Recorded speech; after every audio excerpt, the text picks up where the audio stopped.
Honk. That's what I'm talking about. What's going on, everybody? Welcome, Argonauts. Welcome to a Saturday stream. It is January 23rd, 2021. A lot of 20s in there.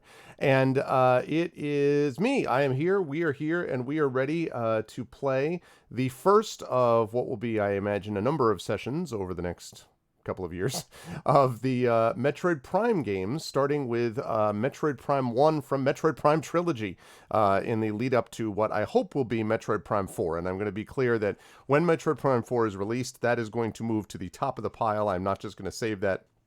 That is going to be a game that will be front and center on my list. I love the Metroid Prime series, and so I am going to be all over that game because it's going to be great. But it is not out, and it's not going to be out for a while. And so in the meantime, I thought we could do this as part of this Metroid stuff that we do, and so I am looking forward to that. Before we get there, though, just a couple of reminders about ways to support us here in the channel. If you haven't done so already, please follow the channel. Check out the YouTube with !ArvTube. The Discord is !ArvCord. Twitter is !ArvTweets. And website is arvanelaron.com. Also, if I could get a favor, if anyone here is also in the Discord at the moment, let me know when and if you get a Discord notification from the stream bot. It's called StreamCord is the name of the stream bot. We're still trying to get that kind of squared away and fixed. I still think we're going to have to move in a different direction as far as the bot's concerned, but I would like to know. It did work this time? Okay. Yeah, it's just been erratic. I'm glad that it worked, but it's been erratic. So, yeah, anyway. Thanks, Illness, though. I wanted to know what the deal was. So, yeah, but anyway, so Discord there, and again, website arvanelaron.com. On the financial side, !Arv Shop is the merchandise area where you can get Adventures in Middle-earth stuff and Infinity and Beyond stuff and soon-to-be Esper Genesis stuff as well, and that also helps support the channel, as does the Patreon, and you will notice that the Patreon has jumped up again this month. One of our regulars has actually increased their donation and has, again, risen to one of the higher tiers, which I am very appreciative of, and so we're back up to 22 patrons and $237 per month, which is great. After fees, I get about $195 of that, something like that a month, but that definitely is helpful. And the higher that number goes, the easier it'll be for us to run some of these other events that I'd like to do, like another Untitled or Talisman tournament and things like that. So any support that people can give there, which gives you cool stuff and the channel cool stuff, and also gives the channel a chance, me a chance to put stuff back into the channel, is appreciated. You can also get inspirations to help the players in our tabletop games as well. And of course the sub system. If you sub to the channel, as many of you already have, then you can get that sub badge, that custom emotes and all that kind of good stuff. And all of that is appreciated as well. So thank you for jumping on board with that. Also inspirations to help the players too. On the publishing side, !Icarus for the Icarus graphic novel from Athos Arts. More stuff coming on Athos soon. !Library, Tales and Tomes from the Forbidden Library, my 5e adventure and source book. That also is going to be coming. It's already out in digital, has been for a number of months, but it's coming in hardcover very soon as Customs sees fit to release it. And the copies that we have here, they're literally sitting in the port. And !Grayshade KS, my Grayshade Kickstarter. Very excited for that. And we'll be talking more about that within the next week or so. Finally, !BLM, Black Lives Matter, because it is important to affirm and assert the importance of Black lives. And of course, !Help Now, which is our World Health Organization page on suicide prevention. Please make sure to click that as well. And as always, Echo, thank you. I very much appreciate that. Thank you. Thank you. All right. With that said, let me get rid of that, and let me get rid of, wait for it, this, and let me turn on that. There we go. What's going on, everybody? Hello, hello. Welcome, welcome. I hope everyone is doing well. I do need to make sure. I noticed this yesterday. And the problem with having a wider angle on the camera, I mean, it's mostly good, but the one problem is that if there's anything like flashing, it's very obvious. So now that I put like that, it's not going to happen, because it's like the whole thing looks great and whatever, and then there's this one like blink, blink, blink, blink, and I'm just like, come the so anyway, but I hope you all are doing well, and you are looking forward to the stream today, which is going to be again of Metroid Prime Trilogy. Now, I do need to say that this is being played on the Wii U Virtual Console, Wii U is not my favorite console to have to capture. It is not super, I mean, it does have an HDMI out, but it is not incredibly robust in terms of being picked up by other cards. The AverMedia that I have is way, way better than the Elgato ever was for everything. But in terms of capturing this card, capturing this console, so that's great. But nonetheless, there may be a few little hiccups here and there, or bells and whistles. One of the issues, for example, is that it scans it so that there's this kind of black bar all around. It's very tiny, and I increased the size of the window, so I don't think that's going to be a problem, but it might be. And if it is, I'm just going to have to go back in and make that adjustment. There'll be little tweaks like that I have to make because Wii U is a thing. But it's the only way to get this, really. The only other option for me would be to, because I already own them, obviously, would be to emulate it. And it's not the worst thing in the world, but frankly, emulating it and then trying to figure out how to either emulate the motion controls or do it. I mean, yes, I could do it, but it would just be a pain. Like, you'd either have to emulate it on the gamepad or do it with mouse and keyboard. And as much as I love mouse and keyboard, I don't know that this really works on mouse and keyboard, so we'll see. Anyway, so we're going to be playing some Metroid Prime. I, as I said, was a huge fan of this game. I originally played this on the GameCube, actually, back in the day. And then I played games 2 and 3, both of which I think were on the Wii. I know that I at least played game 3 on the Wii. And 2, which is Corruption, is the worst one, I think, but it's still good. I mean, like, all 3 of them are really good. My favorites were 1 and 3. I go back and forth about whether this one or the third one were better. I like both of them. But one of the things I love about these games is the sense of exploration, the sense of kind of like loneliness that you get. Not loneliness, solitude, right? You're exploring these planets and you're finding all this cool little lore, and there's all this interesting stuff happening in the background, and a lot of it is sort of implied story in addition to the regular story through line, which I think is always neat. Plus there's just some neat moments and things like that. The only issue beyond what I already mentioned about capturing is this. So I've got my Wiimote. Got my Wiimote here, and I got the nunchuck attached to it, and still works just fine. I was glad I was able to pull it out of mothballs, so it's been great. However, if you are going to play something like this, one of the things that needs to be remembered, as I fix my little wrist strap here, one of the things that I need to remember, or that we need to remember as we're playing this, is that this uses a sensor bar, which is currently located in front of my monitor. Now, most of the time, back in the day, if you were playing this on a TV, it's no big deal about the sensor bar because you're playing it from a distance. But this is different because my monitor is here. So what I'm probably going to have to do, I can't really push the sensor bar. I mean, I guess I could try to move it back. Maybe I'll do that. I guess I could try to move it back behind where my monitor is, which is a little weird, but maybe. And then I'm probably going to have to move myself back the rest of the way so that I have enough room to be able to do this, which is going to be strange in terms of how the camera looks and everything. So it's not optimal, and I hadn't thought about it until I started playing it, and I'm like, oh, because you have to play this with Wiimote. Like, you can't, playing it on a Wii U gamepad, even if it were possible, would just suck. Like, I don't, let's try not to damage the monitor. Break, yeah. No, see, I got the wrist strap thing. I've seen, I used to love those things where people would show, because apparently that was happening. Like, people would be playing and then they would literally like do this, and like they had all these broken TVs because people would release them. So this thing has got like a rubberized, like I don't even remember when I got this thing. This is the original Wii that I got with it, but for some reason I had this like rubberized thing around the outside, and then I've obviously got the nunchuck. So like, it is, I never threw this out of my hand. I don't know how people actually controlled their games back in the day, but I never did that. But in any case, I am going to do the best I can to continually not throw things and destroy them. But I may have to move back. If I have to move back, I will turn up the microphone to compensate. I'll probably zoom in my camera, and it will all be fine. But that's the thing. Yeah, it's for grip. But the thing is, I don't remember having this. I'm pretty confident that I didn't actually have this on the... I don't think I had a grip when I first got this remote. So I must have gotten it later, or someone must have gotten it for me, or I don't know.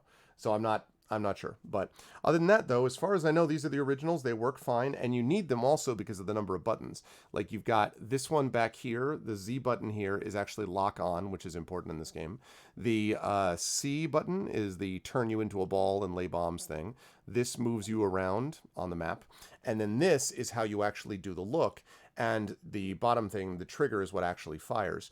And you've also got stuff where sometimes you have to hold down, look up, and then you like do something by pressing one of these, like the A button or something, to be able to scan in the environment. So it makes sense, like the control scheme makes sense, but definitely you kind of need the nunchuck to be able to make sense of it, or it just wouldn't work. So came with a recharging pad.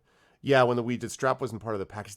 Yeah, it's funny because I got a Wii. I actually remember getting a Wii from a Toys R Us, which is now, that obviously closed. The one that we had was closed near us.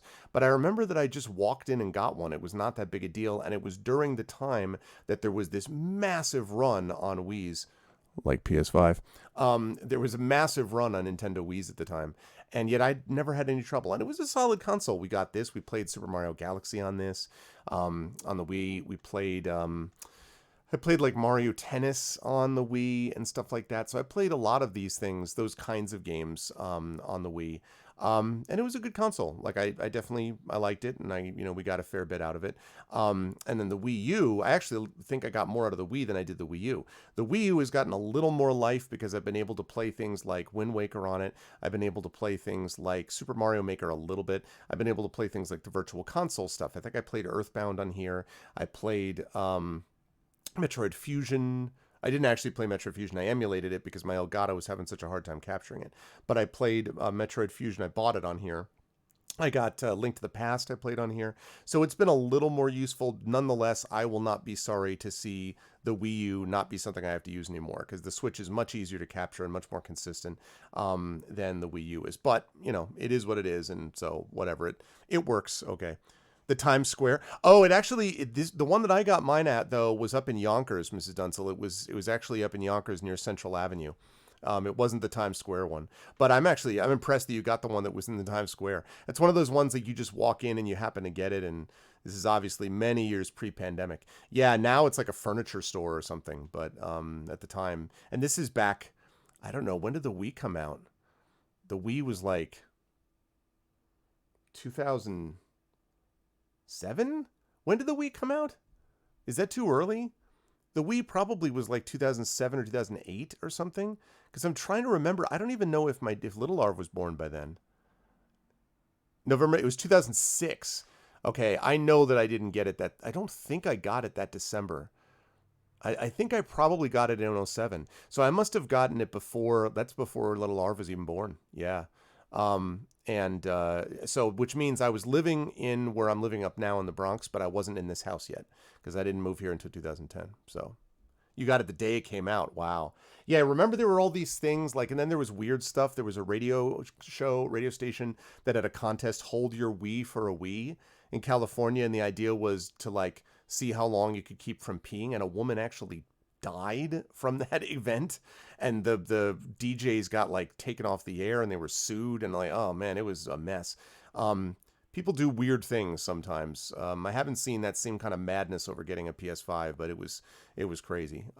So anyway, yes, there was an alert, Triffid. This time it actually fired on Discord. So yeah, but anyway, so it was a good console, and it makes sense to use motion controls. But again, when I played this particular game, I played it using the GameCube controller, and I must admit I don't have any memory of how hard or easy it was to use, frankly. I don't remember if the GameCube controller made this game harder to play. I do remember doing the motion stuff on, for sure, 3. I know that Metroid Prime 3 was on the Wii. I don't remember if Prime 2 came out on the Wii or on the GameCube. I know 1 was on the GameCube, 3 was on the Wii. I don't remember if 2 was on both, or if 2 was only on GameCube. I don't remember. But in any case, I played all of them. It was great. And it makes sense that I played all of those because that was all before my kids showed up.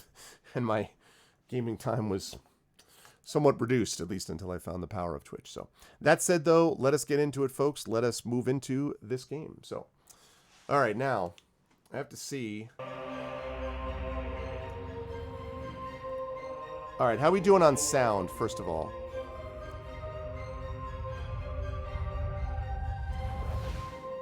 Okay, and you see that I'm going to have to...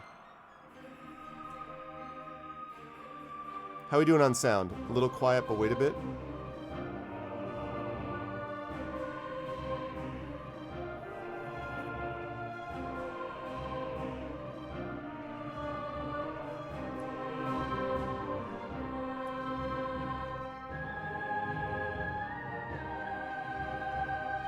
Alright, turn that up a little bit. Sound is okay? Alright, cool. Cool. Alright, now I need to move this sensor bar and see if I can give myself a little more space to move this. Man, I have like absolutely no room back here. Like, it is... This is a hot mess, let me tell you. Alright, let's see if that works. The kids were just babies, they're all grown up. I know, right? This is the thing, you see games like this and it makes you realize, like, where you were when they felt a certain way. Oh, wait. Ah, man, I wasn't done. I had to capture something. I gotta capture something differently. So you see that there's that square around it? That's actually what I see on my TV also. And I did a lot of reading on it. As nothing... This is set to the same 1080 resolution, whatever. It's not that. It's just the way that it samples... the Wii, basically, even though this is a Wii U. So, what I'm going to have to do to compensate for that, which is kind of a pain in the butt, frankly, is I'm going to have to do this. That's really helpful, game. If you wouldn't mind just, you know...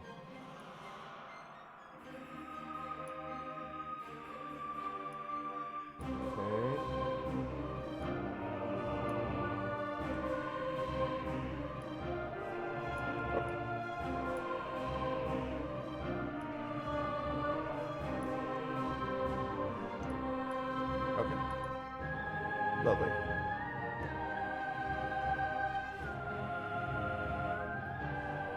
Alright, good. I do not see any seams.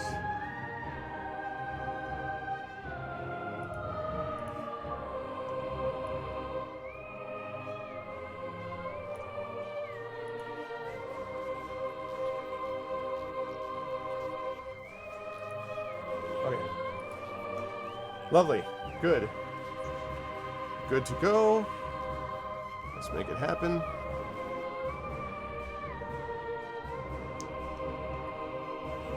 Keyboard in. Alright. Let's kick it. Hope for the best. Oh yeah, for sure. It absolutely did. I'm going to move my microphone closer to me. Alright. Now we're going to... Nunchuck is required. I got that. Rosif. Alright, so here we go. So...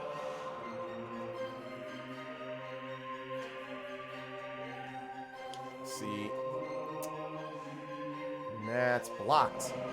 All right, that's bad. That means I'm gonna have to set this up differently.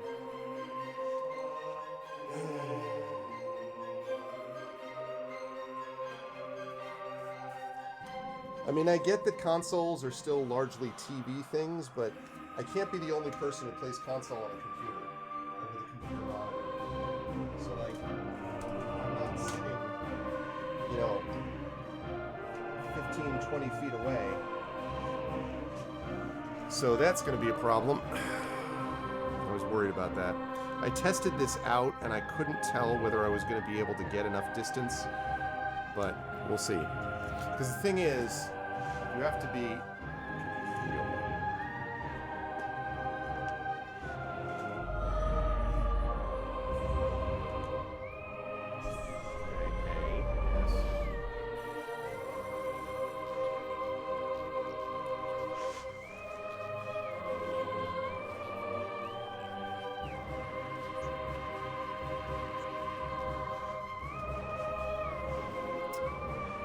No, the keyboard? No, it needs to be farther away is the problem. Why is it doing that? See, the thing that's annoying is it picks up the controller, but it's not picking up the motion sensor. So I have to, like, move everything to get it. Okay. Now can you see it?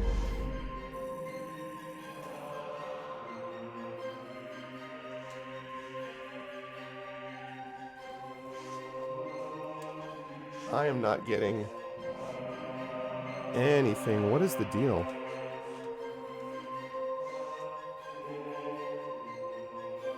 Why? This is way worse than it was. I don't know what's going on. I didn't need to be this far back.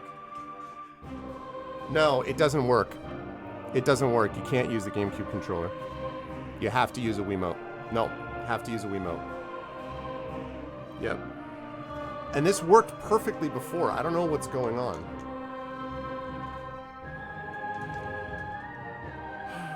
The sensor, I mean, in fairness, the sensor bar was always a pain in the butt. Always a pain in the butt. The Wii controllers, not the Wii U controller. It wasn't designed for the Wii U controller. It was designed for the Wii controller. There we go. Yeah, so, question is, how close can I get? Like about here? Okay, so it works. Yeah, no problem. That's fine. So I'm going to put this out here, and I'm going to turn up. Okay. Can you folks still hear me okay? I turned up my mic so that I would be better heard. Can people still hear me, I hope?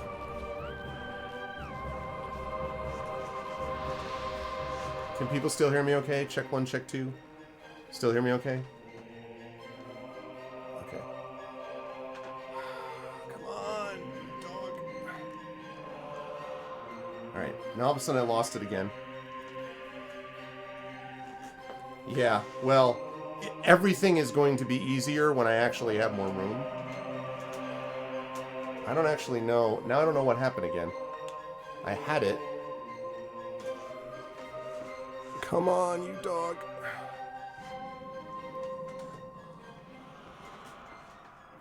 Okay, there it is. This thing is always finicky.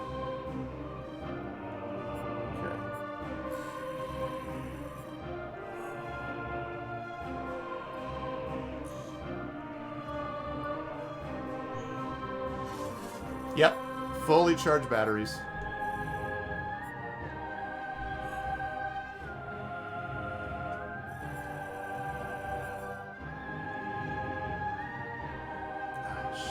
See, this is what I mean. I don't know what just... Okay. Can't tell whether it's losing it or whether it's gaining it. How about here? Can you still pick it up here? Can you pick me up, sensor bar? How about here? This is not bad. Yeah, I did mean to delete it. Yeah, I haven't. Yes, I just bought the Prime Trilogy Echo. I just played for like 5 minutes to make sure it would capture okay a few days ago. So I meant to delete it. Yes. Okay, here we go. Start single player, Metroid Prime, and normal as always. All right, here we go.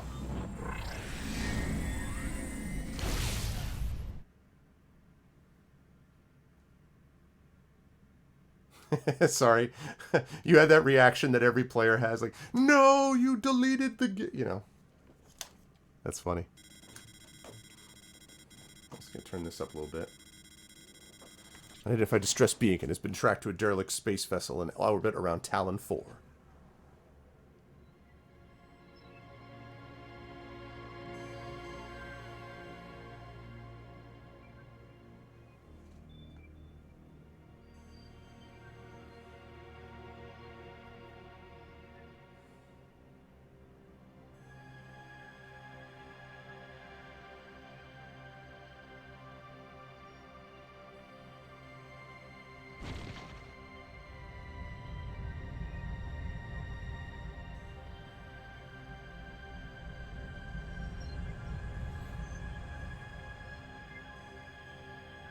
This is another game that came out around that time. I'd be interested when... can someone do me a favor and look up for me when Metroid Prime came out? Because I want to say it was also 08, 09, something like that. No, I take that back. It was GameCube. So it probably was earlier. Like 2004 or 5, actually. I forgot it was on GameCube. So probably 04, 05, my guess.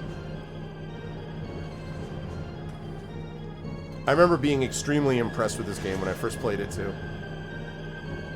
02? Was it that old? Wow. Interesting. I didn't know it was that old. Because this released, the Prime Trilogy released 09. But...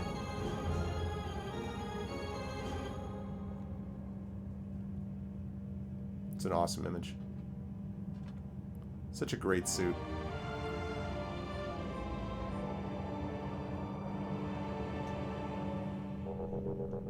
Kid was baby, the other one didn't exist. Okay. So now we have this thing where I need to get picked up again. Alright, hang on a second. There we go. Okay, so here we go. So we've got oh my shit. Got shields. We got jump. We got ball, rather. Bombs, which I'm going to lose because, as always, Metroid, you always lose everything.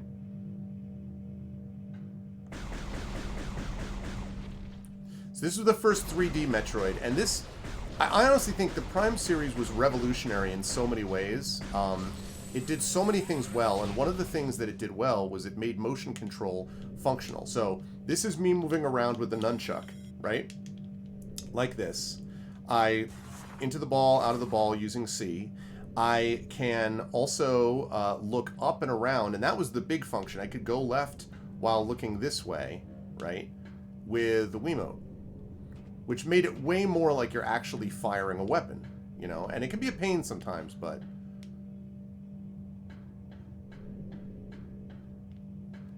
oh, it would be incredible in VR. Yeah, I'm not even a big VR guy, and I would love to see this in VR.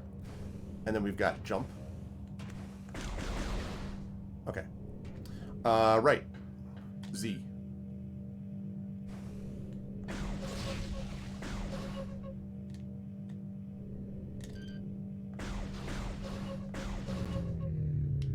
Okay.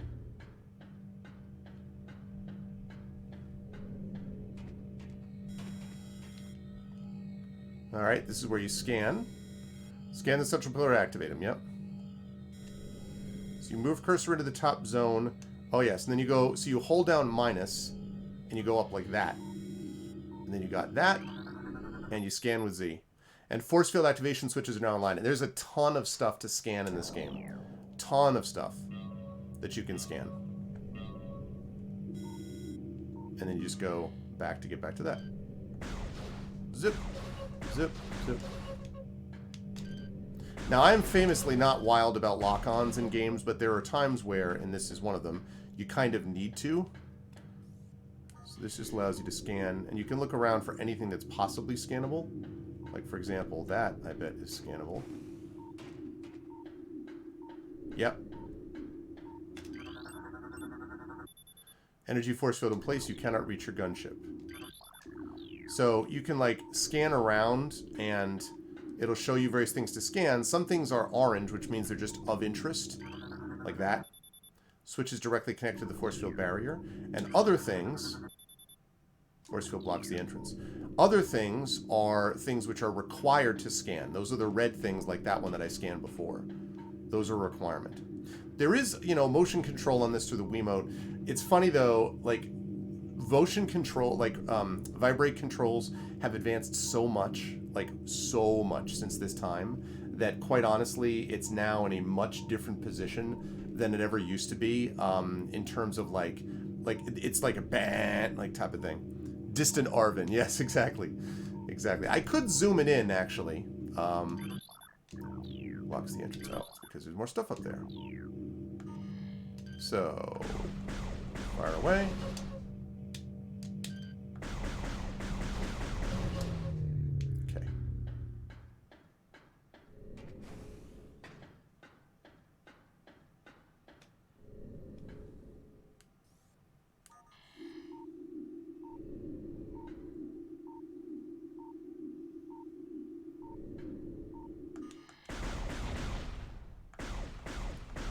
Nice little touch.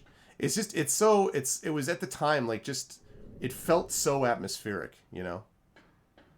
How you doing, Dragon? Okay. Let's see. That is not going to allow me to go that way.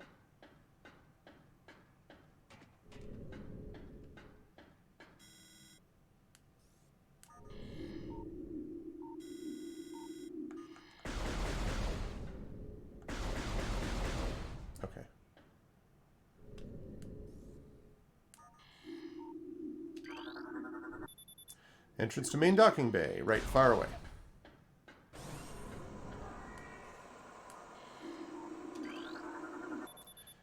Deck Gamma, reactor core and propulsion current status environment normal. See, and even like the effects on the visor, the fact that there's like, you got the dampness, right? And if you fire, you can sometimes see the, I don't remember if it was 1 or 2, where you can actually see the reflection of Samus's eyes in the visor, which is a really cool effect.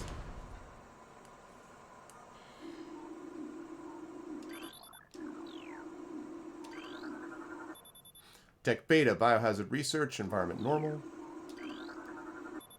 Deck Alpha, emergency evacuation area, environment unstable. Alright. That's obviously where we're going to go.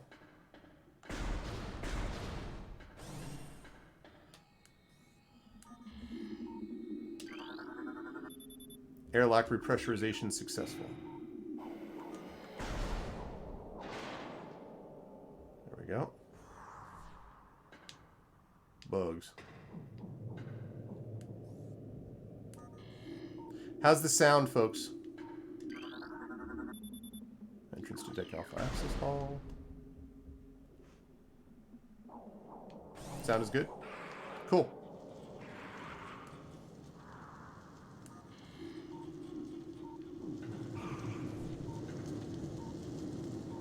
And the thing about Metroid Prime is that it was always so good, not just at the atmospherics, but at pacing.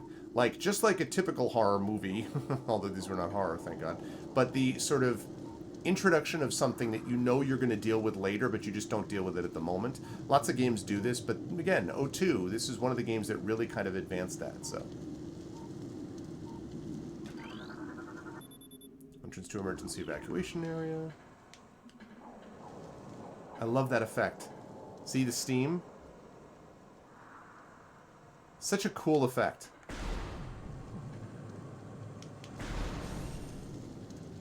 Cool. Now, there is a creature of some kind in there.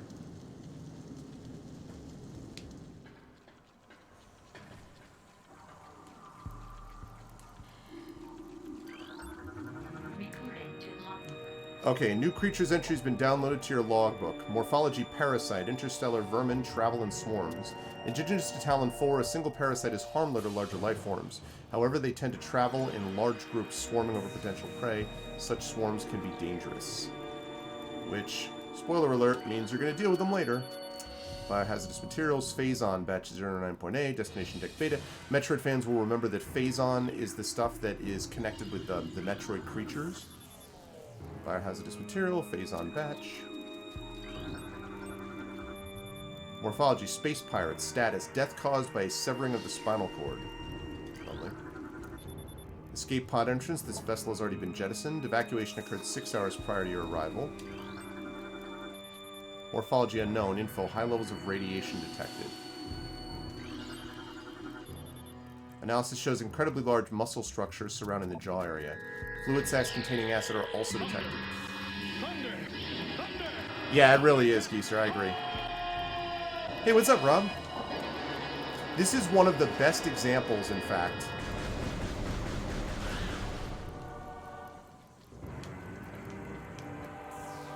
This is one of the best examples, I think.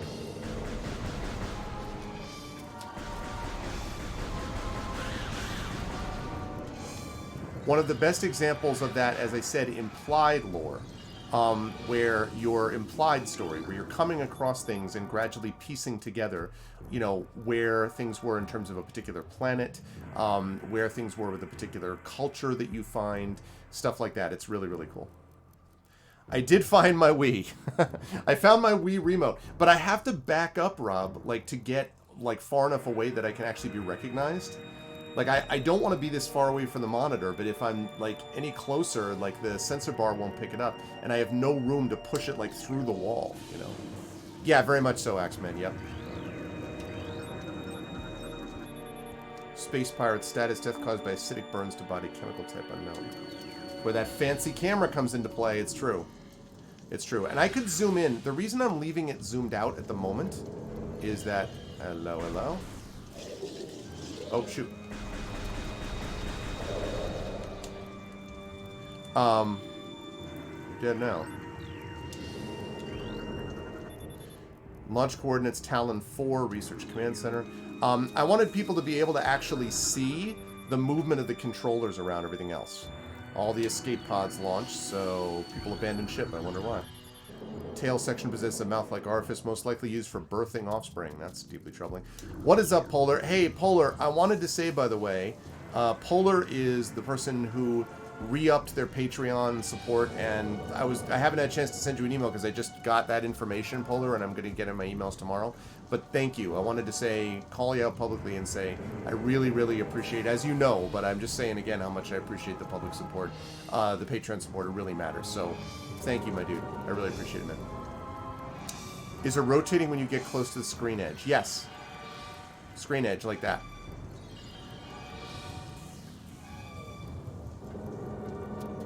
Like so.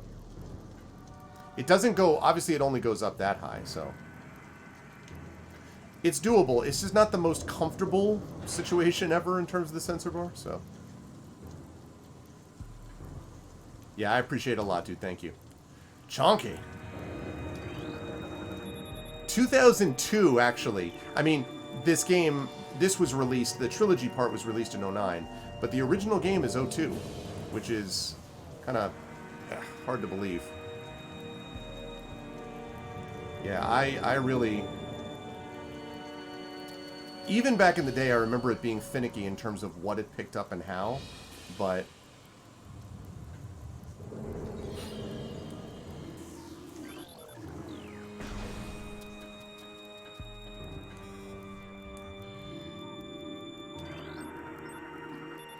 Space pirate, death caused by excessive blunt trauma to cranium.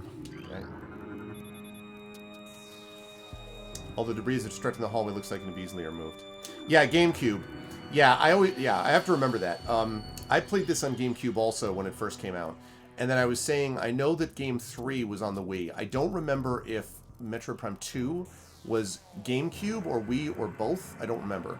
But I remember that I played this on the GameCube. And I have no memory of whether the GameCube controller was a problem. I actually have a GameCube controller, but it doesn't work for this. I have no memory of that, so. GameCube was a good system, though. There were some good things on there.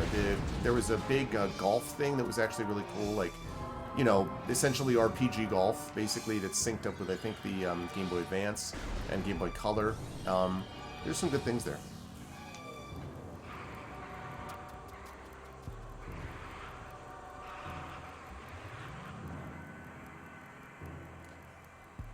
Yeah, I like the GameCube. I thought it was a good console. Connection elevator. And it's a game, I think, as usual, you know, Nintendo always has this weird thing where sometimes they market incredibly well, like with the Wii or the Switch, and sometimes they just kind of don't, like with the GameCube and with the Wii U. And I've never really understood, like, do they just change up marketers?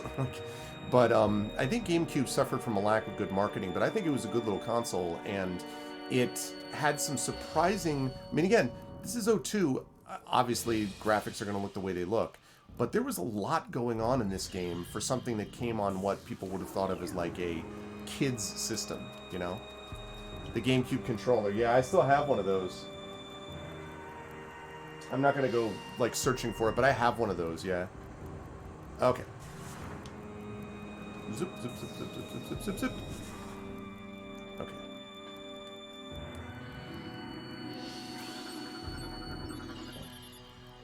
You just skipped, yeah. Love the GameCube. You came back with PS1. GameCube's for kids. I mean, but this wasn't, you know. Yeah, exactly. Super Mario Sunshine, which I really like. I know a lot of speedrunners hate it, but I like Super Mario Sunshine a lot. It's one of my favorites, actually. So, yeah, I have a lot of good memories of that. Frigate exterior hull stable and fully functional.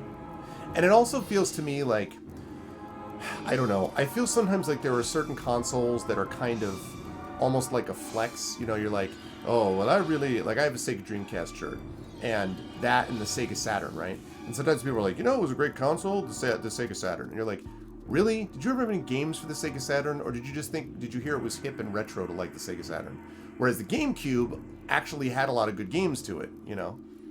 So, Neo Geo. Yeah, I never thought... I mean, if you mean it looks kiddish, I mean, maybe. Parasitic infestation's been detected in the ventilation system of Dex Gamma and Beta. Well, no kidding. I mean, it may look kiddish, but the games you played... This game was not kiddish. So, on Deck Beta, all security personnel should report to the biotech research area. Instead, they reported to the escape pods.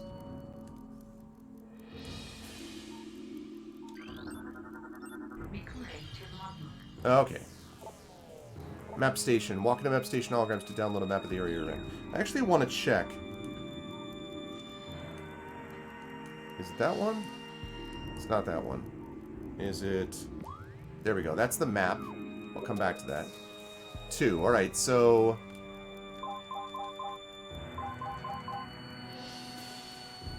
So you could... Power beam default arm cannon. Has the best rate of fire. Can be used to open blue doors. You see your shots ricochet, cease fire, not working against that target. Quickly clear an area of weak foes. And then you go down to... Let's see. Logbook.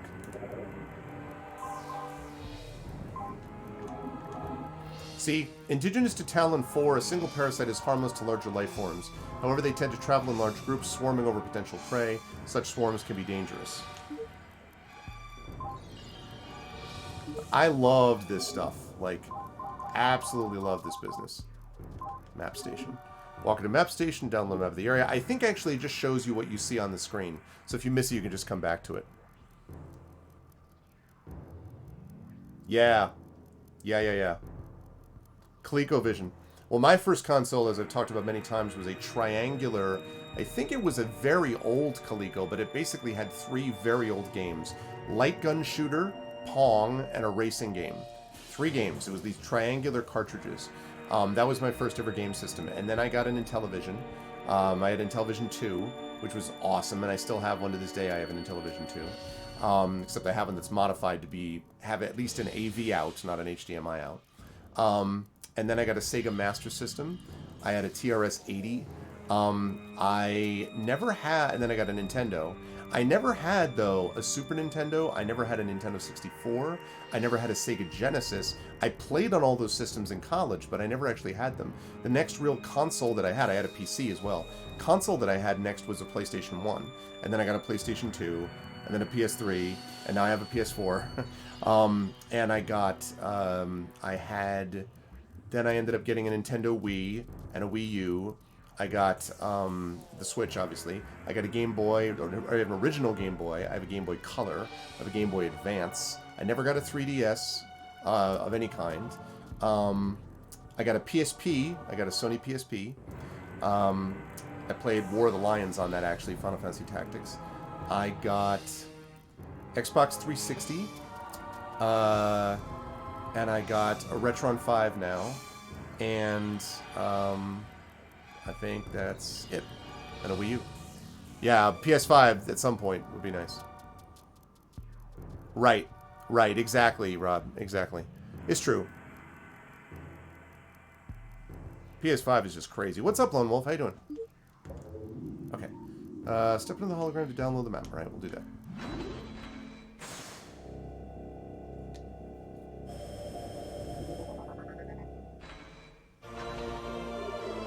You have downloaded the map for this area.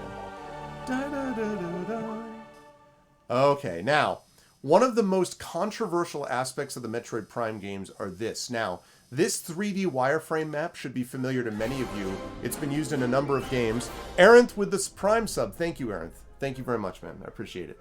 Thank you, Aranth. I can't do my usual thing like this because I'm going to slam my controllers together, but thank you, Aranth. I appreciate it, dude. Thank you very much. I never had an Atari, by the way, either, a 2600 or a 5200. A friend of mine had it, but I always thought the Intellivision was better. And a friend of mine had an Amiga, but that doesn't count as a console. So, I was going to say, and now I've completely forgotten it. Oh, yes, the wireframe. There we go. So, those of you will know that this wireframe map is used in a lot of different games now, but the one that it reminds me of most is Jedi Fallen Order. Because Jedi Fallen Order has a wireframe map that reminds me a lot of this. And this is still It's confusing, for sure, but it is an attempt to sort of take a 3D environment and map it in a way that makes sense. And under those circumstances, it's not disastrously bad. Like, you can move around using Z plus like this with an nunchuck. You can rotate it. You can zoom out, zoom in, right? So it's not awful, but, you know, it's the Descent map. Yeah, it's the Descent. I guess that's true. Descent had this map too. But see now, wait a minute though. But when was Descent? I guess Descent's map wasn't as refined as this though. Right? And I want to say Descent was mid-90s, right? When was Descent? Which I played, and I like Descent actually. 95, yeah. But Descent, in fairness, like, this is a much better wireframe map than Descent's was, though. Especially because Descent didn't show you certain things about, like, the particular doors you had or whatever. So, but yes, point taken. Descent probably did it first, but still.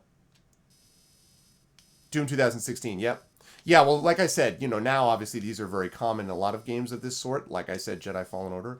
But there are certain games that I think took more of it on than others did, and this is one of them. Because the thing about a mini-map sometimes is that you can be... It's hard to see where on a level you are when you start thinking in 3D terms. Games like this, which followed on the console, were something that we began to sort of move forward. And for Metroid Crowd, which was used to just 2D, having an actual 3D game where Samus is operating in three-dimensional space was definitely interesting to them. Jedi Fallen Order's map. Yeah, but that's because you need to try Jedi Fallen Order again, my friend. That's the problem right now, is that you got so frustrated with Jedi Fallen Order because you played it on uber crazy Ninja Go Hard. You got to play that game again, man. It's so good. I understand it can be frustrating, but it's so good. All right. And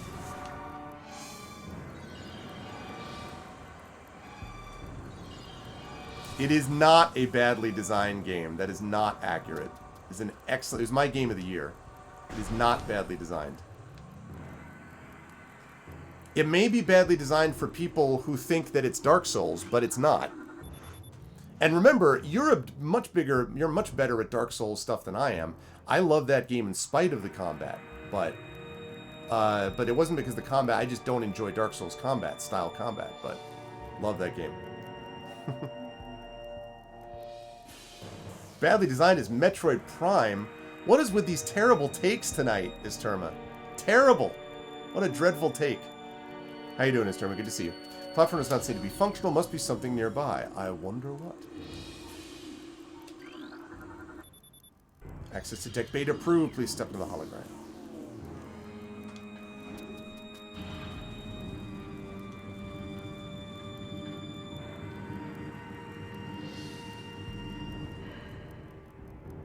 Difficulty doesn't... No, I strongly disagree. I played it on normal difficulty, and it was very challenging, but it was doable.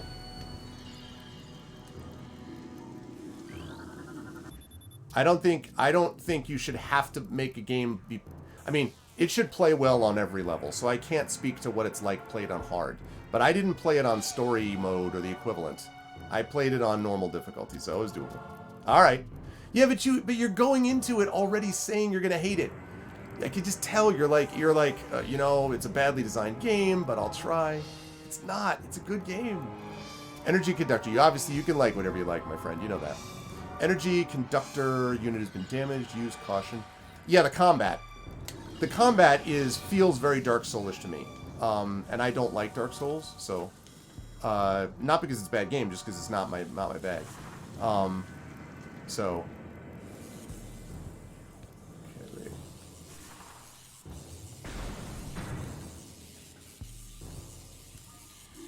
Perfectly safe. Okay. What we got? Like the game, dislike the combat mechanics. Yeah. Space pilot, Spirate, severe internal damage detected. About to have a lot more internal severe damage than that.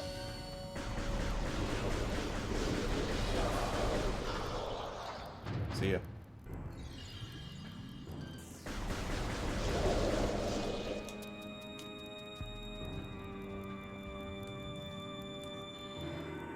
Oh, the space pirates. Yeah. Rejection of Phazon compound detected. Great. Sure, that's fine. Specimen cell A, hibernation, transfer in a Phazon batch, blah, blah, blah.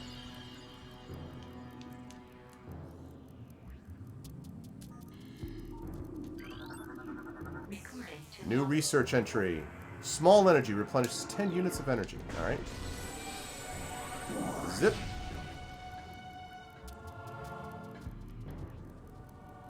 Yeah, see, I just thought that in terms of story beats, in terms of narrative, in terms of character development, graphic design, great gameplay moments, use of Jedi powers, ability to customize the way you want to. I love the skill tree setup. That setup is great. I don't like respawning enemies and the whole, like, you know, sit down at the equivalent of a beacon, like at a meditation circle and they all respawn. Again, I don't like that mechanic. I don't like the Dark Souls feel of it. And I don't, you know, the combat itself was sometimes frustrating. But there were so many good narrative moments that I loved. And not just in story. I mean, gameplay that made you feel like you were involved in an epic, you know, battle while actually playing through the story. And an incredible end sequence, too, which we're not going to spoil here, but a great end sequence on top of everything. So, and also, like, exploration, the ability to find other areas and other bits of lore that you might not have found elsewhere. There's a lot that's good there. Yeah, the main character, yeah, Cal Kestis is not very interesting. But you know, his mentor is great. The four-armed dude who I can't remember is the pilot is great. The witch that you end up meeting on that one planet is awesome. There's a lot of good stuff. One of the Night Sisters, it's good stuff. And obviously you do have some intersection with Star Wars characters also. So, chess with force powers. Carapace's love becomes rich, quite resilient, able to resist the attacks of many predators. Nah, I'm not even I don't particularly love chess, actually. Parasite egg and pupa stage. Its tough exoskeleton protects it from its mother's acidic embryonic fluid. Of course it does. Fluid sacs in the mouth enlarge after mutation, allows for increased production of corrosive bile. Combat mutation applications are complete. Primary legs of this creature possess galvanized tips, allowing to penetrate any known alloy. How could this go wrong? Yeah, I'm much more of a backgammon guy, to be honest. There was a time... Oh. Come on, work with me. Work with me. Alright.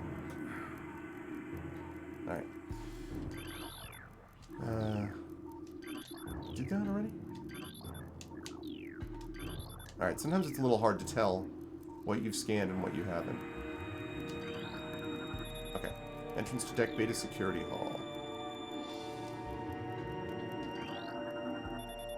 Door has been sealed to prevent radiation leaks.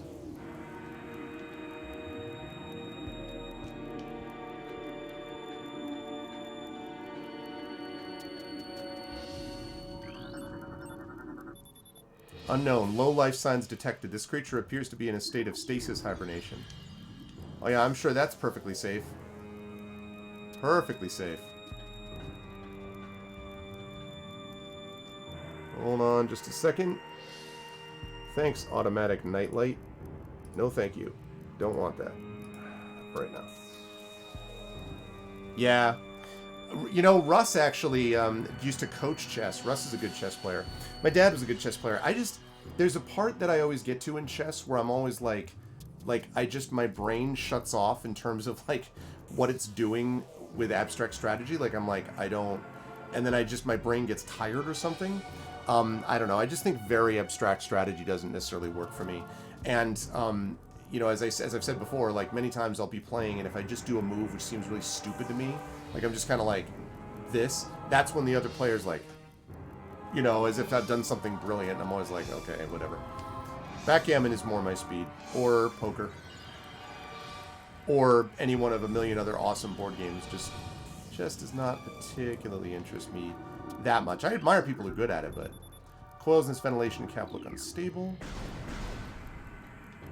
I love all of this. This looks unstable. That looks unstable. The other looks unstable.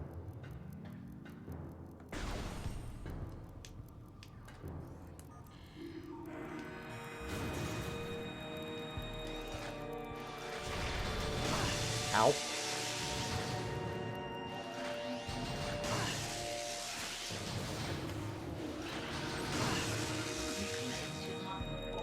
Alright, auto defense turret. Oh, shoot.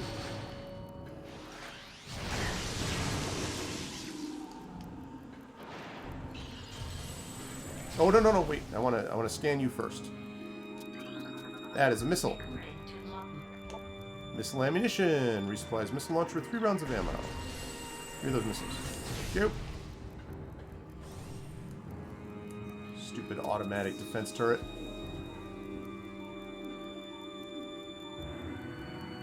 Could play Shogi or Star Trek chess, yeah. Or Gwent. Or Slay the Spire.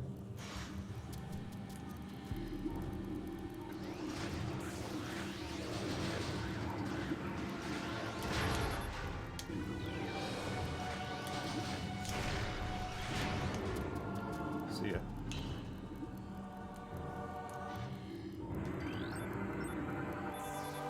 Specimen has been horribly mutated. There are no life readings.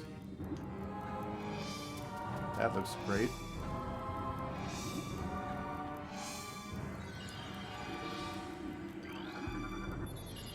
Phase on infusion stage 1. Parasite lava diagnostic. Mass 1.2. Length 0.5. Cell structure stable. Fusion stage 2. Introducing mutagen to tank. Phase on batch. Status complete. I'll come back to that red one in a minute. Fusion stage 3. Mutation initiated. Larva status stable. New pirate data entry has been downloaded to your logbook. Space pirate encrypted data downloaded. Zeebs is fallen. All ground personnel are presumed dead, either killed by the hunter clad in metal or in the subsequent destruction of the underground facilities. Our research frigates Orpheon, Syracuse, and Valparagon were in orbit at 0 hour and managed to retreat. Frigate Orpheon is now docked at Vortex Outpost. Orpheon's cargo appears to have a 100% survival rate. Metroids are healthy but on restricted feeding schedules due to uncertain supply status. We are ready to begin research on the Metroids and other promising life forms. Security status remains at Code Blue. No signs of pursuit from the Hunter. I am the Hunter. Thank you very much.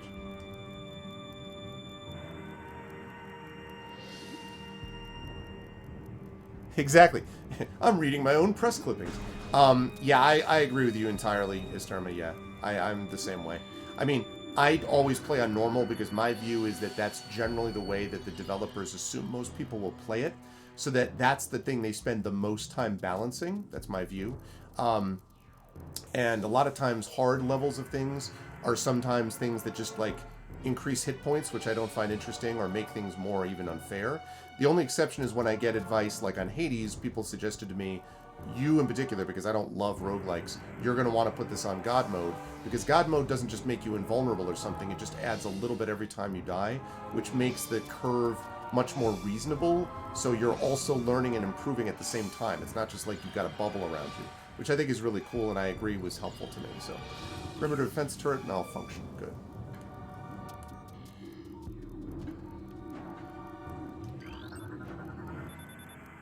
Let's see. Parasite larva, harmless unless encountered in large numbers. Plasmite, native of Talon 4. Oh boy. Solitary holding.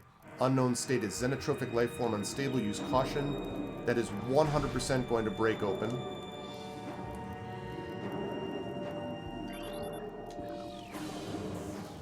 That is going to blow up any second. Did you blow up yet?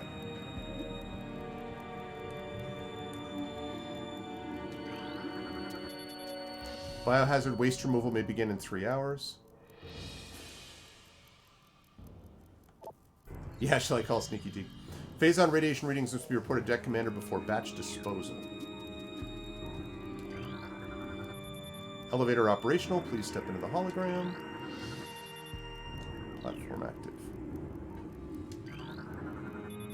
Experiment. Bioform pain tolerance levels at 13% and holding. Lovely. Infusion analysis 12.5. Phase on batch increases the acid production in the saliva ducts of parasite larvae.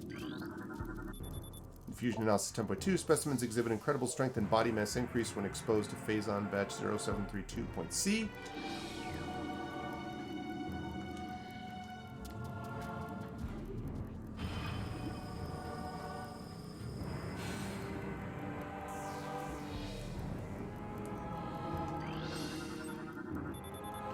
Space Pirates, severe internal damage.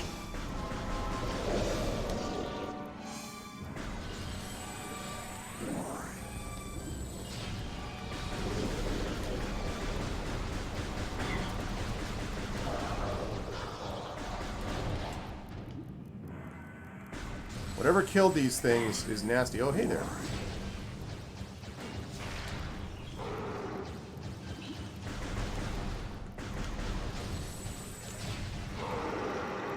See ya.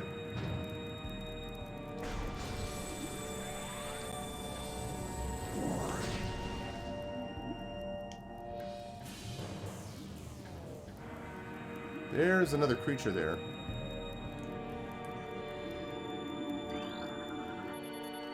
Tank 1, phase on batch, whatever. Tank 2, phase on batch, also whatever. Ice Shriek Bat, native of Talon 4. Tank 3, sensing a pattern. Zoomer, native of Talon 4. Plated Parasite, Larva, native of Talon 4. Anyone think that we're going down to Talon 4? Because I think it's likely we're going to Talon 4. Solitary Holding 2, phase on level Toxic, Hermetic Seal Holding. Someday there's going to be a game where all of these doors and seals on these incredibly dangerous creatures don't break. That's going to happen at some point. War Wasp. A Murder Hornet. War Wasp. Solitary Holding 3, phase on level normal, Hermetic Seal Holding. Holding 4, Toxic, Hermetic Seal Holding.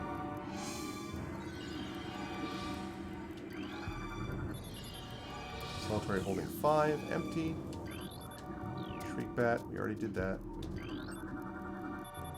Shriek Bat, not an ice Shriek Bat, but a Shriek Bat. Hey now, you're a Shriek Bat, get your game on. Shriek, play.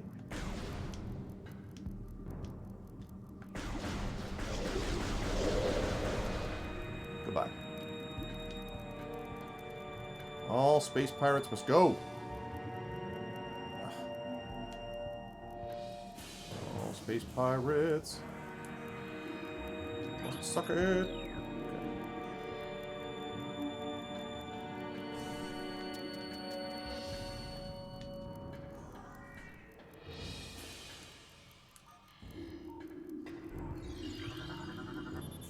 Obstruction detected in reactor ventilation system.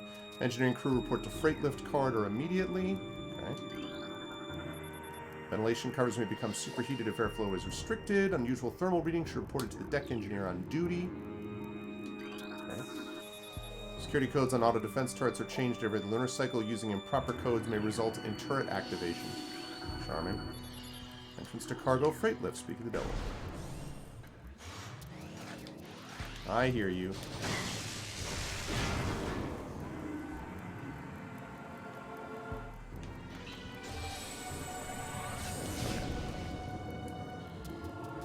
I'll scan that in a second.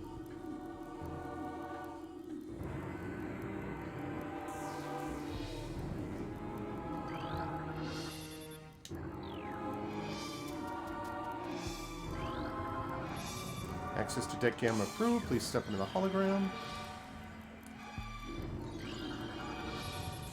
Platform active.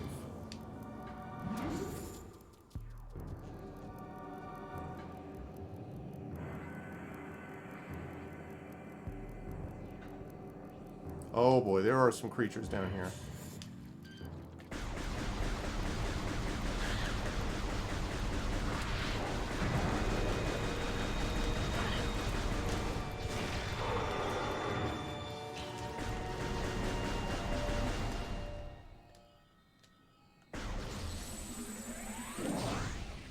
I have enough of you, sir.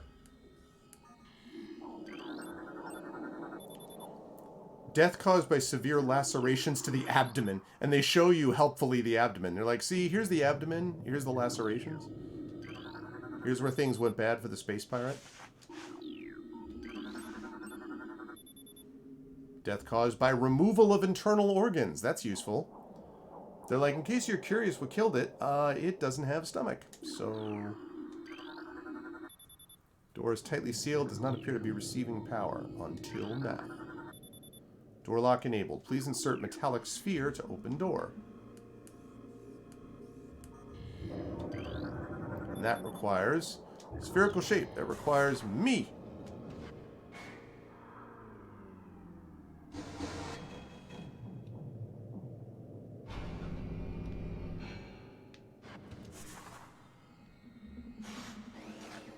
Oh, I hear you.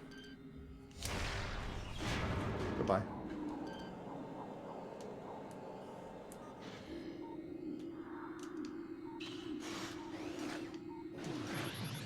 Oh, shoot. Man, that's annoying.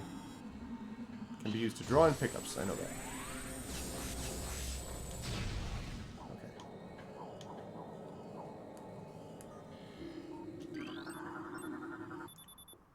Status, dead. This creature looks like it struggled to get through this door. Status, dead. What's this creature doing? Well, it's dead. Death caused by acid burns to the face. Entrance to save station. I like to see all that.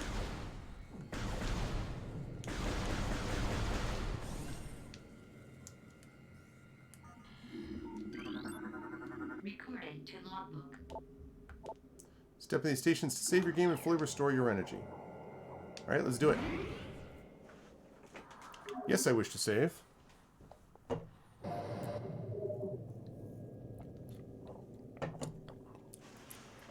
Energy fully replenished.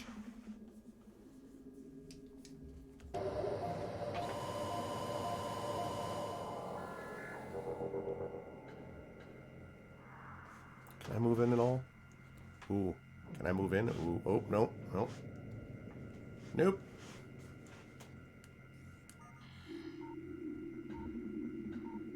Okay.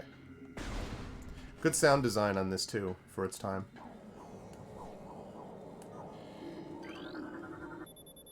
Door lock enabled. Metal sphere.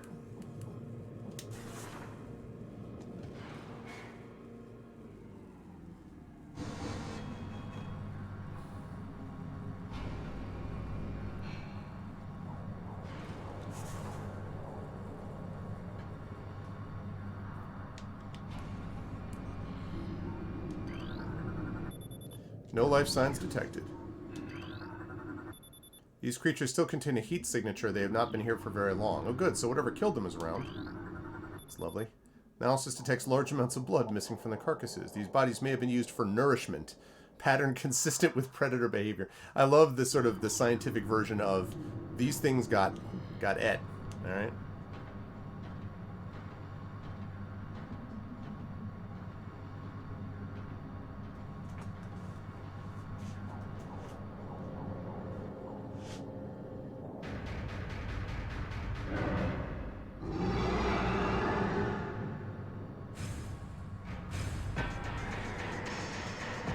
Welp. First boss fight, people.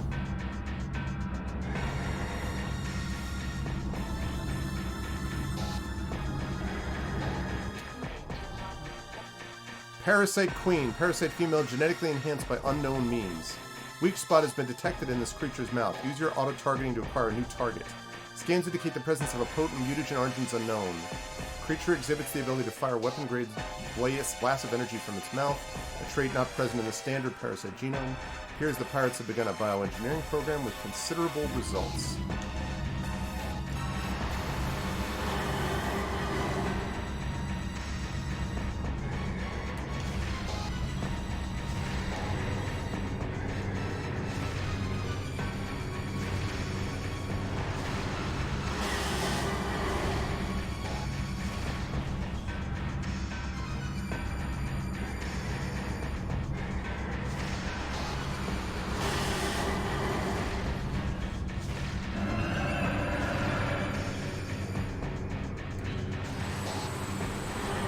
Ow, ow, ow.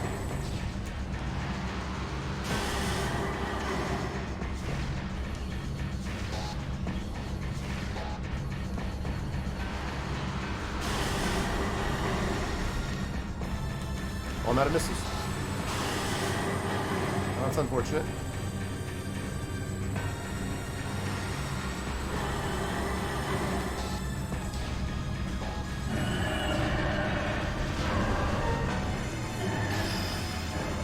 Parasite Queen defeated.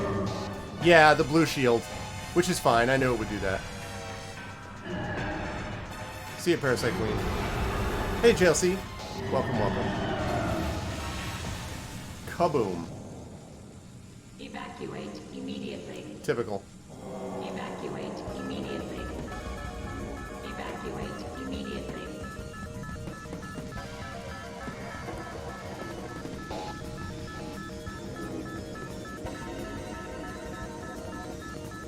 It's always the way. Okay, 6 minutes. Let's go. Get going. In terms of, like, design.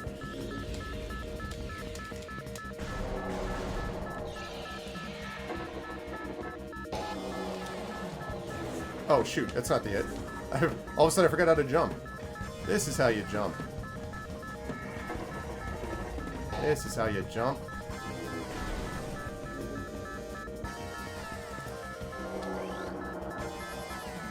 Okay, deck beat approved.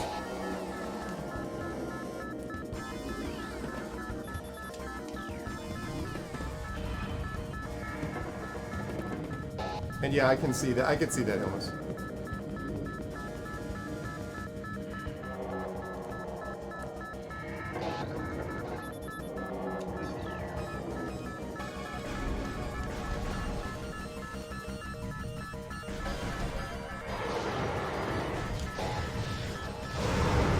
Oh, shoot.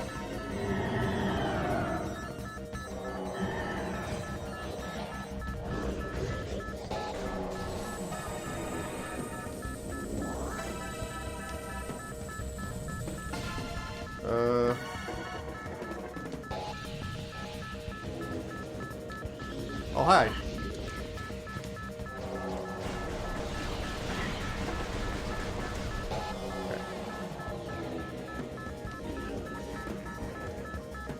Oh, I think I go up this way. Yeah. Hi. Don't have time for you.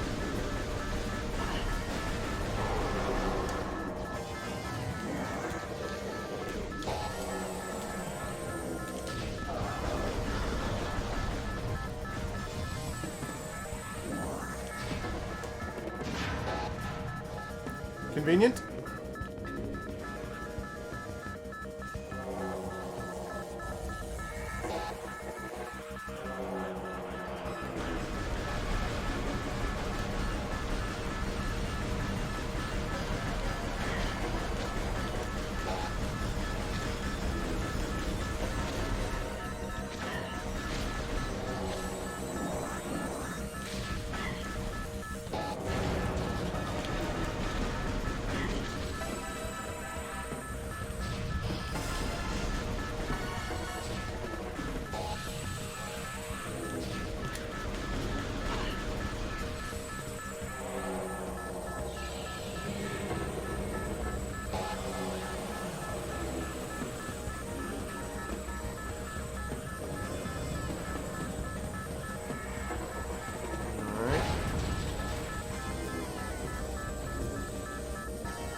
Thank you.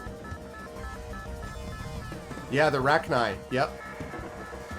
There's that one planet. It's a winter planet, right? Where you actually find the Rachni, I think it is.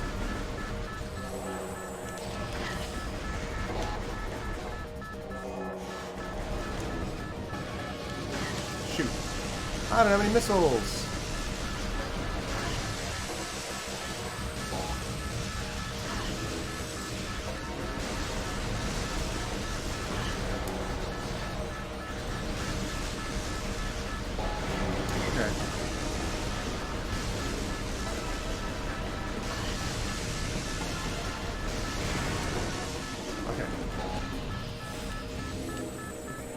I need missiles. Yep.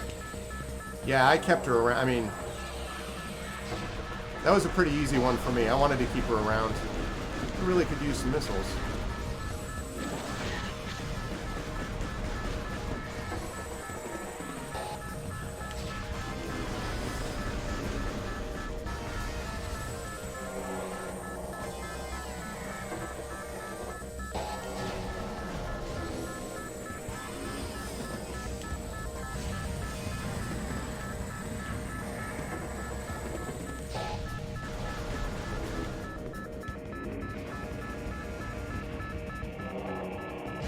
Shit.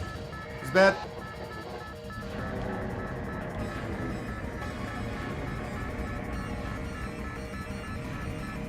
Alright, there we go. Whew. Get out of there. Okay. And then this way.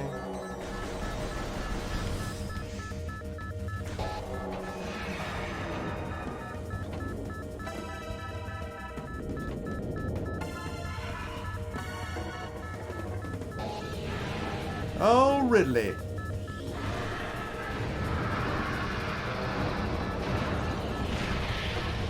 I'll see you again.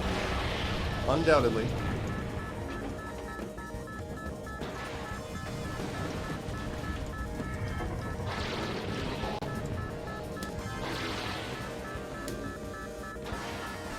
Love to stick around and scan, but I don't have time.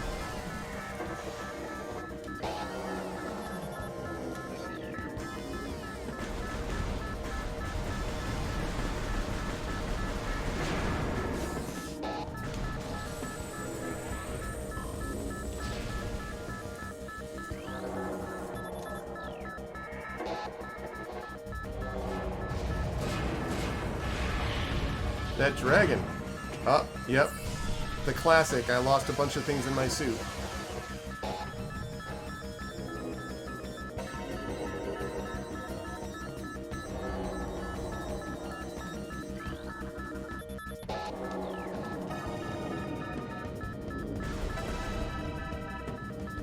Charge beam, grapple beam.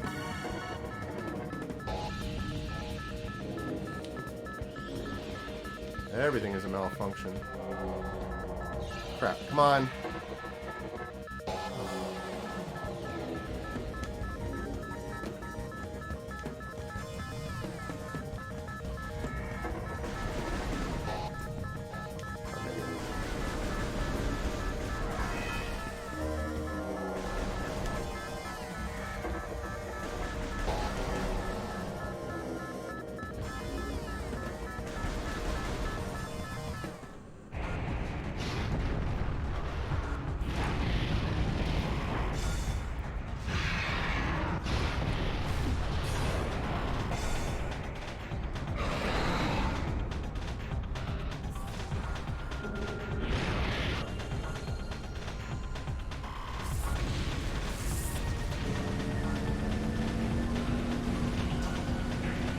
Pirate frigate escaped.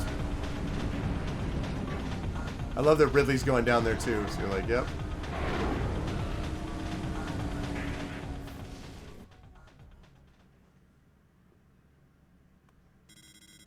Tracking on enemy target has been lost. Ground-based recon required. Begin landing sequence. Yup. I don't think you can do that with... Well, do you mean nuke the frigate? I mean, I don't think... Her plan was not to nuke the frigate. You know, her plan was to find out about the frigate. Ah, the exploration of planets. One of the coolest things.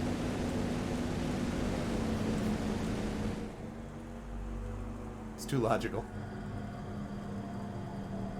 Such a cool shot. Talon Overworld.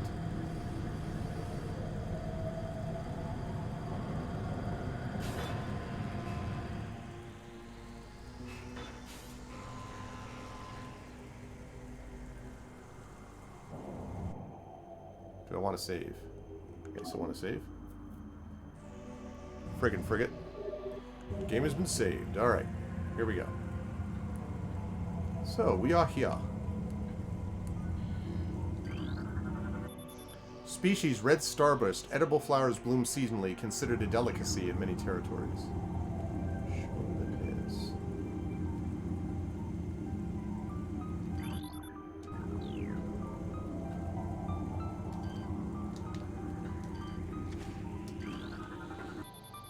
Talon fern, non-toxic variety of talonensis, commonly found near water sources. You can hear a little bit of the dun, dun, dun, da, da, da, da, da. This lichen seems to be giving off low levels of radiation. No matches found in Flora and Fauna Databank. Uncle Elias with the tier 1 sub, 29 months. Thank you, man. Thank you, Elias. I appreciate it, man. Welcome, welcome. Good to see you. As I've said, I normally do this thing, but if I do that right now, my controller goes... So welcome, man. What's up? Okay. Right. Yeah, this thing with the sensor bar is annoying because it means I have to sit basically in one spot.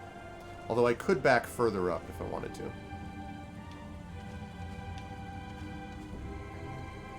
Da, da, da, da, da, da, da, da.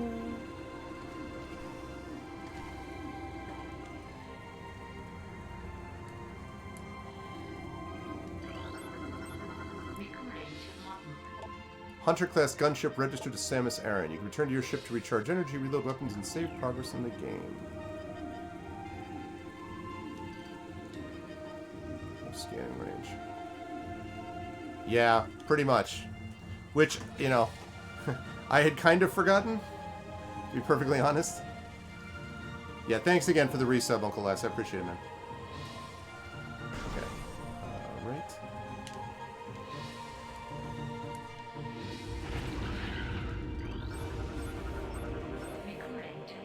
What we got here? Beetle, burrowing insect with a resilient carapace, extremely aggressive.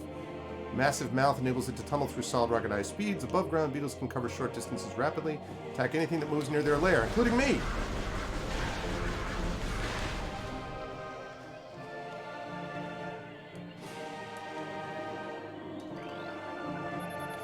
Saturnine, small iridescent mushroom, typically grows in dank, dark regions. Alright, chat, this is the dankest of mushrooms. Know what I'm saying? I've achieved a meme. Guide stem, pervasive indigenous species of bioluminescent weed.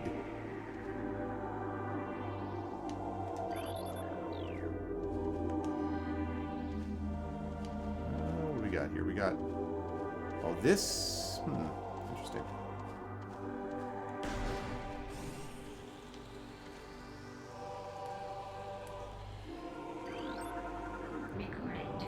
What do we got? Sap sac. Chemical reaction within sac produces violent explosion when agitated. Because of its irresistible odor and sweet nectar, the sap sac was nearly eaten out of existence. The evolution of an explosive chemical sac saved it. Now only brave or ingenious creatures dare to devour it. Or ones who don't mind shooting at it! Kaboom!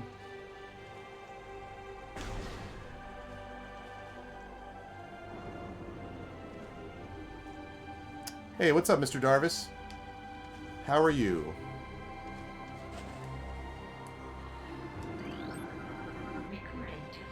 What do we got? Blast cap. Volatile chemicals within this weed's toxic fungal cap may explode if agitated. Poisonous flesh of the blast cap helps keep it from being eaten. It also detonates its fungal cap when it senses even slight contact. And that is a zoomer. Anchors itself to walls and other surfaces. Avoid contact with spikes.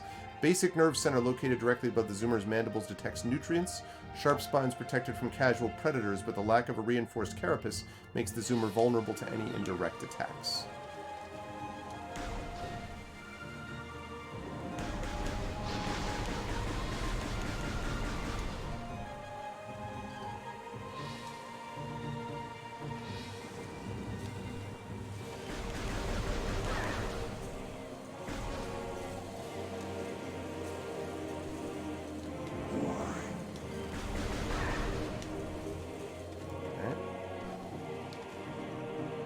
A little different, actually.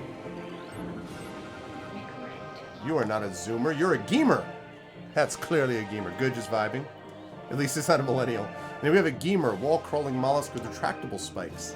Evolutionary offshoot of the zoomer family. When threatened, it extends lethal spikes and retracts its head deep into its armored carapace.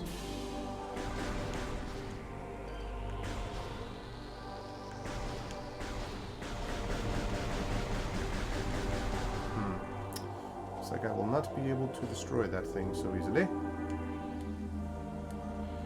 Got anything else around here to scan? Tree appears to be healthy. Ring dating approximates age at over 200 years.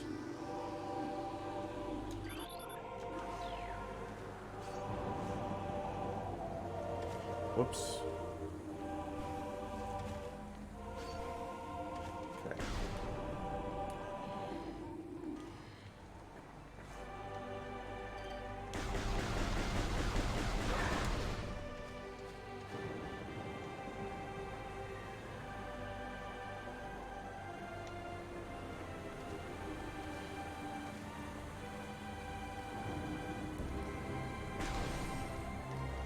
Whoa. As long as they're not schemer. Or skooma. Whoa, whoa, whoa. Hey! Take it easy. Blood flower, able to eject toxic spores. Toxins are poisonous even to the blood flower itself. Seems like a weird evolutionary call. 3 mouth nodules protrude from the stalk beneath the flower, each with a rudimentary brain cluster, and the ability to spew toxic fumes at anything within a 5-meter radius. The spores ejected from the stigma at the center of the flower are sufficient to kill this creature if they explode in its vicinity. Got it.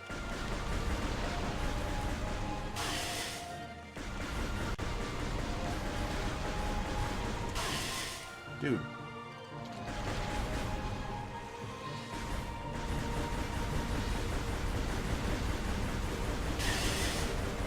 What?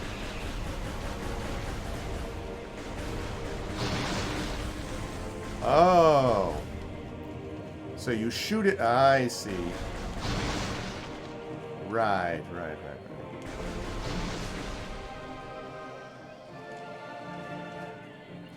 I got it.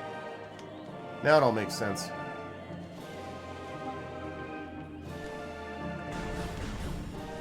You mean it can't be opened with that weapon? I'll open what I want to. Alright. So I need a different weapon.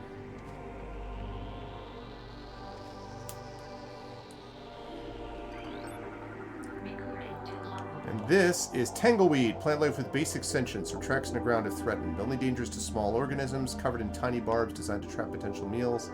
Tangleweeds lack the strength to do anything more than hinder larger life forms. Alright, well, retreat.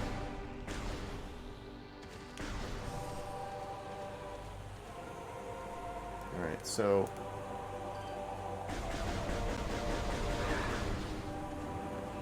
I'll take that energy happily, thank you.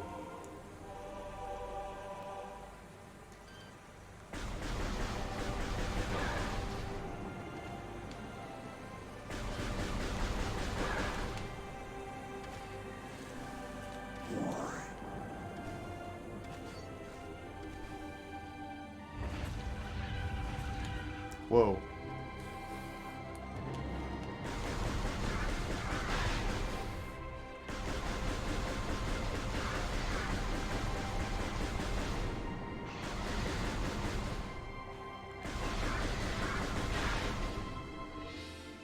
There you go.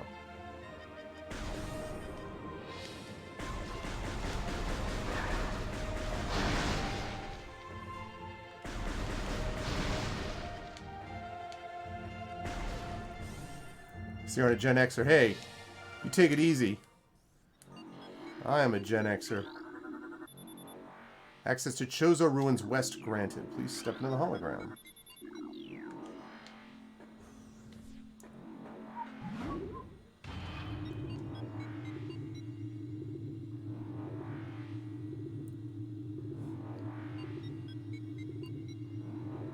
Samus does not have a lot going on with that suit right now.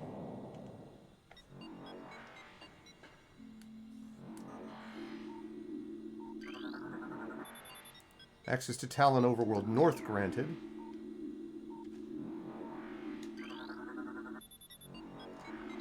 Right, that's what... Okay. That's to go back to where I just came from.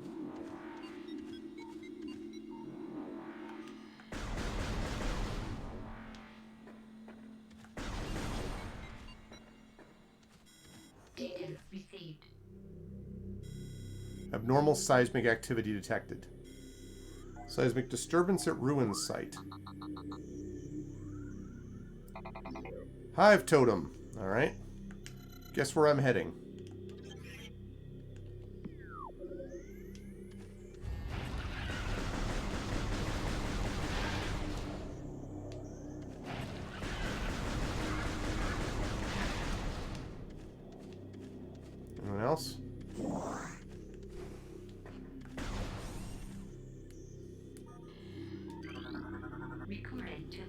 A new Chozo lore energy has been downloaded to your logbook. Chozo script translated. The history of the Chozo stretches back into ancient times, so far into the fog of the past that we know not where our ancestors came from. One thing is clear, however. The Chozo who colonized Talon 4 made a conscious choice to eschew a civilization of advanced technology. We Chozo chose to live in the harmony with nature, guided by the providence of the universe. We believe we will spend peaceful days here and plan to leave our words from time to time. Narrator voice, they would not be peaceful days. One of my favorite things about Metroid, the Metroid Prime games, are just the exploration. I love this.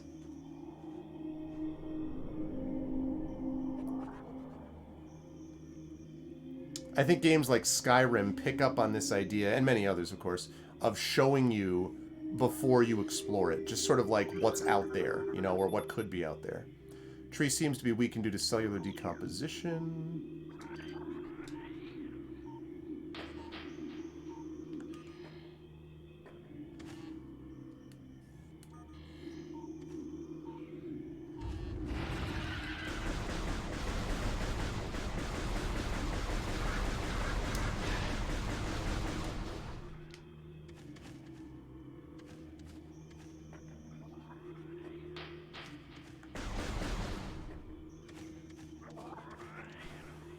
I hear something.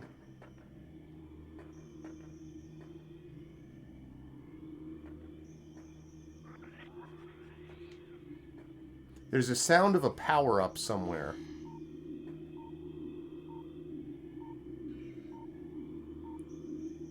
Yeah. Uh-huh. Yep. For sure, Dragon. God damn it.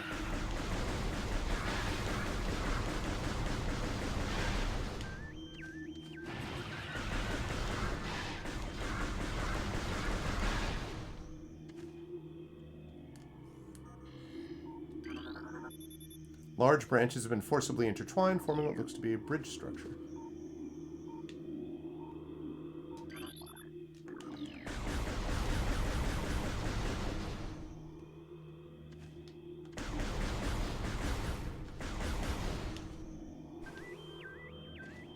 Yeah, there's definitely something there. But I bet I can't destroy it. I don't have a charge beam. I don't have a bomb. I can't do Morph Ball, so I bet I have to come back to this. And this will eventually, see this? This half-pipe thing becomes a big thing in this game. Yep, there's one of them. It might even be that. Rest at the top of a very smooth inclined slope. So when you're able to do the Morph Ball, you can go back and forth. And I don't know, I think that you get a separate thing which is Boost, which allows you to eventually get up to that. I can't tell if that might be like a missile upgrade. Yeah, I know. Backtracking in a Metroid game. It's unheard of. Recorded to logbook. Blast shield in the door, blocking access. Indicates the blast shield is invulnerable to beam weapons. Explosive weapons may damage it. Alright, so I need missiles is what that tells me.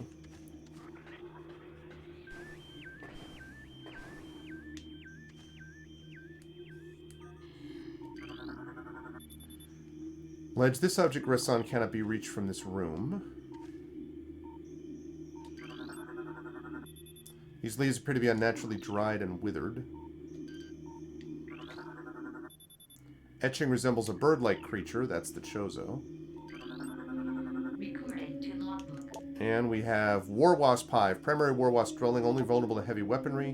Build their homes over existing crevices using whatever materials are close at hand. They carry building fragments back to the construction site with their forelegs and glue them into place with adhesive secreted from their abdomens, which is another way of saying do not touch until you get missiles.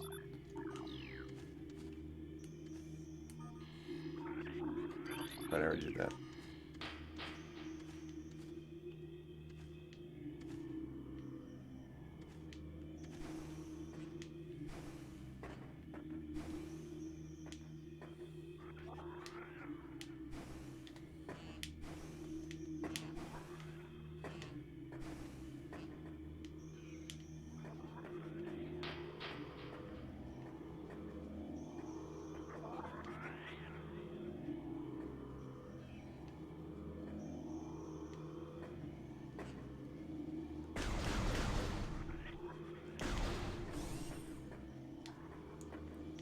It's like right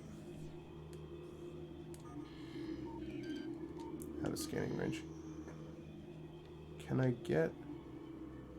Ooh, should be able to get over there. Go here, I go back here.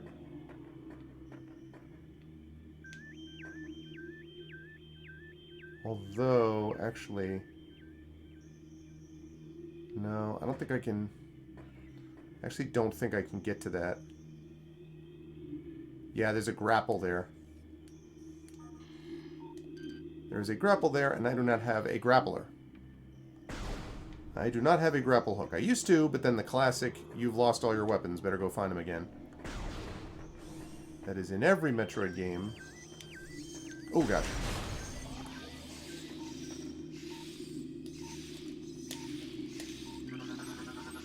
Recording to logbook. Scarab, exploding parasites that can embed their bodies in solid rock. Scarabs think nothing of sacrificing themselves for the safety of their swarm. When a hostile life form is sighted, they block its progress by embedding themselves in floors and walls. Embedded scarabs violently self-destruct when threatened.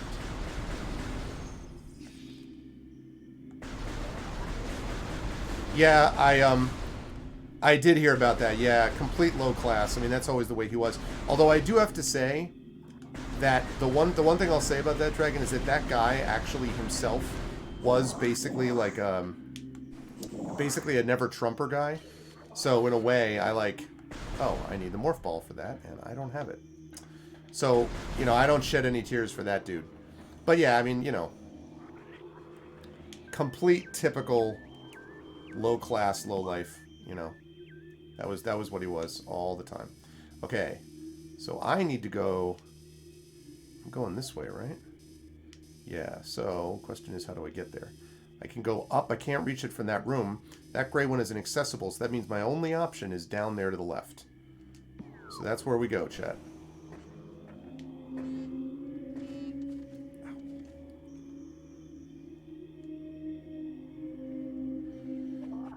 Oh, man. This scan thing is going to be a problem because I need to be able to move in a different way.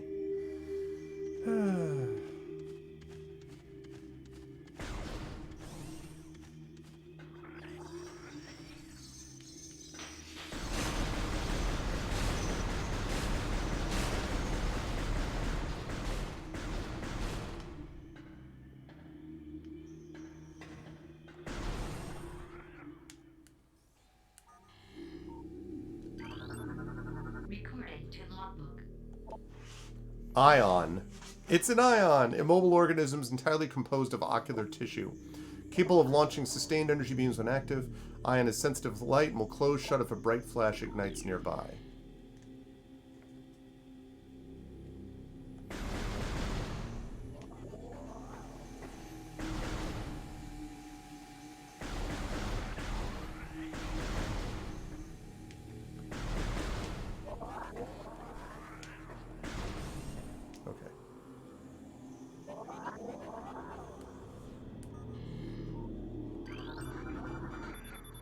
Unusually high concentrations of poison identified in tree leaves. That's lovely. Recording to logbook. Chozo script translated. Many long years have passed since we Chozo first took root in this land. The passage of time has always been a source of fascination to us. It is the belief of many Chozo sages that the truths of the universe hide within the tumbling currents of time's flow. Even as we search for answers there, however, we find illumination in other unexpected places. We know not how the ability has come to us, but recently many Chozo have begun to sense things beyond the realm of ordinary perception. Strange sights and inexplicable sensations flood our minds, filling us with visions. We take this growing ability to be a sign of our burgeoning harmonization with the infinite. Perhaps finally the universe's secrets are becoming known to us. See, I want to point out something here. This writing is not bad.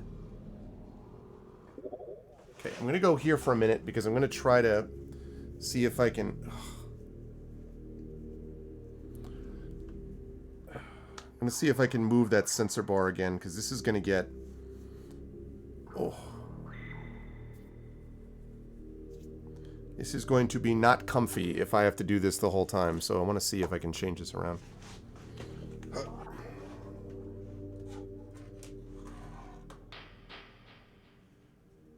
Actually, I wonder if...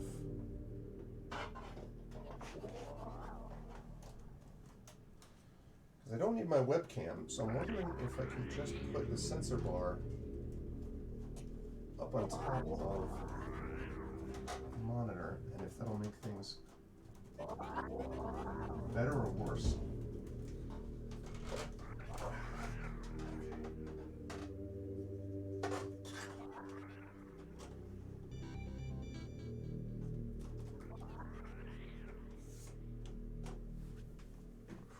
All right. I want to see if that makes it any better or not.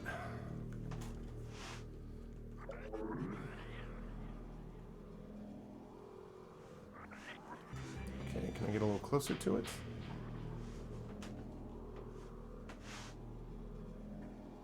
Okay, that's not bad. That's better anyway.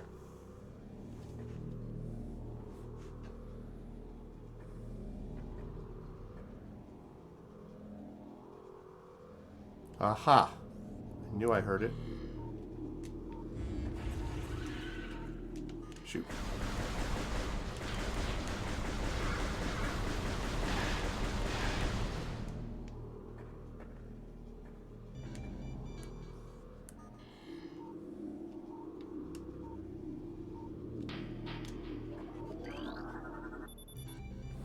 It sends an eye channel set in the wall. Okay, so I'm going to need bombs or something like that.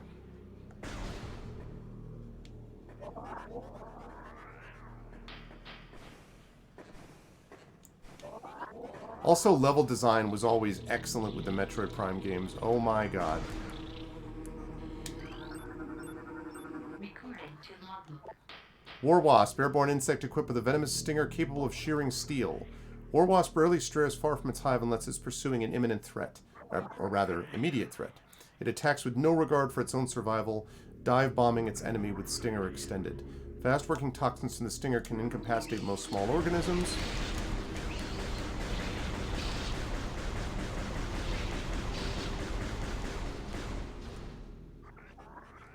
I just want to play smart.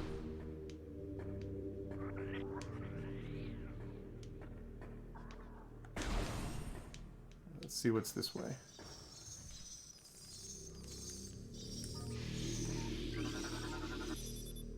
Petrified organic matter looks like a rock carved into the shape of an eye. Is that? Only translatable symbol detected on this sculpture is the word Chozo. Chozo sculpture crafted in honor of Talon's star. We got a lot of Chozo sculptures. That's a good sign. Alright.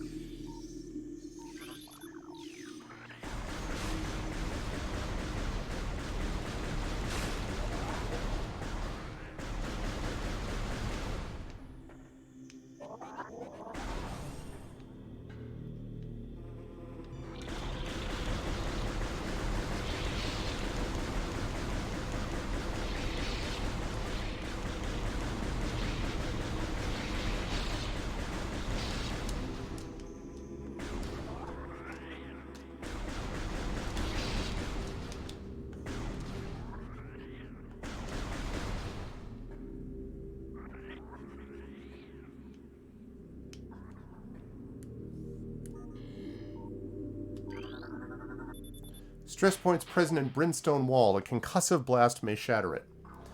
Which means I need missiles, and I don't have missiles. Yet. Nor do I have a charge beam.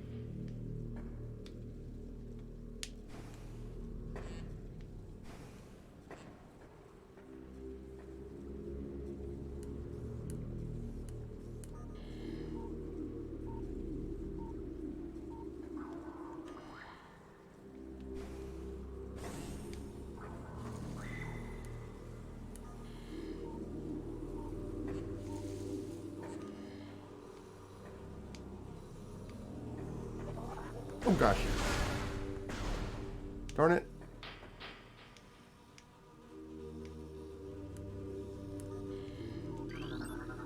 Recording to logbook. Plasmite, small insect capable of storing and releasing thermal energy. Plasmites are attracted to sources of heat, thriving on the energy present there. They emit light when hunting and will expel small bursts of thermal energy when threatened.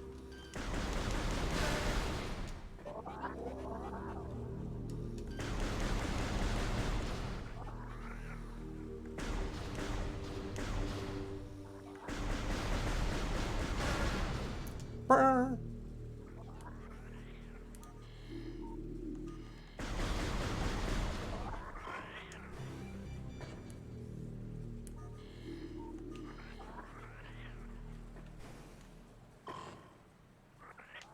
Oh, radiation. I assume radiation from that thing we just jumped over. This looks not great.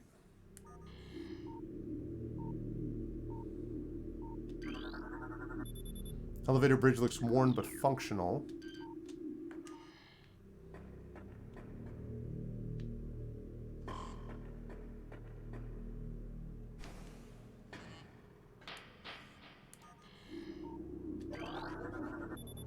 Appears this item can only be reached by using the elevated bridge.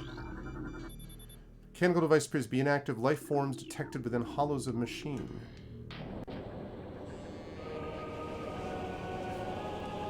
Yep.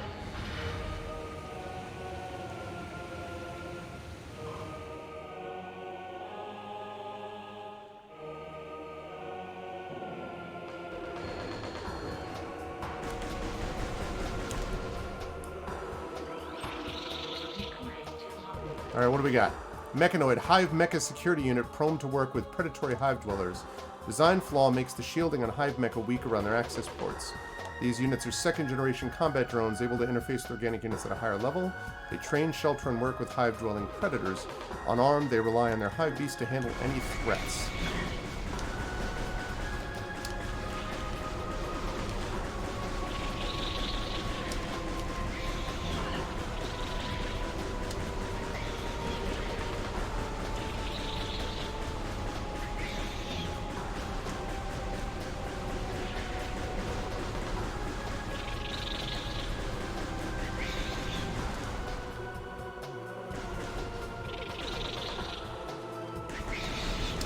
One.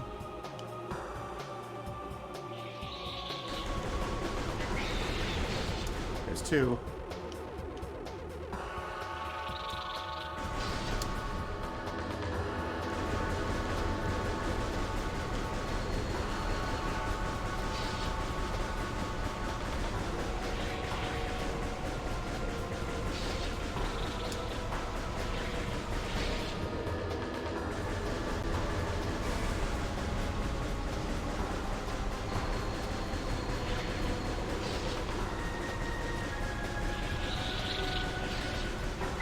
Okay.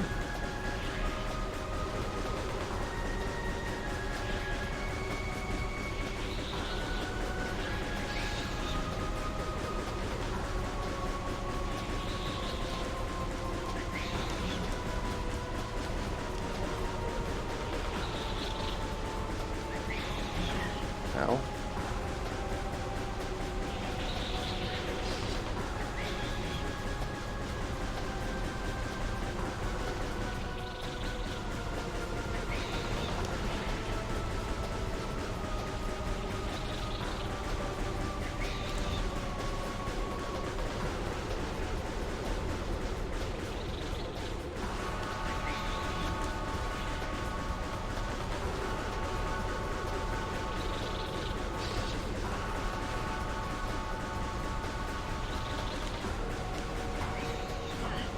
Ow.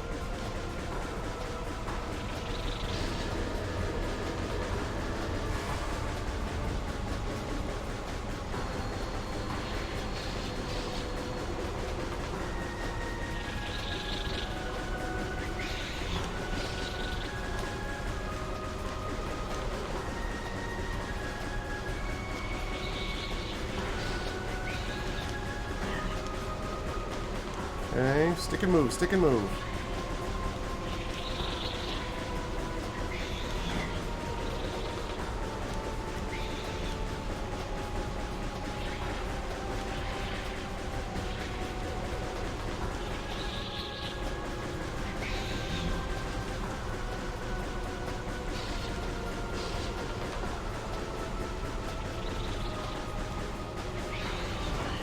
Damn it.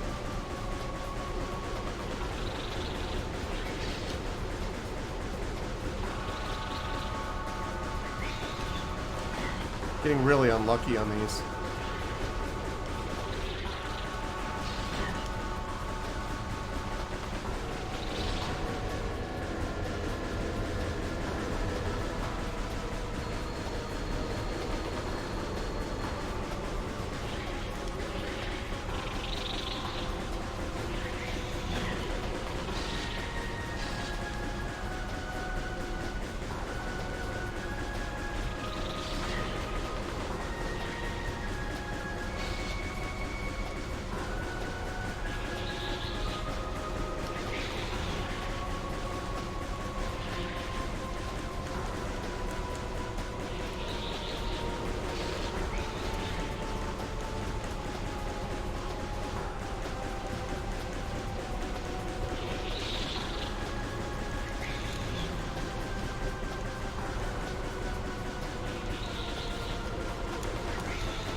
Damn it.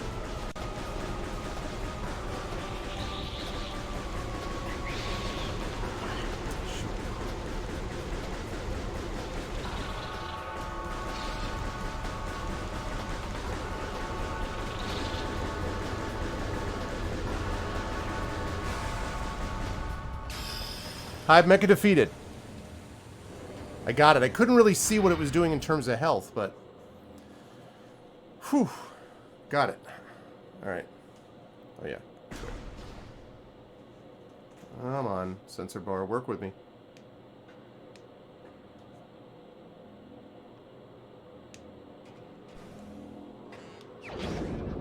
Missiles!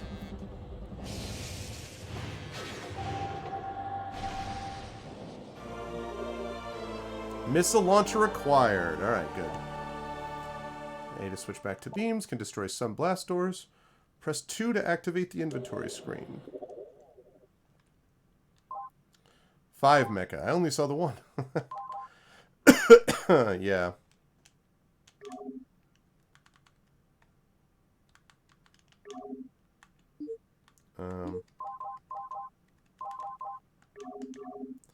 Ballistic weapon capability. Missiles fired with a lock-on will seek their targets. Missiles can destroy objects made from radion or brimstone, and we already passed a brimstone wall.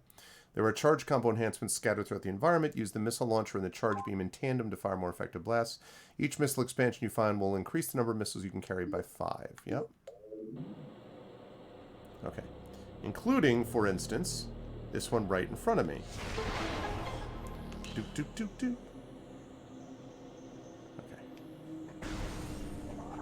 Ooh. Energy tank. Small tunnel leads back behind the wall. I don't care about that. I care about that. Energy tank. This item permanently increases your maximum energy capacity by 100 units. Energy tank acquired. Maximum energy capacity increased by 100. There we go. Excellent.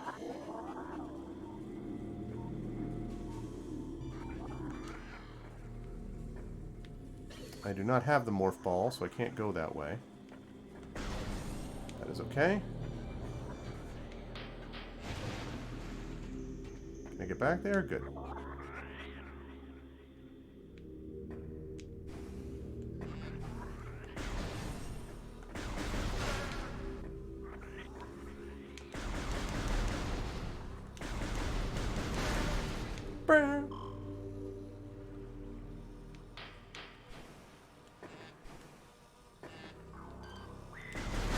Yep. Okay.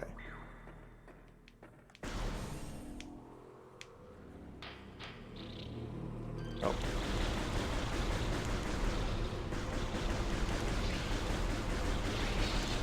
Just fought a bunch of you guys.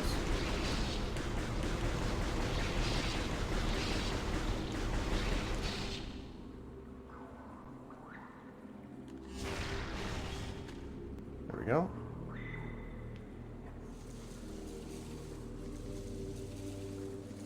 It's the grass down there. Okay. Doop, doop, doop. Wait for it, wait for it. Whoa, whoa, whoa.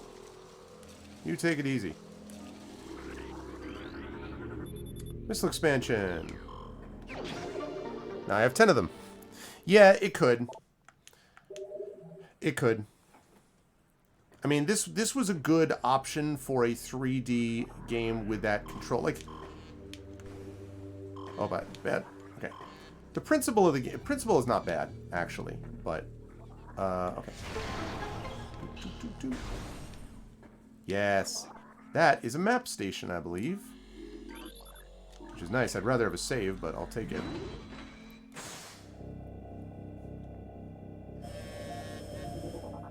It'd be a better side scroller. I don't know why you're so down on this game, Mr. Arma. I think the Metroid Prime series is amazing. Alright, press 1 to access the map. Right. Okay. So now we can see what we've got. So we've got this. which is, let's see, is it that? Yeah. So the only problem is I need to get there. I need to get up to that side to get to that, whatever that is. And then that.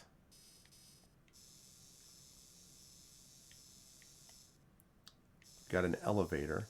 We have another save station, because that's really what we need, is a save.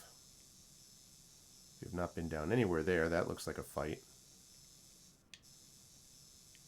That's all crazy go nuts down there.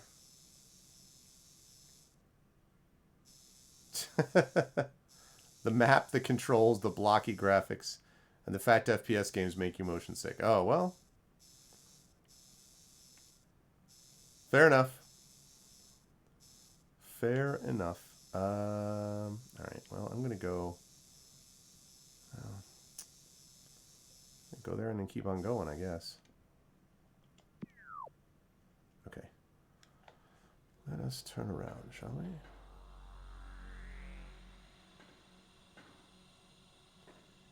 What is the map station?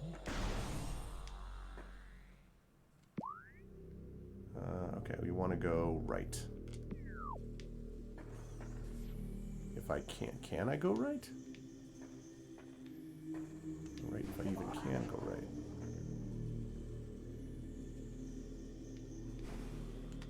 Oh, shoot. Up. Here's something. Oh, down there. Right. Can't get there, though. Not as of yet.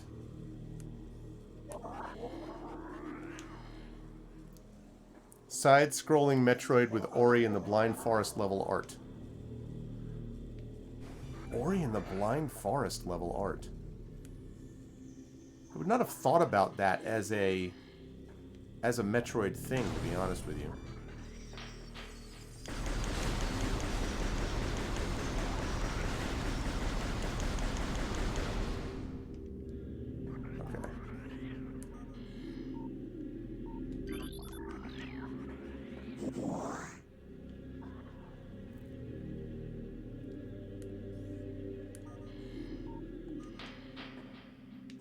Very cool.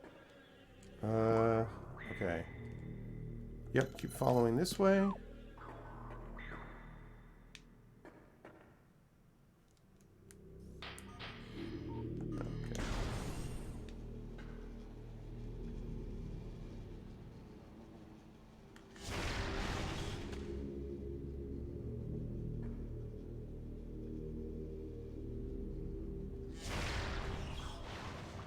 Okay.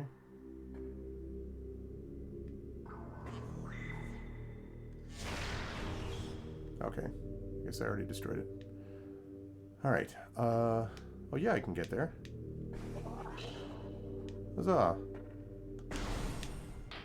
There's a save station. That would have been useful if I knew about that before. Oh well. I needed to just not die. I just needed to be good. And I was, in that case.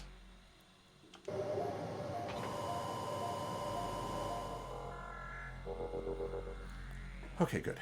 Now, where do we want to head? I think if we go down here... Yeah, we head back to the main room, basically, and then go down that way, wherever that is.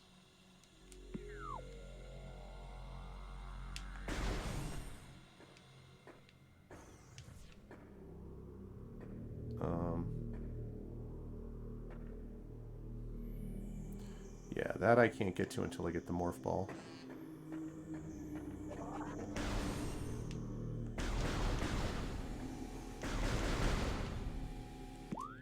Going the right way? Yeah.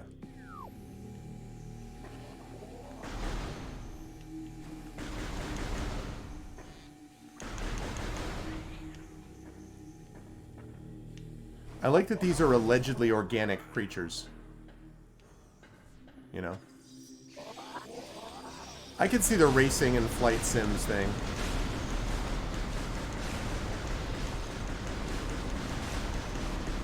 Yeah, I don't have that kind of motion sickness, but I could see where that would be a problem.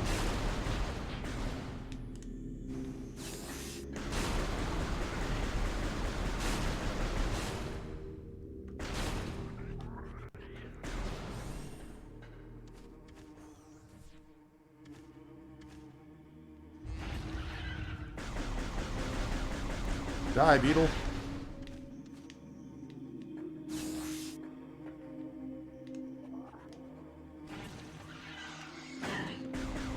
Hey. Don't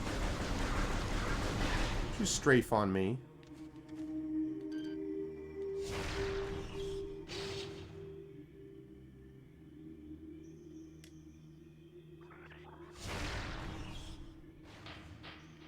Nice. Okay, so...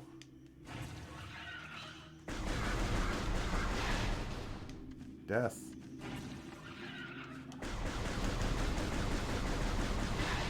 Alright. Anyone else want to be smart? Okay. No. Can't reach it from there, right?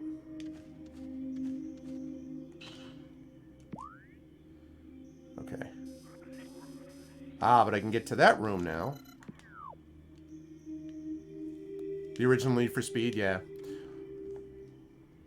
I cannot wait until Gran Turismo 5 or whatever. I think it's 5, 6, whatever it is for the PS5.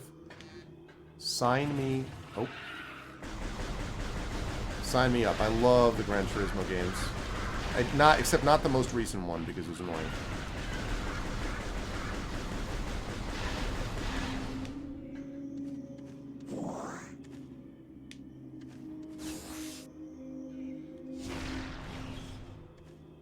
There's with shot.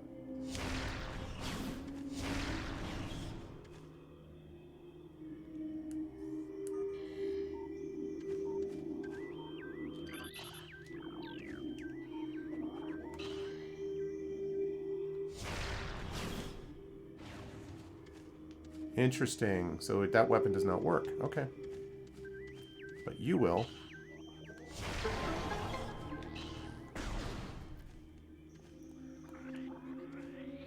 F-Zero. See, I always thought F-Zero was always way too fast for me. I was like, I don't...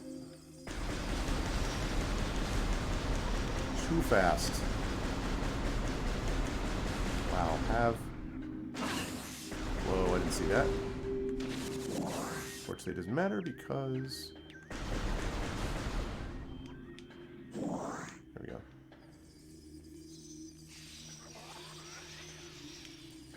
Well, I don't know about any car, but a lot of them. You could get a lot of cars. Like the big conspiracy of silence in the Gran Turismo games was always the Mitsubishi 3000 GT Turbo, which was epically good, especially when you got that tuned up.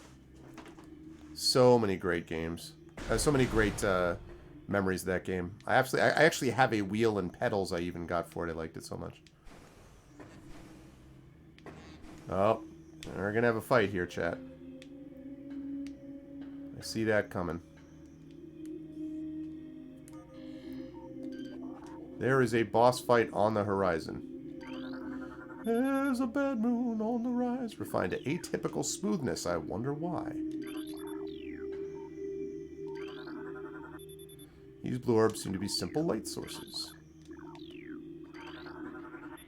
Multiple microscopic fractures found throughout sandstone wall section.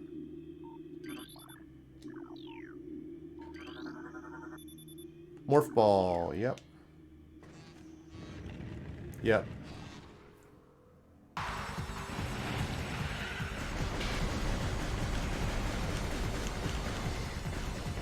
I could really use motion controls, thank you.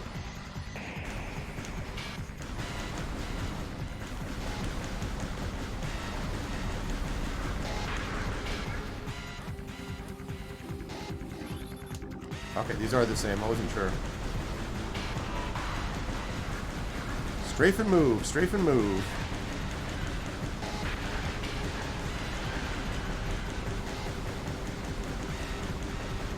Strafe and move. Strafe and move.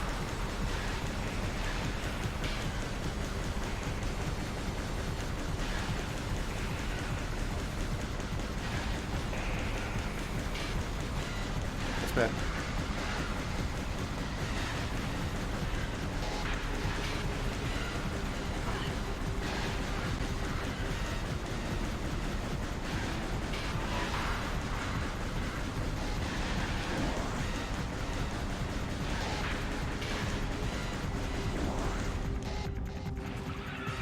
And the big guy. Yep, I figured.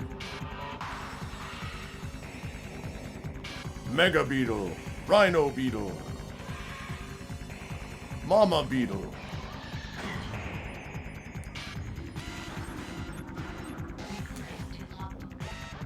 Plated Beetle. Well-armored burrowing insect. Vulnerable only in the rear abdomen. Think cranial plating. Can repel frontal attacks. This gives it advantage in combat, allowing it to make ramming attacks only surfacing when it detects vibrations above. It then maneuvers itself so as to always face its rival, keeping its exposed abdomen protected. Oh, shoot. Tap Beetle down.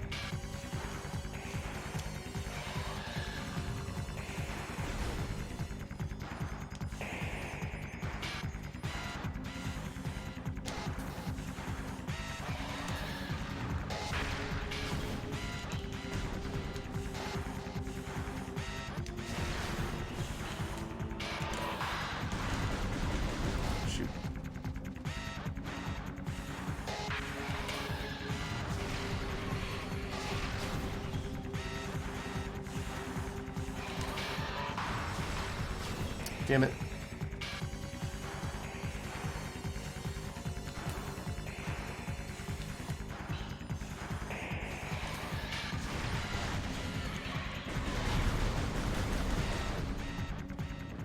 That's what I thought. Only needed the one shot. Plated Beetle discovered. Recording to logbook. Large energy replenishes 20 units of energy. I need it. Rather, which side? It was the side that it was trying to ram me with. Yeah, the Morph Ball. Alright, good. Still can't put down bombs, but I can now morph. Proceed. Activate Morph Ball mode. Use a control stick to move the ball around. Additional data downloaded inventory screen. Press 2. Morph Ball changes your suit into a compact mobile sphere. One of the weirdest parts of the of this suit, honestly. Press C to enter Morph Ball mode. C again to leave it. Like the power suit, Morph Ball is modular. Several modifications that can be added to improve performance. Yes.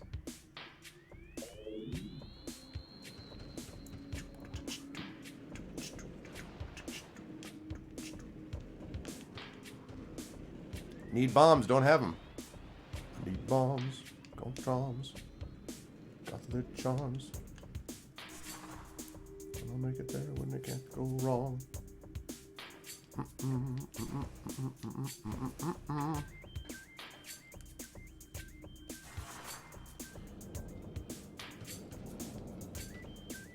Yeah, I'm gonna need boost for this.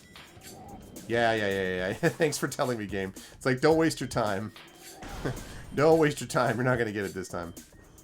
Actually, wait a second. Whoa. I'm still the... Oh, well, thank you. Thank you. I appreciate that. Oh, look at that. Right, I'm going to need the magnet. Okay, that up there's a magnet thing that you can get that attaches to the Morph Ball that can let you roll up to areas like that. So that'll be cool when we get it. Yeah, clearly. Samus did some Cirque du Soleil work. That's her origin story. She actually used to date Dick Grayson.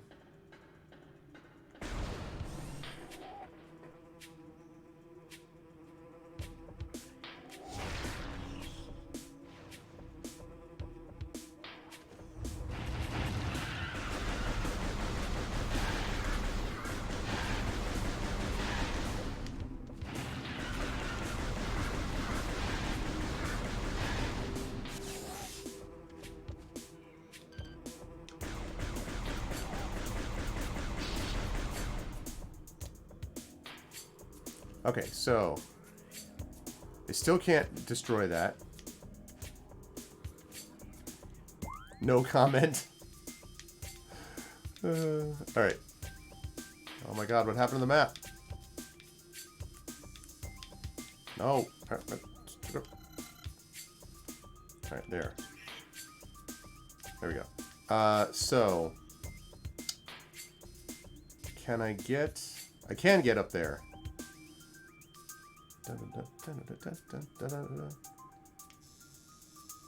Always like the music with this too. I can go down there to save. That I can't get to yet. elevator. I can go down here and over here. Alright, so let me go over... I wonder if there's another place I can save. There's that room.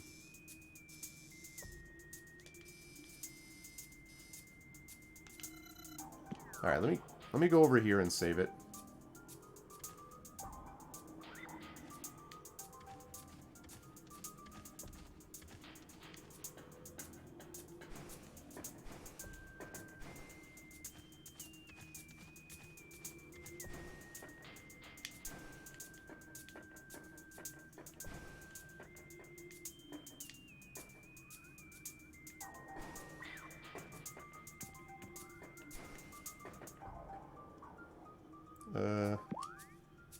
Did I go the right way? Oh. Supposed to go up and then left. My bad. Wait, what? Is it down there? Oh, it's down there.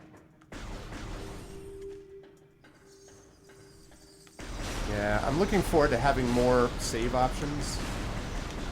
Because I'd rather not have to go through this entire area. Oh wait, do I have to go there? Oh my goodness. You know what, I'm not gonna do that. I'm not gonna do that. I'll find a save someplace else. I'm not going all the way back through those stupid eye things again.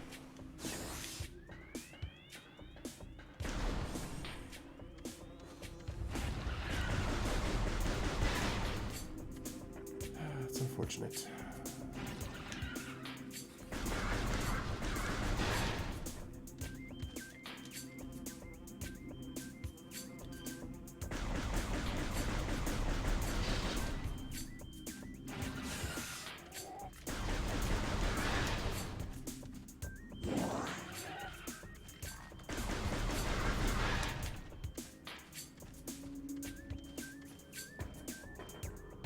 Right, I'm not going to be able to get on these things either.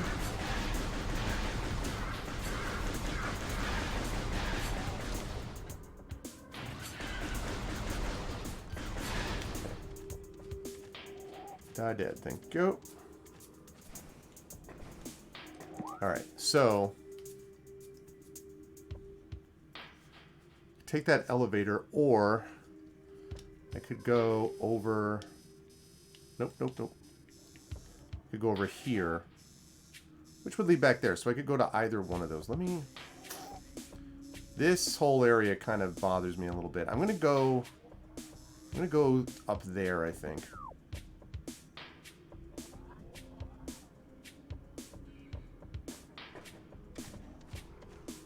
If I can I get up there?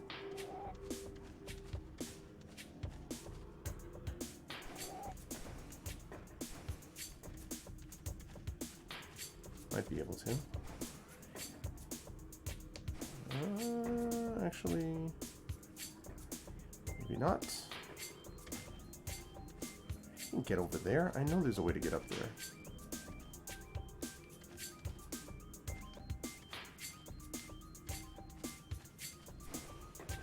Like this, and then this. Yeah, and then this. Yep. In here.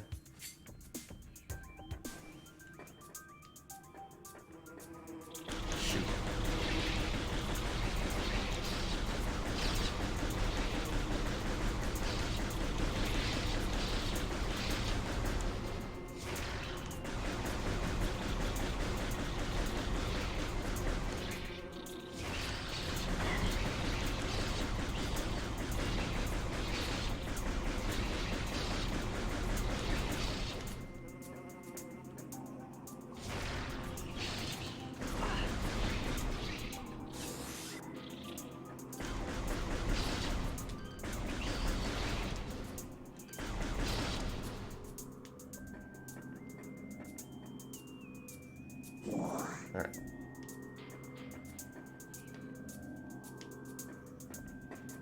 I hear it right there, but I can't get to it yet.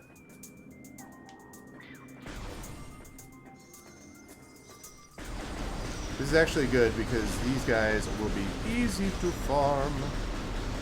I don't really need to farm for very long. I really just need like pick up one energy ball, basically. There comes a point where you have so much energy that you can just, like, run through those guys and it doesn't really make a difference. Oops. Yeah.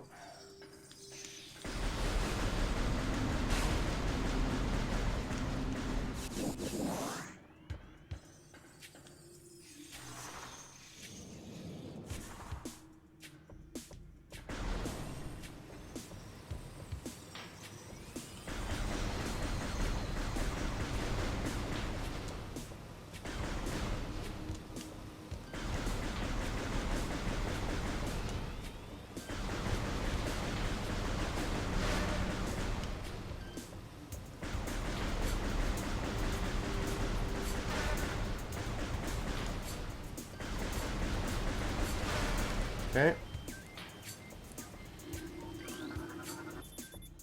Fountain choked by overgrowth, toxin levels are high.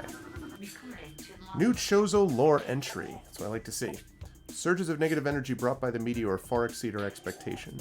We Chozo have yet to find a way to rid ourselves of the great poison. All we can do now is seal it away and wait for the day when a power to purify the poison appears. However, it is already impossible to collect all the pieces of the great poison as it has already spread, seeping into the planet and hardening. Toxicity levels critical. Contact with contaminated water extremely hazardous. I noticed. Oh gosh.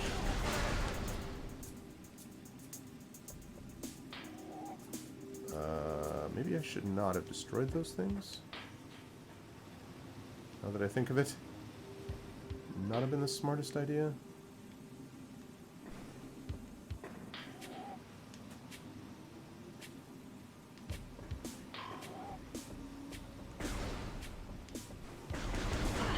Ow.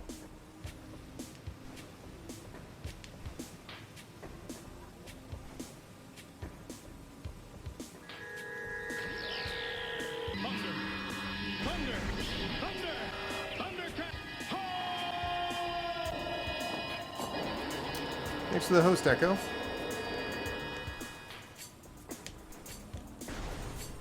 Alright, cool. Oh gosh. What? I couldn't scan you. Thanks for the host, Echo.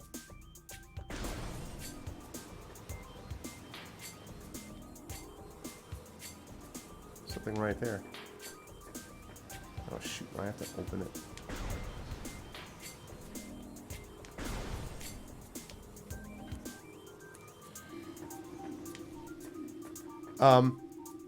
Yeah, there's a game in the category, Metroid Prime Trilogy.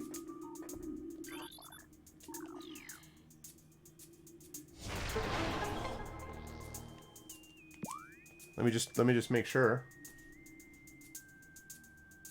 Let's see.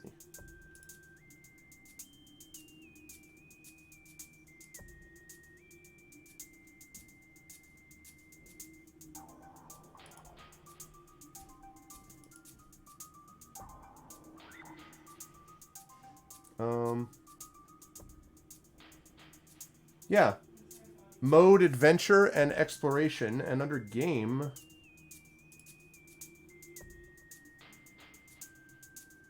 Oh. Yeah, that's weird. It was there before. What? That's strange. I put it in and it saved it, but it looks like it didn't... Wow. Well, thank you, Echo. I don't know what the hell happened there. The category I had was Metroid Prime Trilogy.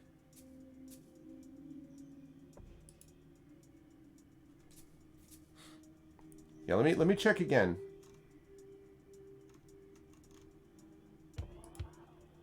Oh, the classic. Okay, I love this. This is something that really ticks me off about when Twitch does this. They have Metroid Prime Trilogy listed as one of the options, okay? And when you put it in and they say, and accepts it, and it's like, great, but it doesn't actually work. Unreal. So, it's there, but it really isn't, which is annoying. Like, if you're going to have it in your catalog, then have it in the catalog. Don't pretend that you had something loaded up and you didn't. Okay, now it should be there.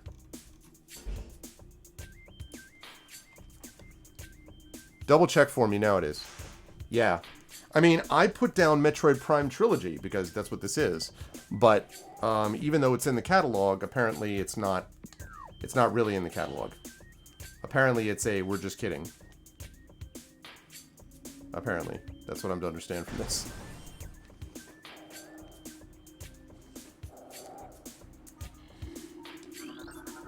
Recorded to logbook.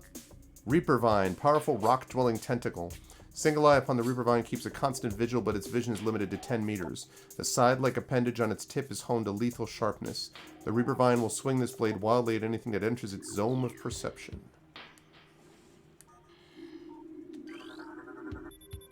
Analysis suggests the presence of a runic symbol here.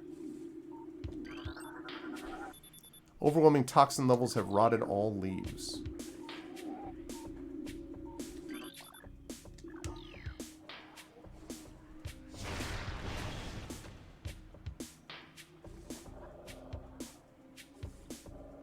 Yeah, there we go. Boy, I wonder if if some people have not been coming because of the category. Yeah, that's obnoxious. Obnoxious.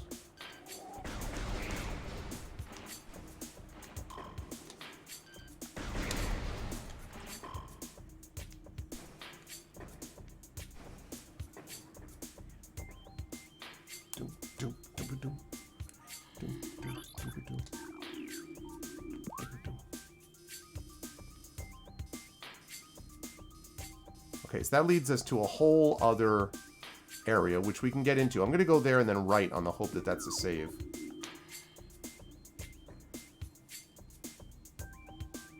Yeah, no, you know what? I'm not even going to take any chances.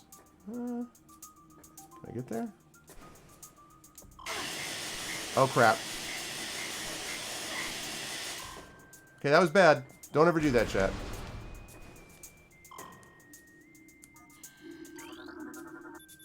This runic symbol has been activated.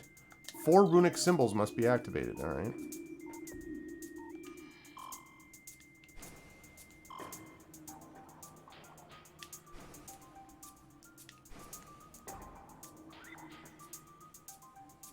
Right, so I need to get up there.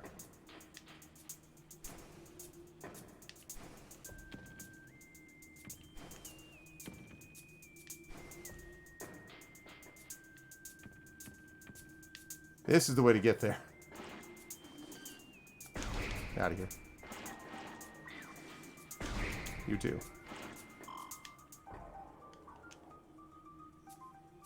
Hey, what's up, Rockgod? Ah, you're playing Skyrim, huh? I was watching Coven play that yesterday.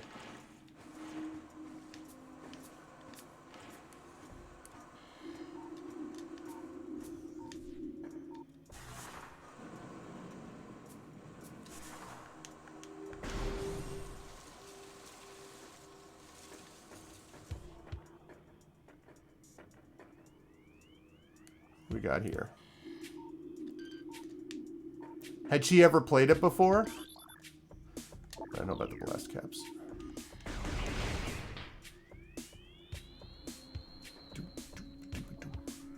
Okay. This, I think, is the way to what I'm hoping is a save. Really hope this is a save. Yeah, that's a save. Hell yes. No, she is not. Oh, the remastered version is free on Game Pass? Nice. Oh no, Rudinell. I hope you're feeling better, but that sucks. I have been there. That happened to me, oh gosh. It was when I was still back at the University of Connecticut, so we're talking... But I was in my apartment, which is when I was already in graduate school. So I was doing my... I could have been my master's. So it was sometime between 1994 and 1996. Somewhere in there. Yes, it took me a while before I could look at... come on, controller. Before I could look at pizza with mushrooms again. I know that feel. Ah, man. I almost scanned these.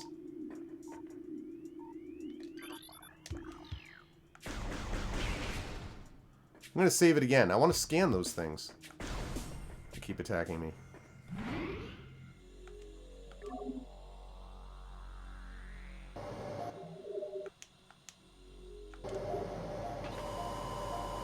Yeah, so welcome to Metroid Prime.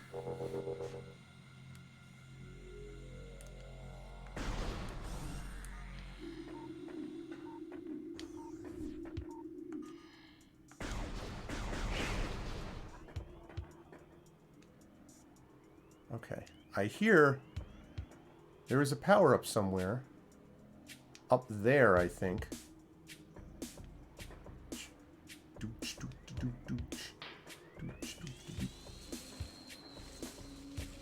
Oh, hi.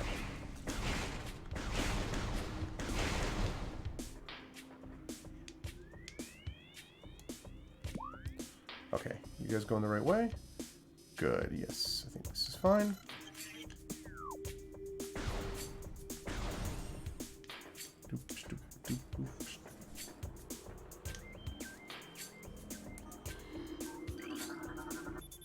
That which fouls the water seeks the sun.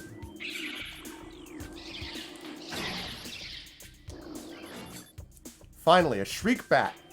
Territorial ceiling dweller. Body temperature peaks at 121 centigrade. Shriek bats have high internal temperature, making them easy to spot with thermal imaging. They roost on cave ceilings while hunting for small prey. Fiercely territorial, they dive bomb anything that wanders near. Well, I see that. Now at least I know what the hell you are.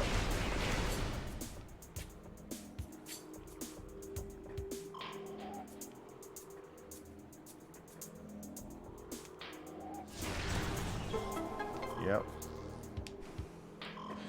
That mission expansion. Pepperoni. Not if I should have gone by. I was in a fridge, so it should have been fine. But could also have been spicy, greasy food in a stomach that's taken a beating from a constant stream of ramen and canned ravioli thanks to eating almost completely from Amazon of late. I thought, for a minute, Arudinel, I thought that you got super angry at the end of it. So you were like, I'm not sure if it had gone by. It was in a fridge, so it should have been fine. But it could also have been spicy. That's how I was imagining you saying it. Had some fresh groceries, yeah. We actually had simple meal today, but I like it a lot. It's just breaded chicken, flour breaded chicken. And we had mashed potatoes, corn. We were supposed to have Brussels sprouts, but we forgot, so we'll make those tomorrow. And gravy made by my wife. That's kind of how I said it, so happy accidents. Yeah. It was really funny. Got you that time. Punk. Zap. Open up, says me. Hello, blast caps that I'm going to immediately destroy because you guys are ones that I could run into later. If I'm trying to run away from a creature, I am not going to want to be landing on top of explosive mushrooms. It's just a general rule, chat. If you're ever in a room and you're worried, I mean in life, if you're ever in a room and you're worried that you may be having to jump backwards, be aware that you are. It would really it would be wise in that circumstance to make sure that you blow up any explosive mushrooms. Sometimes people walk into a room, you know, they're going to a party pre-pandemic, and they realize that just, you know, that basically it's not. They walk into a party and they're like, oh, it's a good party, friends. But then they don't do the obvious thing, which is to blow up any explosive mushrooms. So that's just important, you know. This runic symbol has been activated. 4 runic symbols in this room must be activated. Happens to me in my living room all the time. You just bought the room VR. How is it, Hilmus? Its large metal gate blocks entrance to the area beyond. 4 runic symbols adorn its surface. Matching symbols within this room must be scanned to gain access here. Okay, I got one of them. Need 3 others.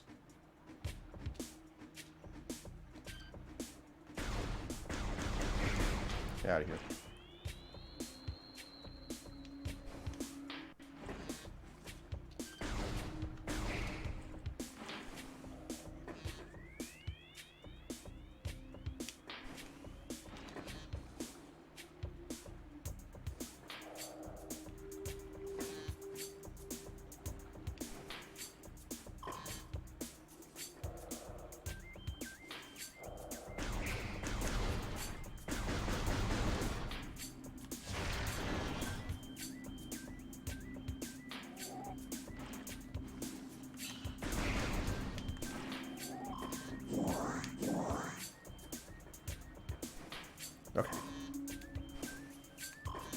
Here's another runic symbol. Oh, nice. Jumping backwards in a room is strangely relevant. Okay, I got 2 of those. There gotta be 2 others. Roots originate over walls. No decomposition detected. Host plant appears to thrive on toxic water. Smoke on the water. Runic symbol's been activated. That's the 3rd one. I need 1 more.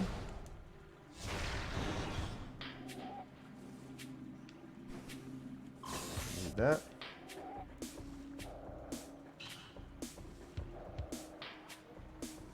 Okay. Need 1 more of these symbols.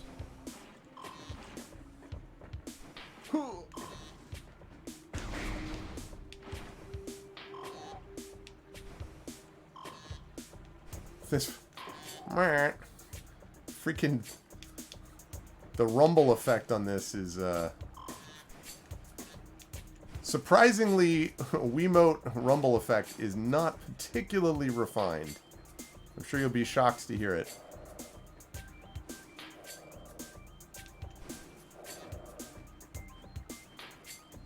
Okay.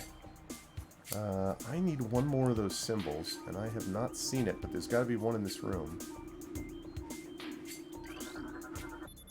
Trace sediments indicate water once flowed here. Okay.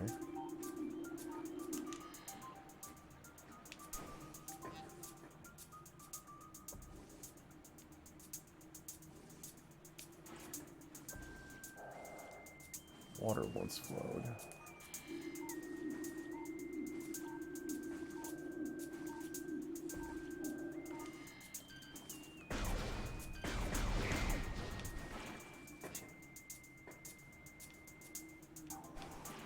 Ooh, that was close. Closer than I would have liked.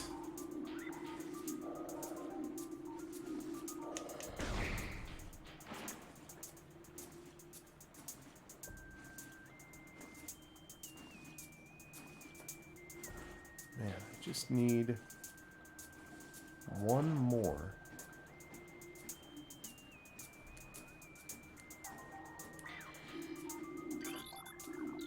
I already activated that one. Need that crown one. Get out of here. It's got to be down at the ground. Down on the ground. Okay.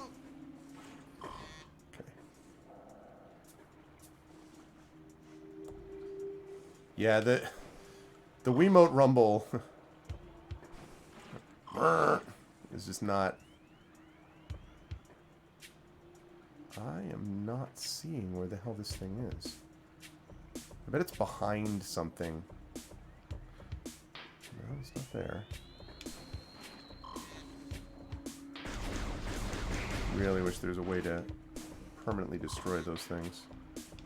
Don't remember if there's a weapon you get later on that makes that possible. Oh! Well, looky, looky.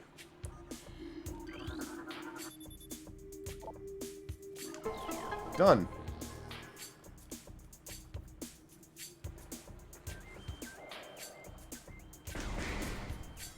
Data received. Increased war wasp activity detected. Strong hive presence within this region. Great. I'm gonna have to go to that war wasp. That's what that tells me. Alright, well, let's...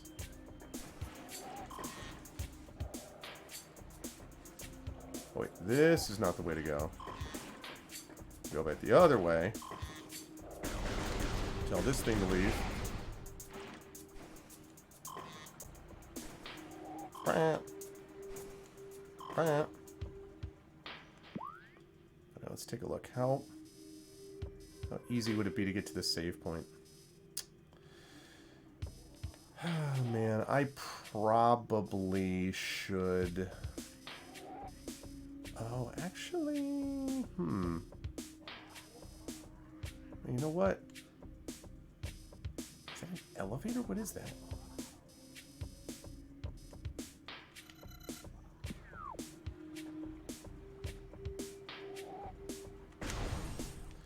Alright, I don't know if I should be... This is probably being overly cautious. I'm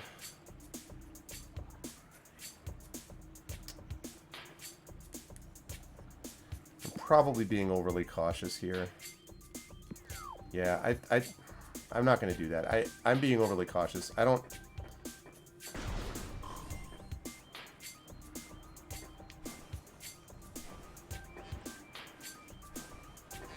Okay. Get out of here.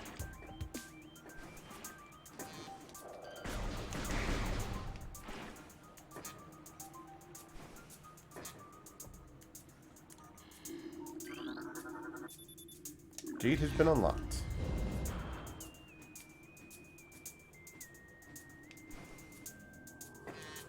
What is that? Those bombs? No, that's the charge beam.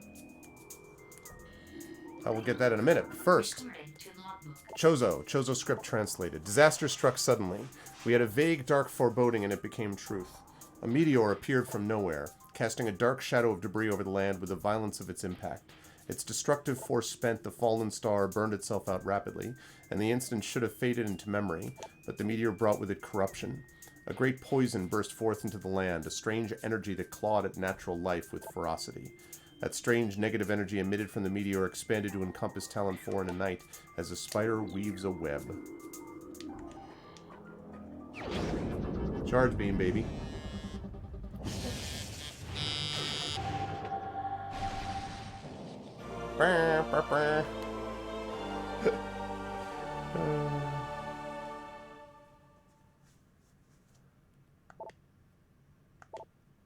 Okay. Hello.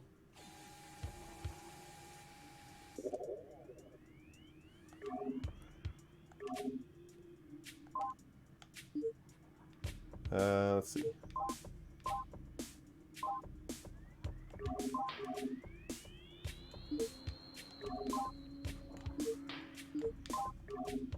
There we go. Charge beam allows you to increase the damage and effectiveness of the arm cannon. Press and hold A to charge the arm cannon, release A to fire.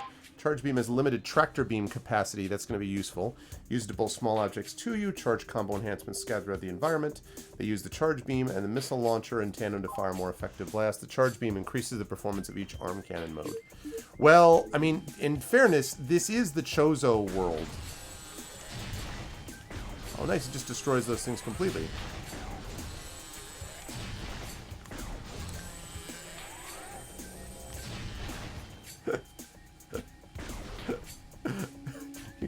You guys love the real effects.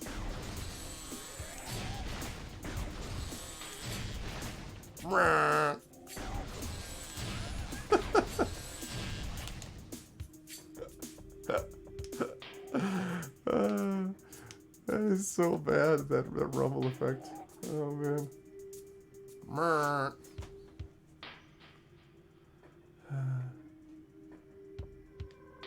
Good times, good times.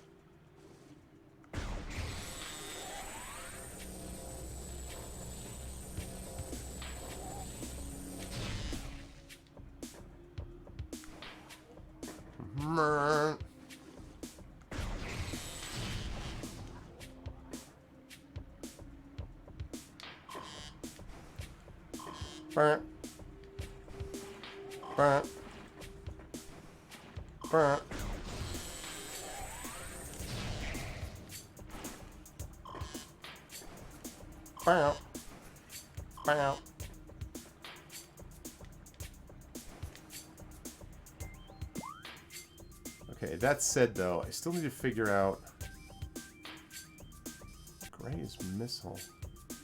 Alright, I need to go around and over. I actually think I missed something. I missed something, so I gotta go back. And that means we get more of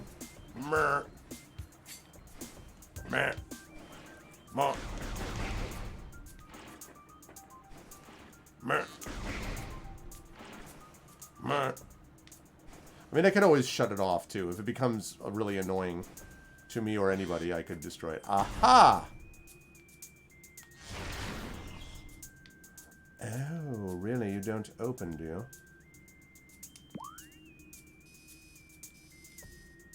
Interesting. Okay, so I need bombs for that, is what we're saying there. Yeah, I don't have any bombs. I do not have any bombs. Someone set us up the bomb.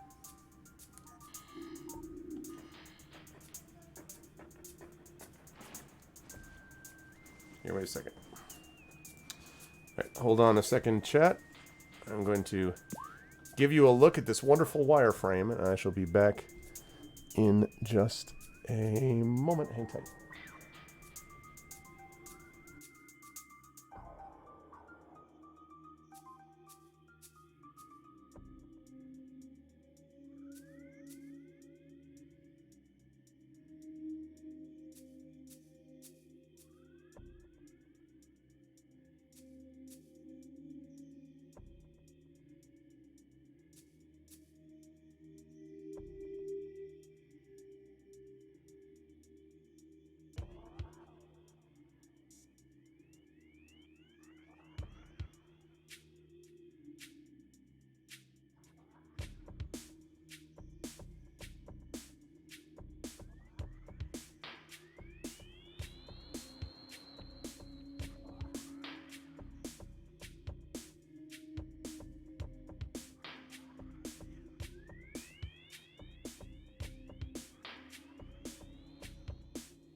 Okay.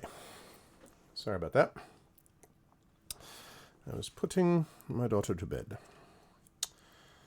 Little Arv is now heading to bed. Come back, Wii Remote. Okay. Let's see. What were we doing when last we left our heroes? Oh, yes. I was trying to figure out... I figured out the fact I couldn't get there. So, I'm going to go back here. You guys talking about Rocky Horror? Yeah. Okay. So, that's this. I have to go back there anyway, so I might as well go back there so I can get the save point. And then I imagine I'm going to be able to get up to that ledge, because then I can go here, all through there, pick up whatever the heck that is, some boss fight or something, get something there. That might be the bombs, actually, which would, then that would allow me to go back, or the boost ball. But if it's the bombs, I can go back all the way here, and then I can go there, and then I can go through and get whatever this is. So, first order of business, though, is to get out. Get out. Well, first I gotta back up. Alright, there we go. Come on. Come on. Okay.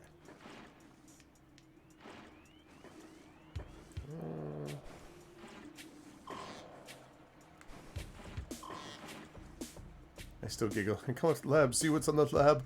I'll make you shiver with anticipation. The great Tim Curry. I've been to 2 productions of Rocky Horror. One that a friend of mine was doing, and then another one that was, I think, in New York. I enjoy it. It was fun. I have to admit, I am not wild about the forced participation, you know, things. Because there are parts where I'm just like, I don't want to do that, you know, which is sort of part of the point. So I did, you know, I did some of it. It was cool. But I was kind of like, I was all, like, I didn't get too much bothered by it. Like, people were not, like, really obnoxious about it. So it was cool. It was pretty much the right amount of participation for me, was something like that. Although, there was a, I think it was in, and I've never been to it, I've just heard about it, where it's in, I think Carlos might have gone to it, Carlos Hernandez actually, and talked to me about it. There, it was a production of, I think, Macbeth, I want to say, but it was done in this warehouse. This is obviously pre-pandemic, where you could, I'm going to go to the save point, pre-pandemic, where you could, like, go from room to room, and basically you were interacting with the characters, and from Macbeth, and as you interacted with all those characters, different things would happen. And so it was kind of telling the story of Macbeth, but obviously you were telling it out of order and everything, so it was pretty cool. And this was in New York, that was happening, if you're talking about my version of it. I actually saw, this is not quite on topic, but you guys will find this funny. I was reading, the other day, I was looking, actually earlier today, now that I think of it. Nope, I got you this time. Oh, jerks. Shriek bats. I was looking at a couple of academic things, and I came across this book called Hamlet and the Something of Darkness. The Reason of Darkness, the Aura of Darkness, Something Darkness, okay? And I didn't think anything of it. It was reading my Shakespeare quarterly, actually.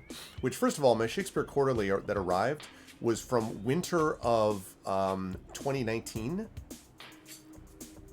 Or actually, no, winter of 2020, which means January of last year. So they must have been way behind. And it's not a very thick journal either. It's very thin, which indicates that, and there's not a lot of articles in it, so I bet the pandemic affected them too, in terms of, you know, coverage and all that. But whatever. But anyway, so I was reading this, and this is from a book that came out in like 2017 or 2018 by this guy that basically argues that Hamlet is, I'm oversimplifying it, but basically that Hamlet is essentially a nihilist and showing how Hamlet itself doesn't really matter to anything, like the play itself, and the whole point of the play is to demonstrate how nothing matters. And as he's doing this, according to this review that I read, he's basically just hammering away. It basically reads like he hates Hamlet the Prince. Like he's obnoxious and he's stupid and and all these things, right? And so I read that and I'm like, what? And then I saw that there were a number of reviews that have been written because this is a very controversial book. And I missed this. This is 2018. I hadn't seen this book. And so in the London Review of Books, there's this basically back and forth where this guy reviews the book. And he's a well-known Shakespearean scholar. And in reviewing it, he quotes a couple of things from the book. At one point, the guy says that Hamlet is a classic bullshit artist, which is an odd thing to say in an academic book anyway, but it's especially odd to refer to I guess you could be, but anyway. So the guy refers to that and is just like, this is extremely learned study, but the guy that's completely not convincing on Hamlet. So the author of the book writes a really pretty nasty letter back, basically saying, I don't understand other than this guy deciding that he needs to flail about so he can still have his tower. Something like he can still live within the tower that allows him to say what Shakespeare is and isn't, why he's going after my book this way, blah, blah, blah, blah. And he says something to the effect of, at the end of the review, the guy said, if I were, sitting in a theater and I happened to see this guy, the author next to me, I probably would avoid him because the last thing I need is for him to be watching the play muttering bullshit under his breath over and over again. So the response, the author was like, well, believe it or not, I've actually been in a theater near you a few times and you've been, polite enough never to actually, want to move somewhere else. And so the original reviewer responds to that and responds to a couple things and then says, this is kind of not the typical screed that we've seen from him elsewhere or in the book, sneering, dismissive, arrogant, blah, blah, blah. And he gets to the end of it and he's just like, as for being in the theater, he's like, it's possible that I was near you and never knew it. Now that I know your picture, you can be assured that I will politely make sure I am far from you as possible, or something like that. It was like, for academics, and there are definitely academic disagreements. I've had a couple of I had one person who gave an anonymous review of my first edition academic book that basically just hammered it for stuff that it wasn't. Really, it was bad. It was so bad that the editor actually apologized to me and said that they would get a new peer reviewer. But at that point, I already had a contract with Clemson, and I said, no, the heck with it. Listen, I want to get tenure. I'm not going to wait around. And so Clemson University Press published it. I did get tenure. I got promoted. And then, as you know, like a year and a half ago, a second edition of that same book came out. So obviously it worked out pretty well. But so I've had a couple of those things, but even that was just private. In public, for someone to be this vicious, basically, I was just kind of like, whoa, who he, huh, yeah. So it was really that's it. Yeah, well, listen, I teach Shakespeare, no, it's kind of goes, and revenge tragedy goes with the territory, right? Yeah, things heating up in the Shakespeare fandom. Worst book on quantum physics I've ever read. No. The first edition was so bad. No. It's the same publisher. What happened is, Terma, was that the guy that I originally went with, the editor-in-chief, eventually retired after a long time, and they got a new person in play.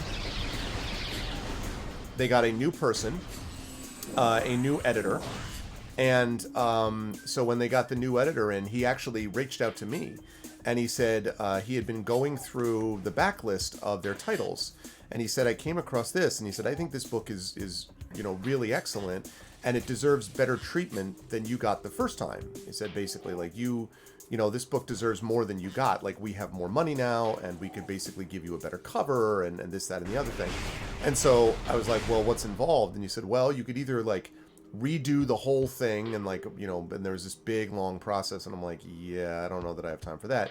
He's like, or, you can just write a new... No. Okay. Or you can write a new preface for the book, with updated research, and then, we'll publish it that way. And so I did, and I published I wrote a whole new preface. I actually did work on it for about 4 months or so. I did new research and writing, and I refined some stuff, and that became the second edition of the book. So it was nice. And actually, you can see the difference between these. I've shown this on stream before.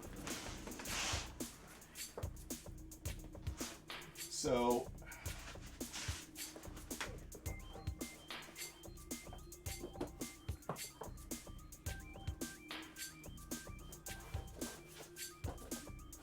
I mentioned I need more bookshelves, because because I need more bookshelves. So this was... Ow. That hurt. Okay, so this was the first edition. Oh, shoot, sorry.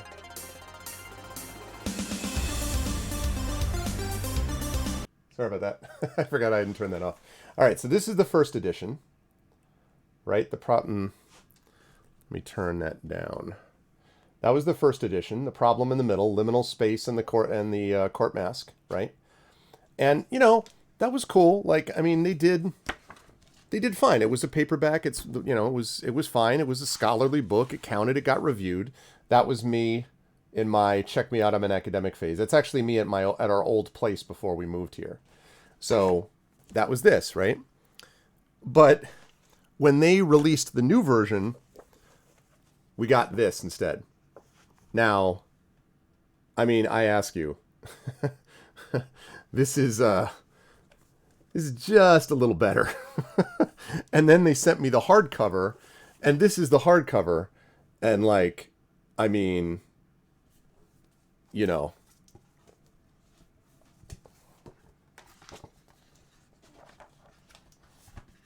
it was, yeah. So it was nice. Much more color. Yeah, in fact, I can turn this back up now. Much more color.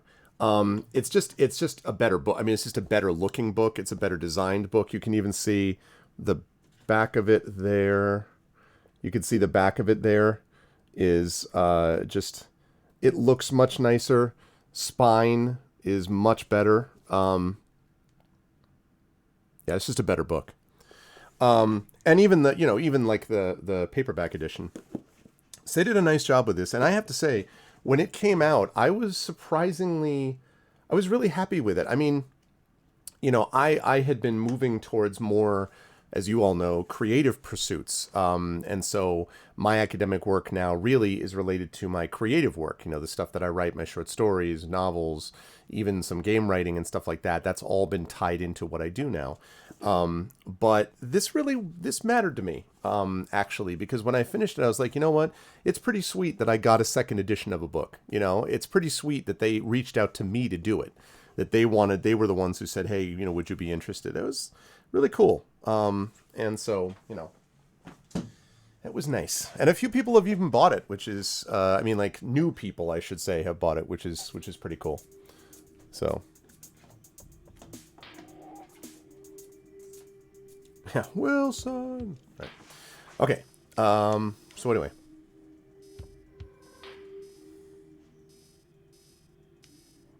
Yeah, and hardcovers are definitely nice. What am I doing? Oh, I am trying to go here. There we go. Okay, now I can back up. Sorry, I'm getting this working. There we go.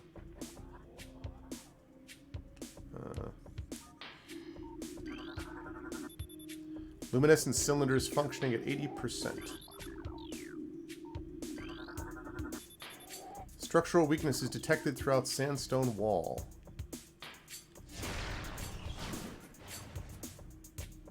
Interesting. Okay.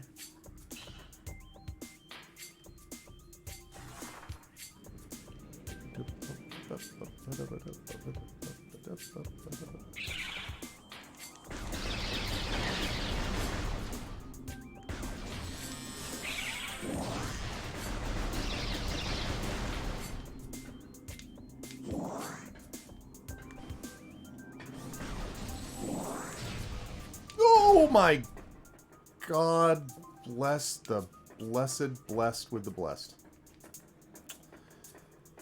Sigh. Well, crap. That was not what I meant to happen. It's when I got too cute on my exploration. I'm like, oh, this will be fine.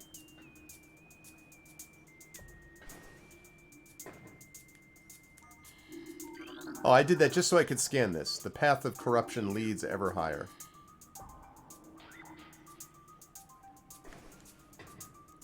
You don't know what liminal space or the court mask means? It's not far beyond you, Rock God. I will give you the I will give you the quick encapsulated summary, and I apologize unreservedly to those of you who've heard this before. So, let me explain. Ben Jonson, wow, dang, Isturma, not that old, my dude.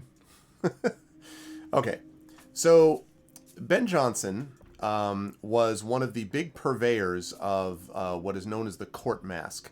Court masks were something that was an innovation that existed both in Renaissance Italy and also England, and they were these fantastically expensive private, usually court, so royal entertainments.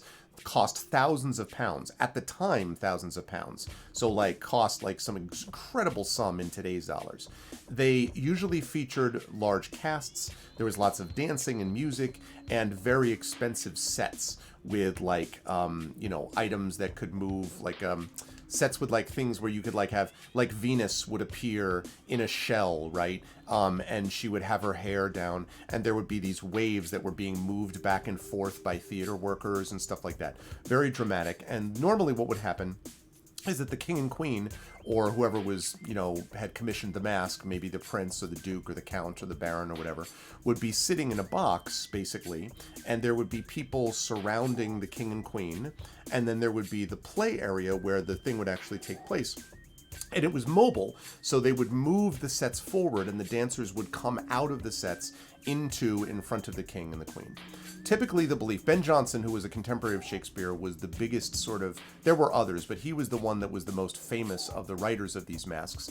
And he, along with his collaborator, Inigo Jones, who was an architect, Inigo Jones designed the sets. And he and his designer, Inigo Jones, basically worked together on making these super expensive dramatic masks.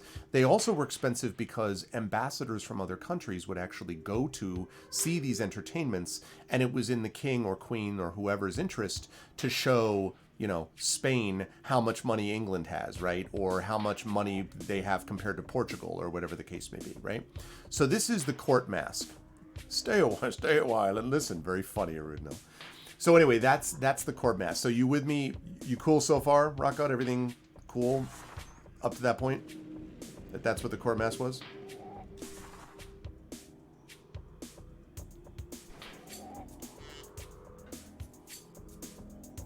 I'm not going to fall down. Okay, so that's what the court mask was. Now, the typical belief about these is that the court mask was basically just a really expensive way to kiss up to the king. Because typically you would have a story, but it would be a kind of very obvious story, and it would be more dancing and music than actual like plot. And it would almost always involve the king or the queen being the center of the story in some way. So a lot of critics just thought it was just basically flattery, right? The problem is that I studied Ben Jonson in graduate school, and Ben Jonson was frankly kind of a jerk, right? Like Ben Jonson was critical of people who he didn't think were as smart as he was, which was most people. That included Shakespeare, although at the end Ben Jonson grudgingly admitted that Shakespeare was amazing. But, he was one of those guys. He was famously irascible. Like he was kind of a jerk. And so he had actually even been imprisoned for a while because of his work writing a play called Eastward Ho, which was somewhat critical of royalty. So I just never bought the idea that Ben Jonson would be super hypercritical guy and sort of like, prickly and all this stuff. But then when it came to these things, he was just like a kiss ass. I never bought that. Something didn't fit to me. So along comes this theory that I get in another class called Liminal Space. And I've talked about this on stream before. Liminal space is literally the space in between spaces, right? It is a space that is a buffer between where you are and where the other thing that you're watching is. Liminal space is physical, right? So it can be, if you walk into a stage, a typical live theater production, you walk in, you sit down in the seats, the lights go down, and then the lights go up on the stage, and you're looking into, most times, a three-dimensional picture on a proscenium stage. Sometimes you're in a place where it's three-quarter thrust, so you're sitting around the stage or whatever, but most of the time you're looking into the stage in modern drama, right? And so the drama is taking place up there, but you are the ones receiving it down here. The space in between where that is and you are is known as liminal space, right? So it has physical quality, but what makes it most interesting is that liminal space is a space of transition. So what that means is, while you're going from one space to the other, you are not on the stage and you're not off it. You're transitioning between them, right? So a good example of this is, there was and I'm coming back to Ben Johnson in a minute. There was a famous study done by a guy named Colin Turnbull, an anthropologist. And he, along with a guy named Victor Turner, also a theater historian and anthropologist, came up with this idea. They looked at this one tribe in Africa, Turnbull did, and saw that there was this one tribe in Africa where there's a rite of passage that happens where you have kids that eventually transition into adults, and there's a ceremony. So at this ceremony, there's a fire in the middle of the village, and the kids are dancing around the fire. Then there's a space, and outside of that empty space is a circle, in Heimerinde, if I didn't say hi before, there's a circle of adults.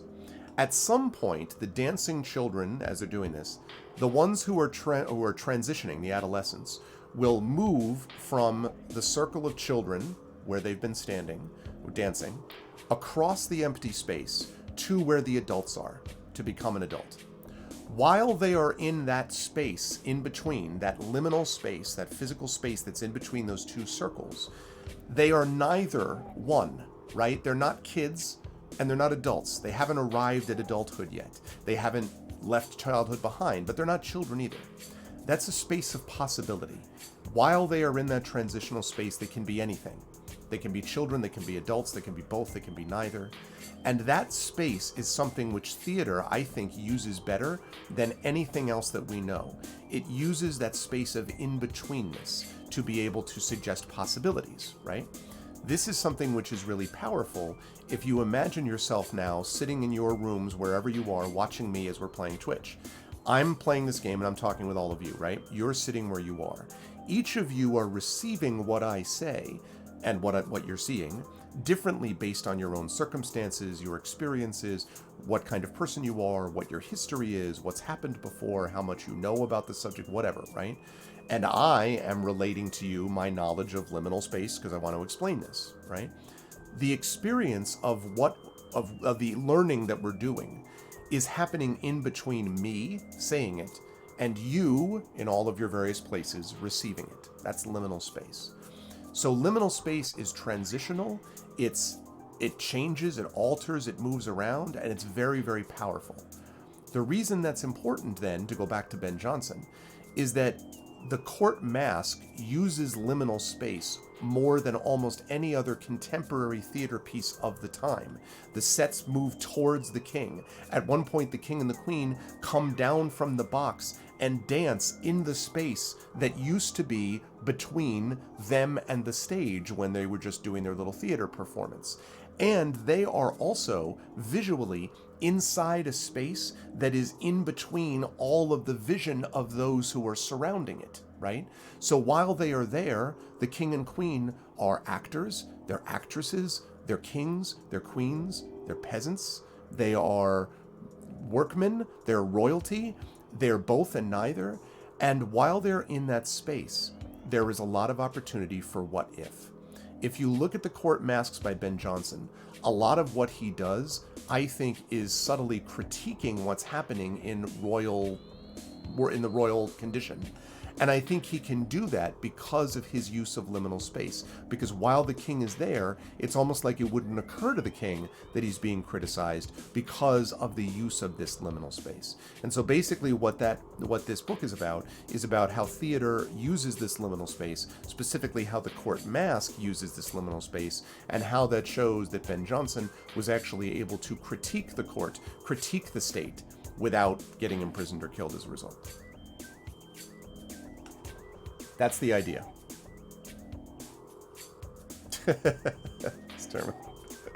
So that's the idea. I hope that makes some sense. I'm oversimplifying it, but that's basically the idea. That's the concept, theoretically.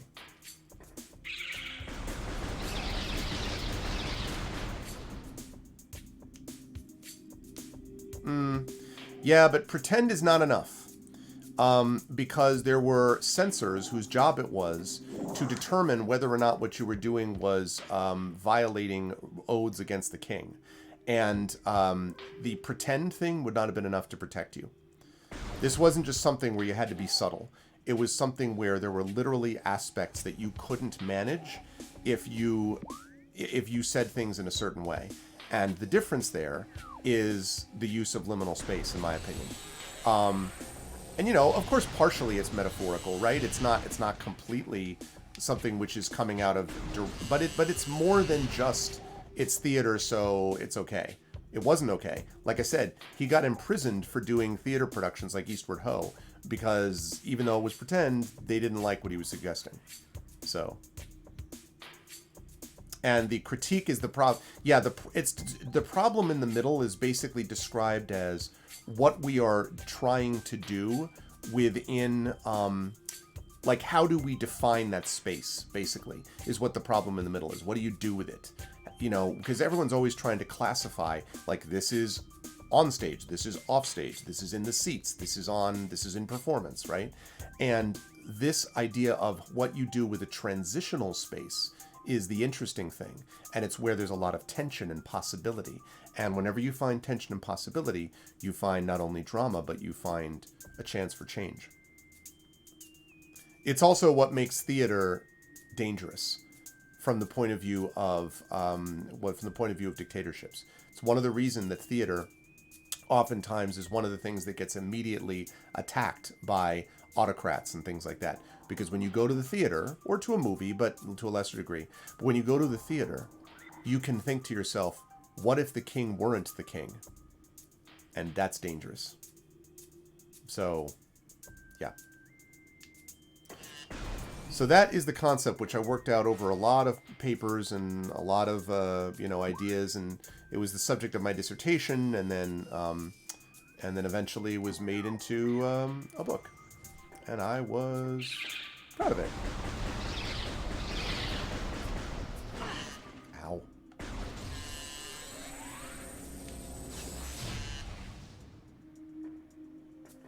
Oh, I wouldn't deny it. I wouldn't deny that theater uses liminal... that video games use liminal space exceptionally well. I would completely agree with you. In fact, I think that one of the things that's important about this... Is that going to work? I think it's going to work. One of the things that's important about this is recognizing... I see you, shriek bats. Darn it. I hate those things. Fortunately, they always leave energy down. One of the things that's important is there is an interactivity that means that games do different things depending on who's playing it. And that often is a little bit, that adds like a different wrinkle, right? If you do a play or a production or, something like that, you know what you're providing. Now, people will still receive it differently based on who they are and their own circumstances, like I just said. But if you add to that the fact that their skill or knowledge or ability or choices will change how, in fact, they go through your story, that adds a whole other wrinkle that needs to be considered. But, oh God.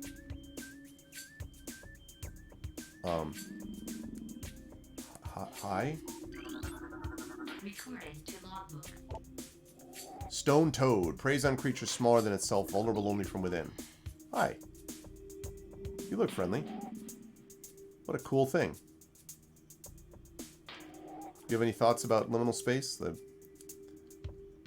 So, I mean, look, Toad, space is really important. And right now, I am the space between your stomach and me. This space here, this is liminal space. See? So if I'm up here, right, and you're down there, I'm just here. What if I blow you up? No?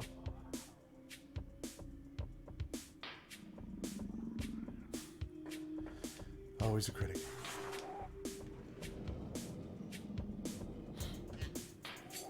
Hello, hello.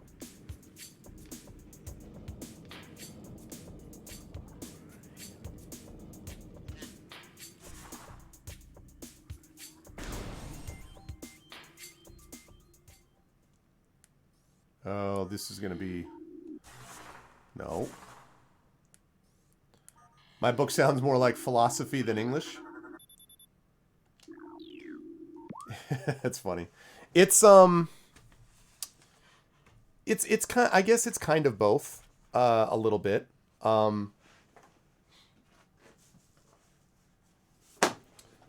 Like for example,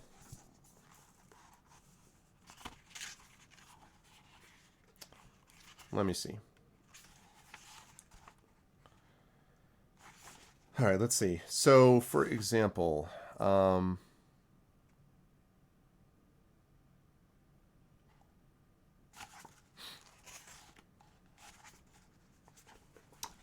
me get to the final, so I can get to the conclusion here.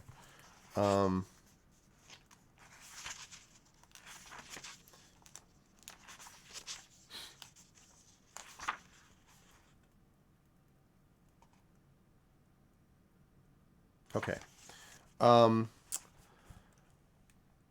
So I'm going to say this. This is very academic language, so I'm going to apologize up front because it's very academic language, but like, you know, just you have to, this is the way that it gets written. So I have tried throughout, honestly, I've tried throughout my work here to make the claim that the structure of entertainment that is created within the liminal frame is the theatrical performance itself. I have looked particularly at the Johnsonian mask, that's Ben Jonson's mask, to draw this connection, but the argument is, I think, valid for all theatrical work. In the breakdown of physical barriers, where the performers both physically and visually move outwards, while the audience attention move inward, a liminal space is created, wherein the performance takes place between both conditions. In the mask, the breakdown of status barriers between aristocrat and lord created a liminal space wherein both the deep aspirations of all the society's status groups could be affirmed, and criticism and subversion might be safely attempted, springing for the condition of ambiguity. In other words, because we don't really know what this space is, we can do something about it. Finally, oh my gosh, a raid from Zach Clay. FBI, open up! What's going on, Zach? Thank you very much for the raid. Thanks, everybody. What's up, Stormbreaker? Hello, everyone. I'm literally just explaining something. Hello, Linnea. I'm literally just explaining something here very quickly about from my book on Liminal Space and the Court Mask, and then we're going back to Metroid Prime. So bear with me for about a minute and a half, okay? Thank you, Zach. I appreciate very much the raid. And you folks should be following Zach if you're not already, because Zach is awesome. Good guy, voice actor, you know, very good role player, friend, musician as well. All like many awesome things about Zach. So you should be following. So yeah, sorry folks. I'm going to explain this quickly. Please don't bail out and go, oh my God. I'll be right with you in 1 second. So, spring of the condition of ambiguity. Finally, the breakdown of Johnson's and Jones' old conflict. This is, remember, Inigo Jones, the guy who designed the sets, remember? Between the mask's text and the mask's staging, created a liminal space too, where, in tandem with other liminalities, the mask actually existed in a perpetual margin. This state makes the mask both complex and sometimes frustrating to study, but it also provides it with an astonishing degree of freedom, granted to it by its between status, and both Ben Jonson and Inigo Jones were responsible for creating a form that would shift theater to a space where further growth might be possible. Orgel concludes the Johnsonian mask in this way, quote, "If the drama is approaching the audience again after 300 years, it must have something to say that cannot be expressed from behind a proscenium wall. No longer confronted by the illusion of reality, we may find, like the courtly spectator at the moment of the revels, that the world of theater is one in which we play a new kind of part." In other words, end quote. In other words, side note, it's not just about kings and queens, it's about us playing these things. If so, our new this is me speaking again. If so, our new methods of interaction with the world of theater cannot be considered separately from our understanding of the court mask. Ultimately, the mask's emphasis on fluidity of staging, connection of spectator and performer, and re-envisioning of social hierarchy and commentary on political circumstances makes it more than a form of historical interest to theater critics. It is equally a study of the space between possibility and reality, of the place between the mystical sphere of the idealized vision and the actual sphere of recognized physical, social, and political norms. It is the search for that intervening ground, the resolving of that problem in the middle, which should concern us both as literary critics and participants in our society. So the idea is it's kind of philosophy, but in a way, I work in the humanities, right, Rock God? So in a way, I'm always talking about the human condition. And my view is that if we understand what this does from a theater point of view, we can also then understand what it's like for us to live our lives in a different way. The implications for like class is enormous, right? If someone believes I'm no longer I'm no longer poverty stricken, I could easily become someone who has wealth if it was distributed more fairly. That's super dangerous to the people who are currently wealthy, right? So liminal space is a hugely powerful concept, and when you apply it to this literature, you answer questions both about the literature and about life otherwise. So that's the idea. Sorry about that, everybody. Now we'll go back into what I'm doing.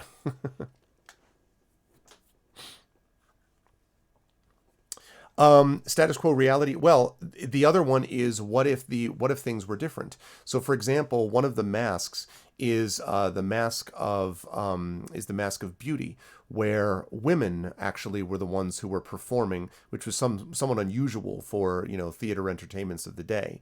Another one was called the Mask of Blackness, in which these women begin as daughters of Niger, basically African princesses, and then they are turned white by the son of King James, not the son of King James, but the light of King James, right? Which is, never mind how terribly problematic that is racially. But the point is, the idea here is that there's a possibility of change.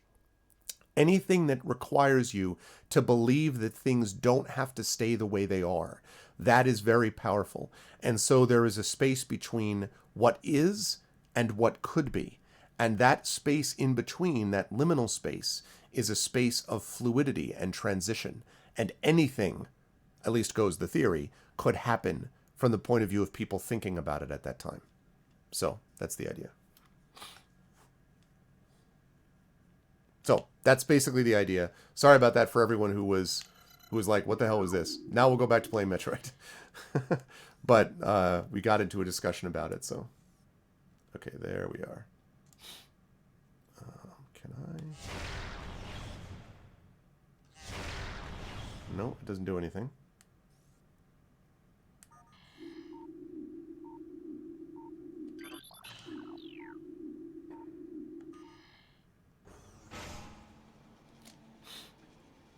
Oh boy.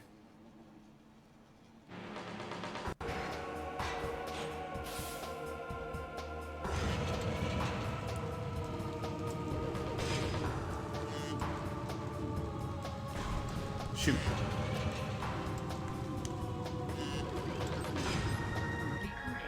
Okay, the hell is that? Yes. That was more interesting than Metroid. Oh, my pleasure, Rock On. Hey, listen, I mean, I have copies that I can sell people, and they're available online as well if people are interested. It's scholarly, I mean, like, I'm not gonna lie to you, like, there's a lot of, like, whatever, but I try to make it as engaging as I can, and you could certainly handle it. I'm just letting you know that it's not, and the other thing is, when I wrote my dissertation about this, again, this is, obviously, I made lots of changes and alterations and stuff when I was turning it into a book. But when I wrote the dissertation part of it, the dissertation committee, one of the comments on the dissertation was, this is really well constructed, and your rhetoric here is very clear, almost too clear. And I'm like, is it possible to be too clear? You mean I was too, like, it's going to be too easy for people to grasp the concept? I should have made it harder for them to get it? Like, I don't know. So for whatever that's worth. Okay, Mechadoid Incinerator Drone, programmed for high-temperature waste disposal. Yeah, too convincing. That's so funny. It's one of my favorite lines. Like, too clear. Okay. Device schematics indicate a high risk of malfunction when internal power core is damaged. Unit has minimal combat programming, but can defend itself if necessary. This drone's intense heat blast compensate for its lack of battle prowess.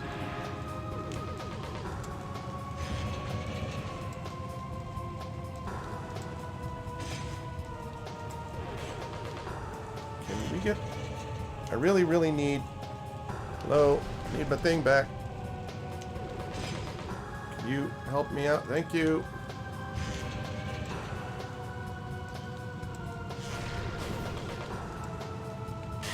Ow.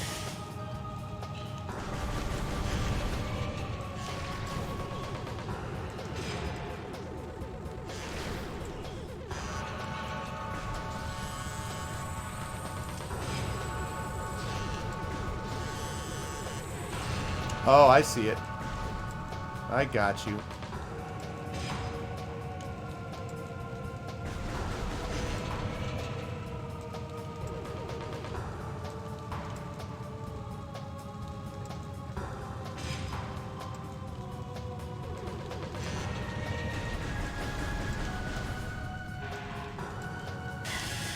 Shoot.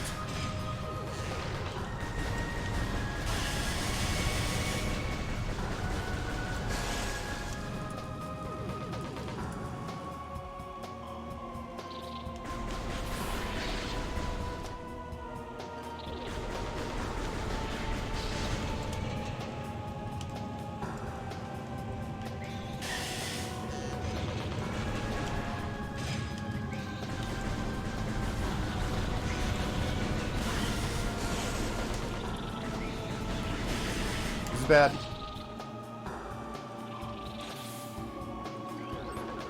Not the same ones, I thought so. Barbed war wasp, airborne insect with the ability to launch its stinger to prey. A highly aggressive member of something. I didn't have time to read it because your hand slipped.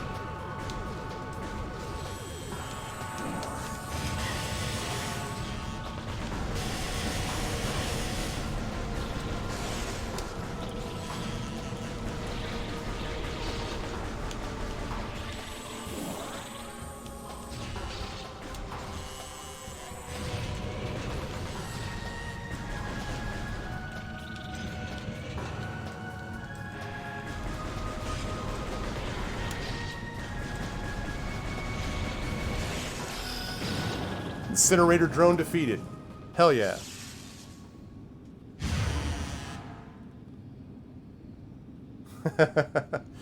Well, you know, I take your point, Marinda, but I think, you know, that is the bomb. Yes, someone set us up the bomb.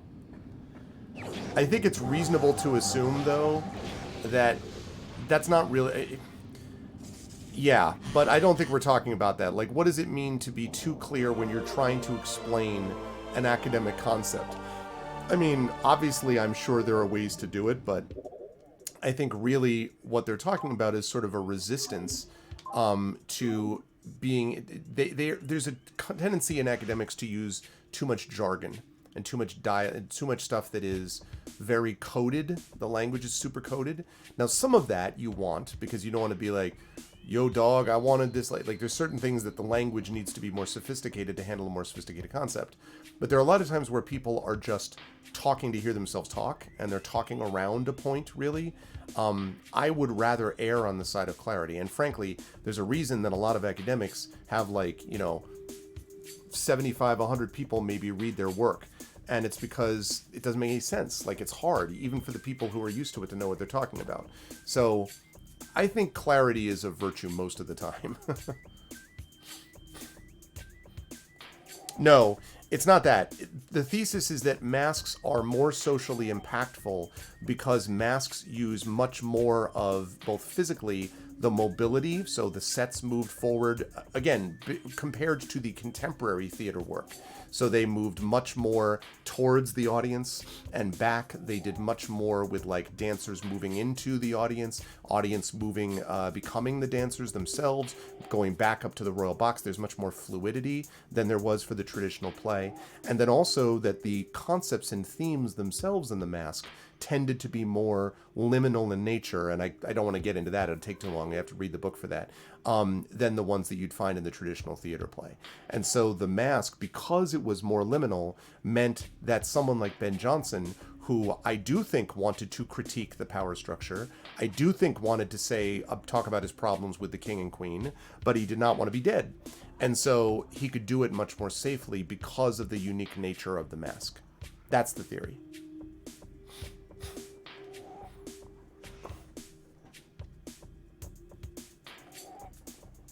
Yeah, exactly. Real, yeah, exactly. But I'm glad, Rock God. I mean, like, I'm glad, you know, certainly I don't expect anyone to figure anything out if they don't want to or whatever, but I think the idea has value, you know, but it's definitely academic in nature. I spent a lot of my life in academia, and I do think academia has value. It's just sometimes it gets too ivory tower and too disconnected from the real world, and I like to think that the tools that academia provides can be used to really help us with problems in our everyday lives that are not even academic in nature. If the morph, plus I think it's interesting sometimes. If the morph ball is near a morph ball bomb and it explodes, it will be popped a short distance in the air. This is called a bomb jump. When it explodes, must be close to the enemy to be effective. Can easily break items made of sandstone or telluric alloy. Yep. Like that. Okay. Lovely. Okay. So...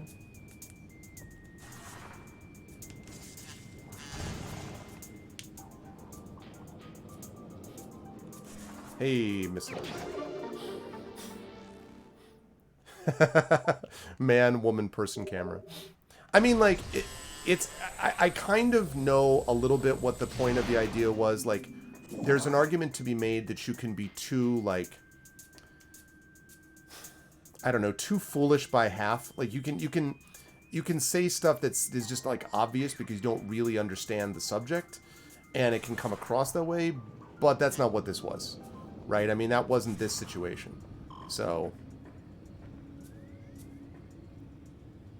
let's see. Did I do everything right there? Yes, I did. So we're going back up there. We're saving it, and then we're going in there. Okay. What's up, Cujo? Man. If it isn't my my favorite Tampa Bay Lightning fan. What's up, Cujo? Trolling ARB since 2013. It's all right, man. I understand. Like, it's you know, it's been a tough go of it. Oh, no, no, no. Bad, bad, bad, bad, bad. Ouch.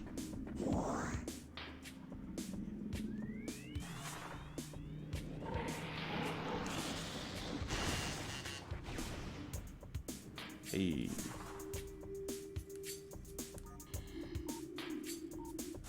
Whoops, nope, whoops.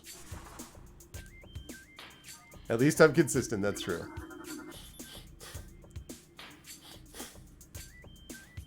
Right. That's right. That's right. It's basically any space between two other spaces. Basic systems appear to be operational. The device should operate once power has been restored, okay? Standard morph ball slot. The slot is active. Inserting the morph ball detonating a bomb will usually cause these slots to send electrical impulses that can activate different types of devices. Let us do it then. Let us activate said devices.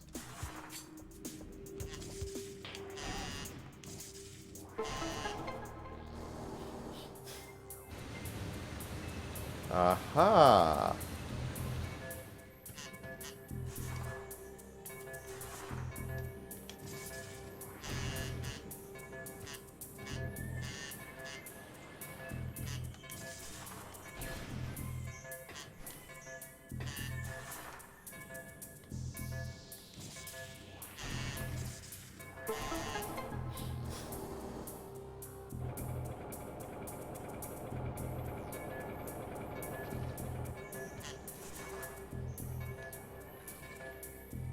God damn it.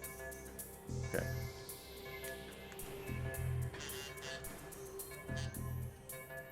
Hello? Oh, God. Sensor is so annoying.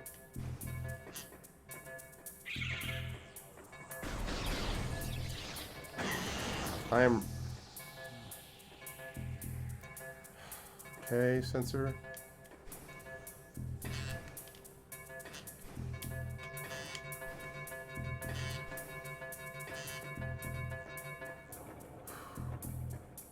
Okay.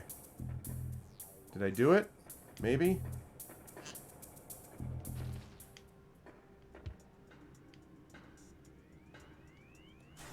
I think I maybe did it.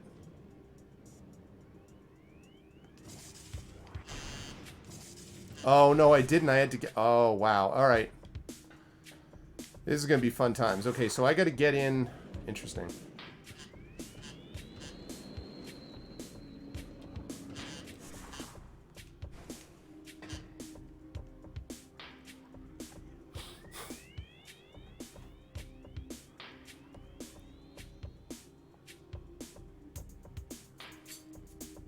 Right. The space between when the priest says, do you take, etc., and the person says, I do, is also a kind of liminal space, yes.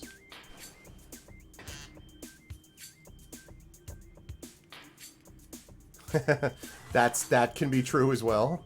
I mean, we were in a liminal space between the time that Trump took, that Biden won the election and Trump took office. Took office. And boy, did that liminal space become an issue. Okay, so I have to get onto this thing now.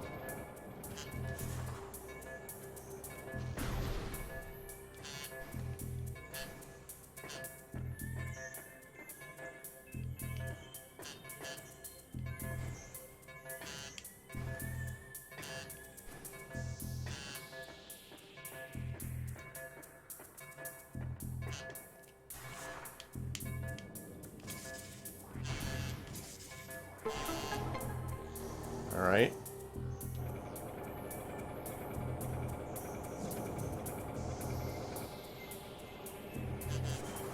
Okay. No timer anymore. Huzzah! I got it.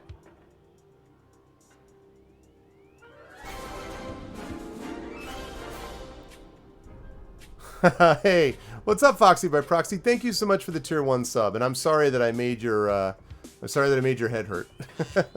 But I appreciate that very much. Thanks, Foxy. I appreciate it. And yeah, but hopefully it worked it in a good way. It's like the exercise kind of hurt. It's the good pain. You know what I'm saying? Maybe it's that. It's the good pain. Ah, that is a magnet thing that I don't yet have that ability.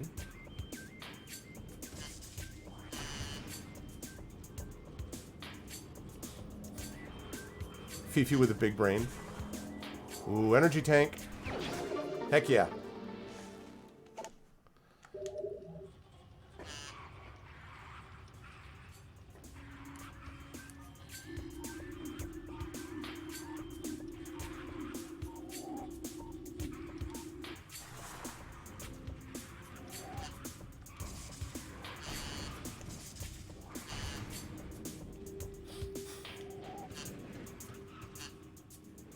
But see, you know, one of the things that I think is interesting about this, and that is important to me, is, and this was a good example of it, I just described it here. No, it took me about 5 minutes to explain that, you know, whatever.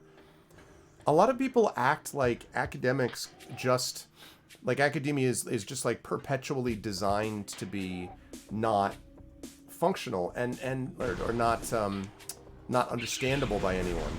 And that's clearly not true, you know? And it's just a decision that gets made about how you communicate things. Yes, you need to have a basic understanding of the concepts and the principles to be able to make sense of what's being said, but it's not like you're talking some completely different language or something. And that, I think, is something which I think academics contribute to that. I think academics feel like they have to somehow, I don't know, justify their own existence sometimes, and so that's why they need to make something sound incredibly more complicated than it is. And I think much more interesting is being able to speak about stuff in a, you know, interesting, thoughtful, intelligent way without having to... I wonder. Yep, I thought so.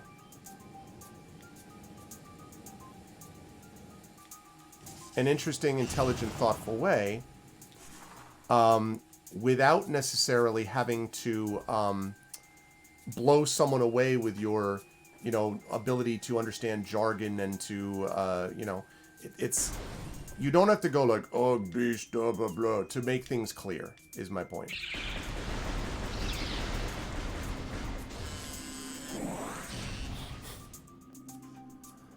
You've read 14 books in 10 days and giving your eyes a break by watching Twitch and playing video games. I'm really glad that you read a lot of books, and that's cool. I am not certain that this is the way to rest your eyes by watching Twitch. I'm not sure that that's... But no, that's awesome. Depend on who you were talking to. Yeah, maybe.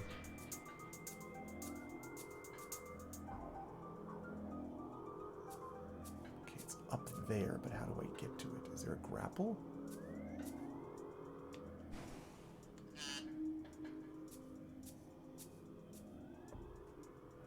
I get to you?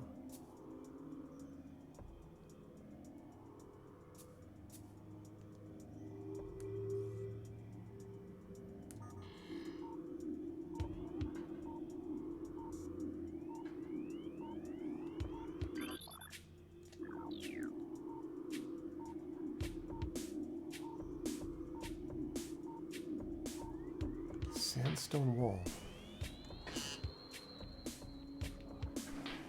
I want to see if there's something in here that I might be missing. Ah, really? They're reading books. Right, right. I think that's true, Miranda. I think that's true. But, you know, that said, it could be also a choice that one could try to not have that happen. And I think the best professors, I think, are the ones who don't forget that they once didn't know anything about a given subject. And don't think that every person comes into their class with, like, you know, living and breathing whatever the particular subject happens to be. And that's regardless of subject, by the way. Yeah, I guess that's true, Ridno. I guess that's true. You make a good point. Okay, I'm going to go down there and save it. And then I'm going to go back this away.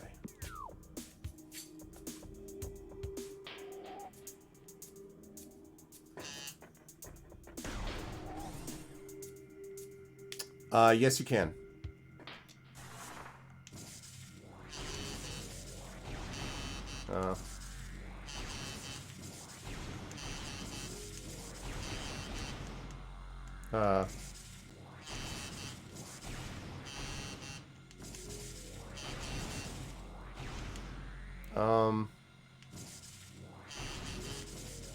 Well, anyway, yeah, it's sort of like, it's hard to, yeah. Generally, yes, is my point. Alright, gonna save the game here. You have severe imposter syndrome? Listen, everybody, though. You know the drill with this illness. Everybody has this. Like, oh my god. When you hang out around as many talented people as I do on the regular, I'll tell you what, you get so much of the imposter syndrome thing is real for everybody, where you're just kind of like, how are these people even, like, I don't, you know, because it's just, they're just really impressive. And so yeah.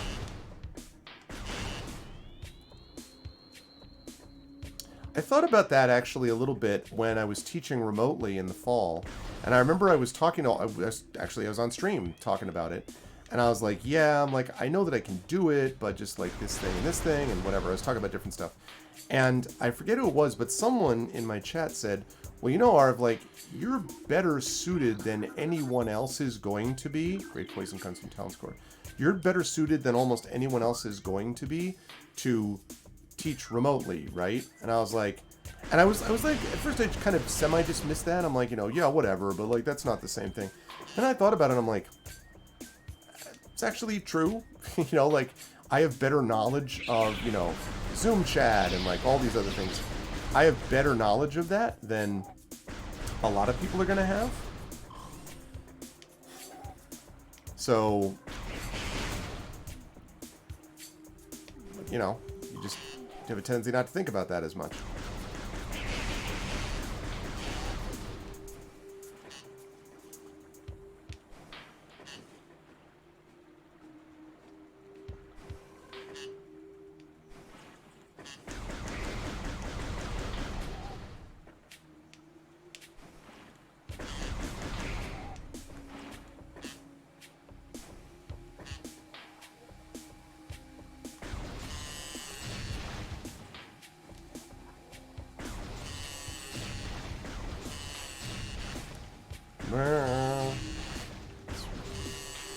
This rumble is ridiculous.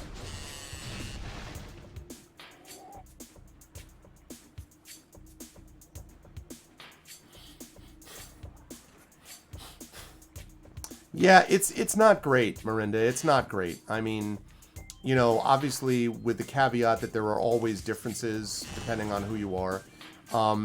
It's not great. I mean, some people who needed remote learning for a variety of reasons, because they, you know, because they, you know, sometimes there's disability issues or other things. I mean, there are many other reasons that sometimes there's value in remote learning. And for those folks, this is not a big deal because it's the same thing, you know, otherwise. But for a lot of people, there is not the same kind of value and can't be the same kind of value not being in the classroom with other people.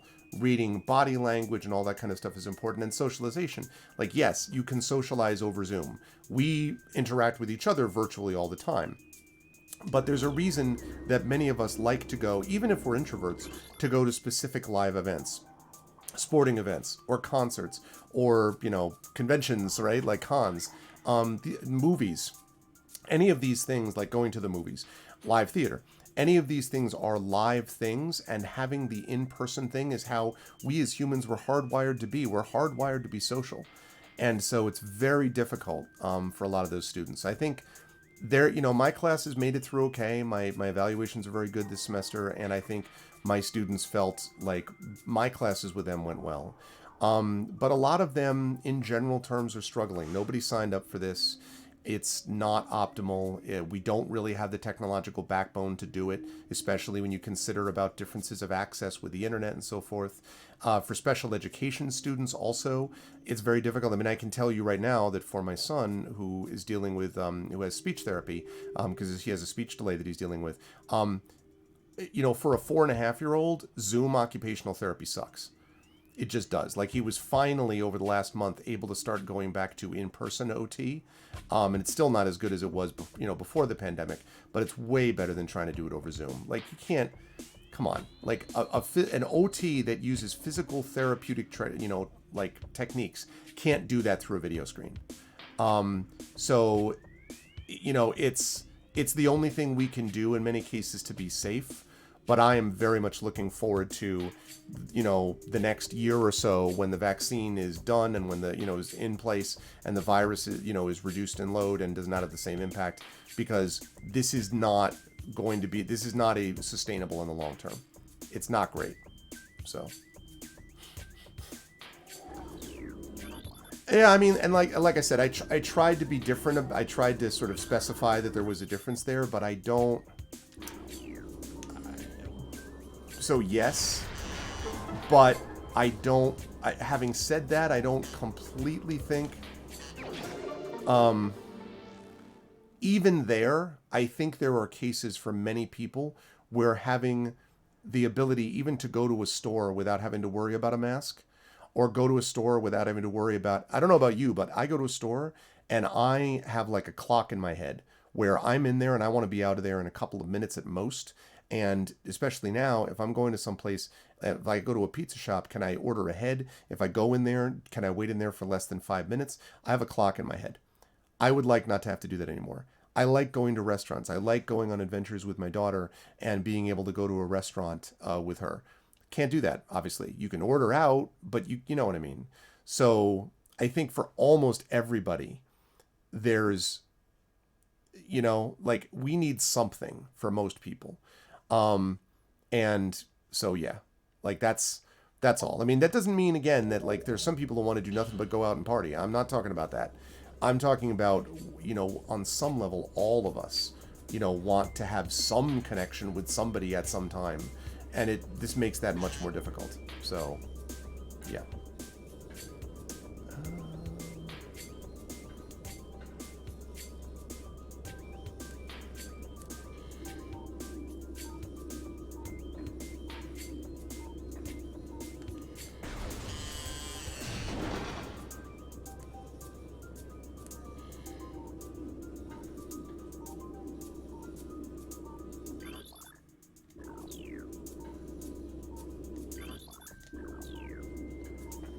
Alright. Magnetic rail system track detected, but I need spider ball technology and I don't have that. So I'll have to get that at another point because I don't have it.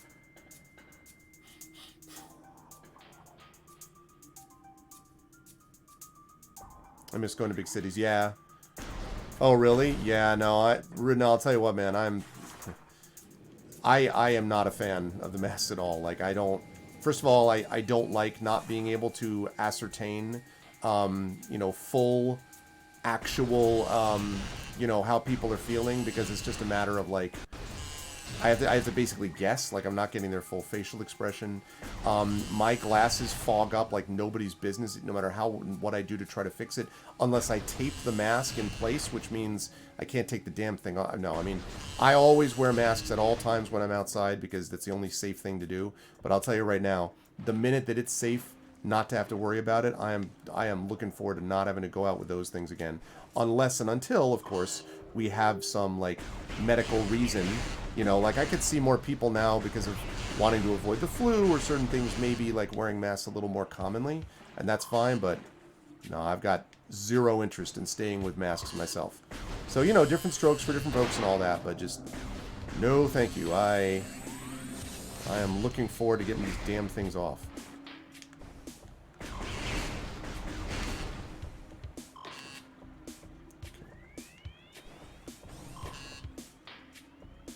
I like masks because I don't have to shave. Oh, man. Looking forward to getting a real haircut. That'll be nice. An actual haircut. Okay, I can save it again. But, you know, again, that's just me. Like, that is just me in the Arboretum. Made some good progress. Oh, I need to get up there. Yeah, alright, I gotta save it. And then get up to that spot if I possibly can. Getting one while wearing a mask is odd, is it really? Yeah, I realized I have not had... I mean, my wife has cut my hair a couple times, but, like, I have not had an official, honest-to-God haircut since March of last year. Which is also the last time that I was on campus. And that's going to be very odd for me, because I'm going to get back to... I hope I'm going the right way. I think I am. I'm going to get back to campus, you know, when I get back to campus.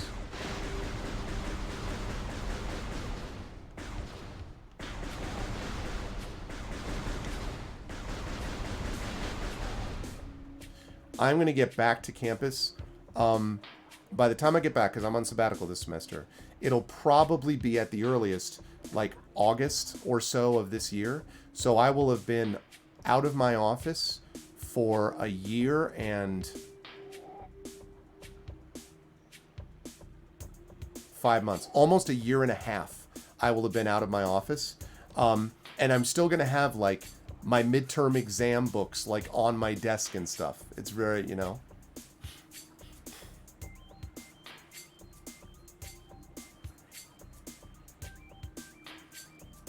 Oh, that's interesting, Arudinel. Maybe. I just like seeing people's full faces. I gotta be honest. I don't like seeing. I'm not a fan of masks. But again, that's just me. But again, I'm not a fan of masks, but that doesn't mean I'm not wearing them. I'm wearing them all the time because it's medically critical. So again, please don't get me wrong. You must be wearing a mask. That's the responsible thing to do. But when I eventually move in a couple of months, yes, my commute, not an hour further away. My commute right now to campus is about 45 minutes from where I am. And it's going to end up being about an hour and 10 from the place we're moving to. So I'm adding about 25 minutes to a half hour. So it'll be about an hour and 10, hour and 15 minutes.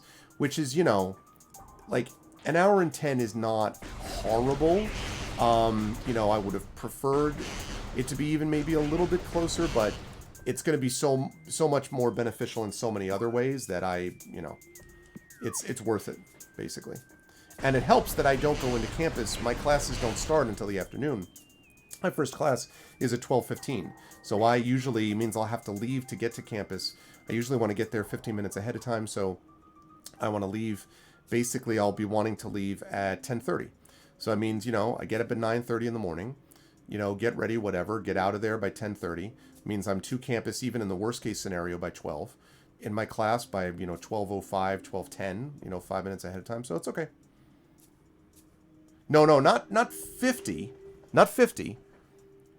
Oh, you mean both ways. Because, yeah, but, I don't know. It doesn't bother me that much. Because remember, also, I'm only teaching twice a week. Yeah, I hear that, Foxy. Did you have to do... A normal commute is 45... A normal commute would be a half hour to 45 minutes. Yeah, I don't think that's unusual. You know, anywhere from 20 to 45 minutes, I would say. You know, some people commute like an hour and a half. That's too far. For me, my limit was like an hour and 20 was as far as I was willing to go. But I only teach twice a week. I mean, I teach 3 classes, but I'm only on campus usually 2 times a week. And then I'm on campus usually once a month, I'm on 1 extra day for meetings. So basically I'm going 2 times a week. That's not terrible, honestly.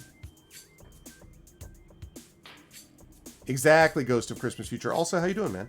And yes, exactly. More time for audiobooks. See, I kind of like driving. This is me. I mean, I don't know. I kind of enjoy driving. I don't like all kinds of driving, don't get me wrong, but I do like driving in general terms. So I don't mind it. Commute is 4 to 5 minutes. Oh my goodness, your commute is 25. What's up, Lance the Gamer?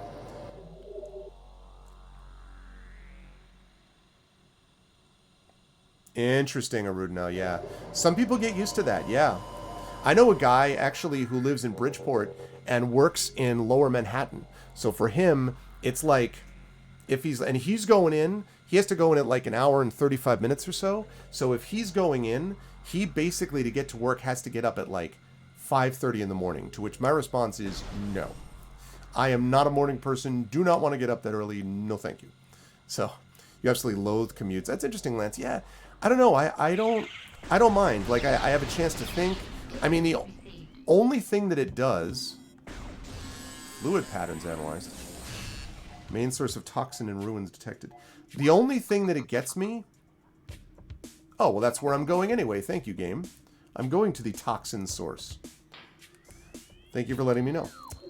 The only thing that bothers me about a commute is that I can't be doing things... Like, I can't grade while I'm in the car, right? I can't... because I'm not taking the train. I can't... if there was a train that went right to my university, I would take it. But St. John's does not really have a train that goes directly there. So there's basically, I would have to like I'd have to take a train to a subway to a bus, and it would take me like 2 hours. Like, there's no reason to do it that way. So if they ever get a train line that's right there, though, I mean, I would happily go on the train, and they could just do work while I'm on the train, you know. But that's the only problem, is I can't do work. Other than that, though, I can listen to the radio, I can listen to music, I can even listen to some, like, I can even do some class prep a little bit by listening to it and all that stuff. So that's the deal. Toxin Source doesn't sound like a good place to visit. Well, but in this land, chat, in this place, okay. All right. All right, so we're going to go this way. And I'm going up there so I can go to the Sun Chamber. That's exactly where I was going to go. It's almost like I remember this game. I do remember some of it, but not all of it. Okay. Where are the bats? Bats. Oh. I don't know whether that hurts me or not. Don't want to find out. Get out of here.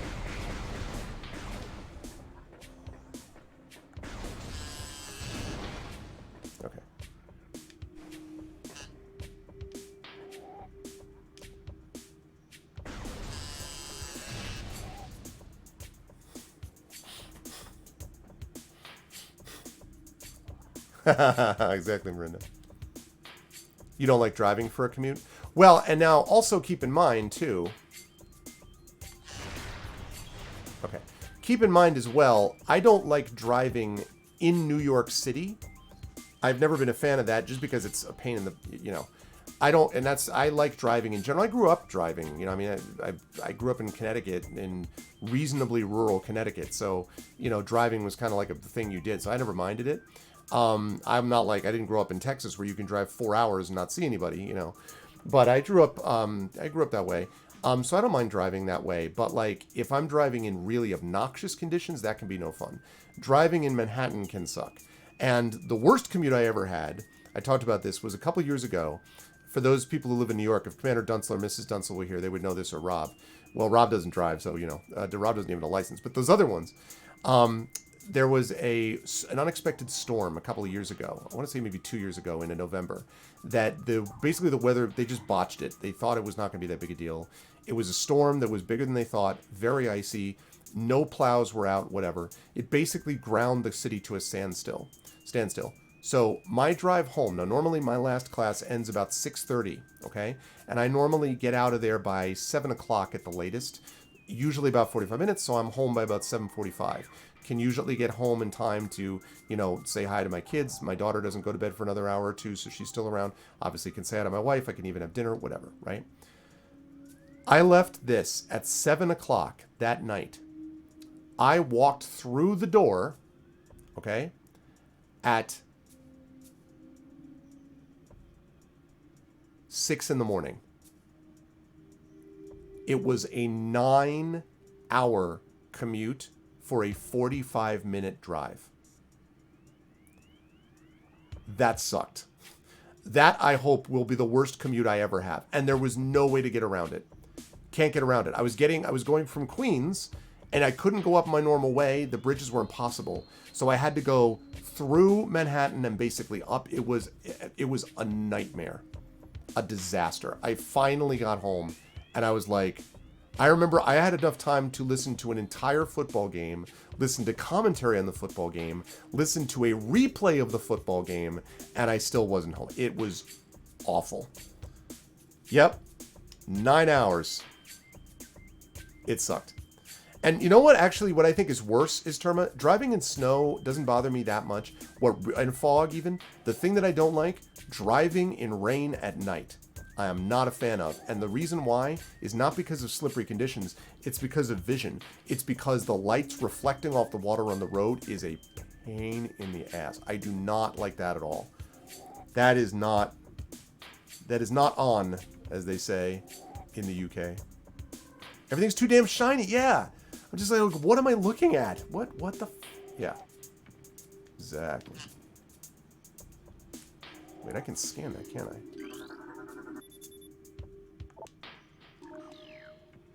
Okay.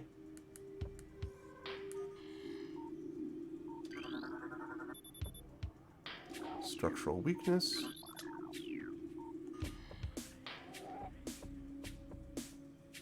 Oh, okay. I got you.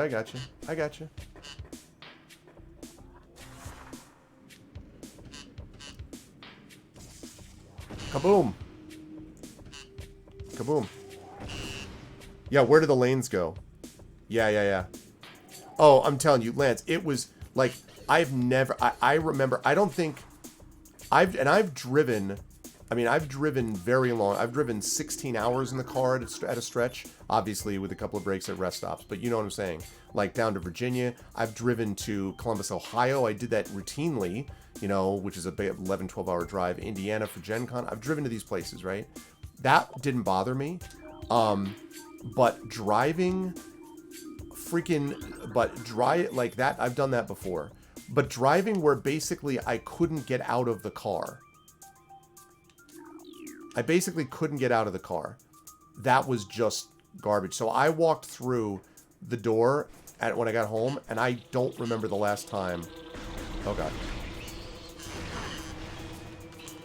I don't remember the last time that I was that like, just bone tired. I'm not even talking about like tired like I wanted to go to bed. Just like weary. I was just weary. I was just kind of like, ugh. Hurricane Sandy was horrible too. Yeah. Yeah, see, because of where we live, we were above Sandy, so it wasn't as bad. Venomweed, poisonous plant that retreats from the ground if threatened. Venomweeds evolved to thrive in the habitats of large organisms. They lure prey with brightly colored leaves, then detain it with tiny barbs that deliver a powerful toxin. Venomweeds rapidly decompose anything that succumbs in their midst. Yeah. Terma, you know where I found that? When I was on the island of Crete. This is back in 2000 when my wife and I went to Crete.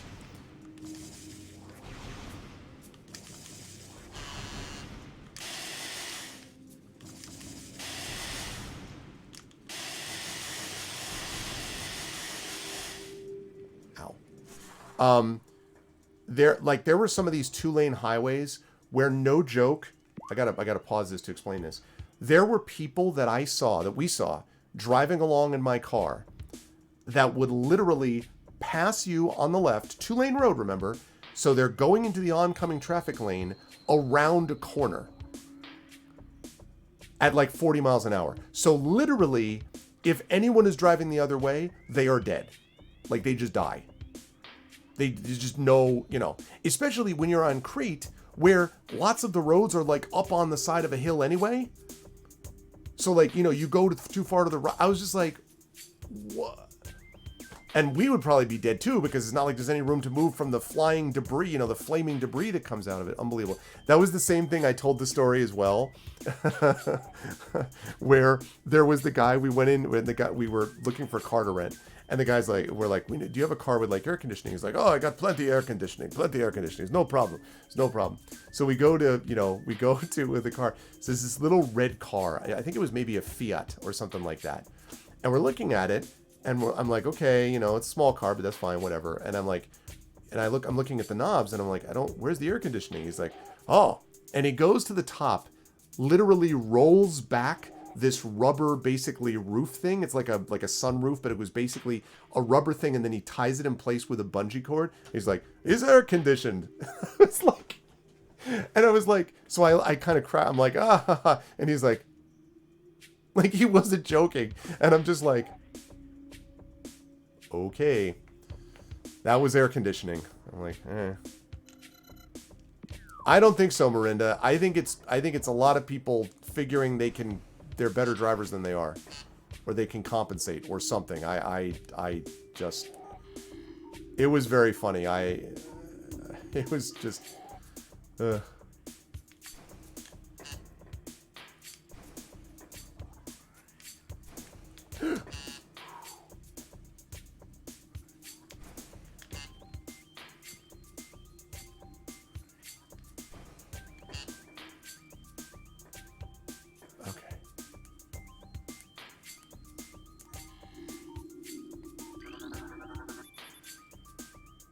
walls appear to have been constructed with extreme delicacy around tree limbs. It was just, runic symbol's been activated. Okay, so I'm looking for that. Looking for a claw. Decorated gave obstructing pass to the doorway. Matching symbols in this room. Okay, so I just need that thing.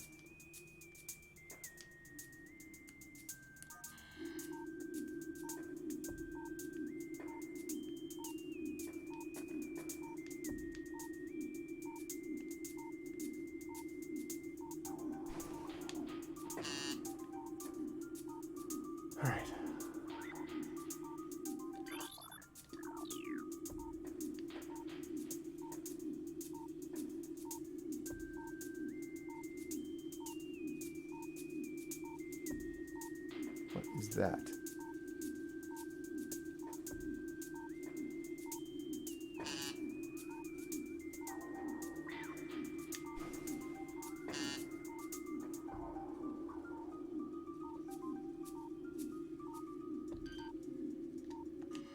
Object out of scanning range. I wonder if it's down there.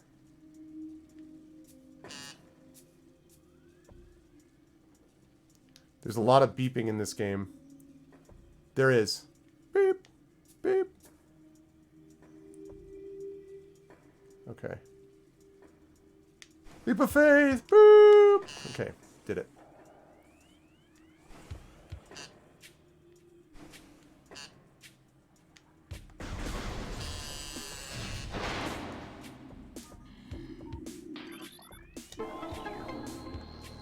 That's what I thought. I already scanned that thing, man. All right.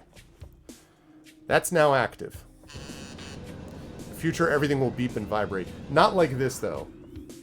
Like, you want to talk... This is the place where haptic feedback goes to die. Good gravy.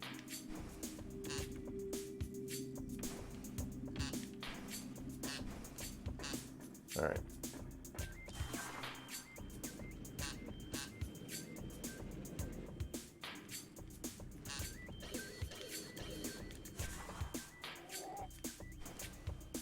Oh, that's where it is. Whew. That was close.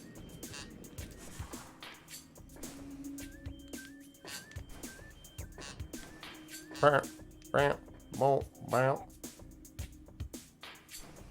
kind of like the music in this. Feels like I just dig the exploration vibe and all of this, quite honestly. I mean, like, that's a big part of what I love about this game is just the exploratory nature.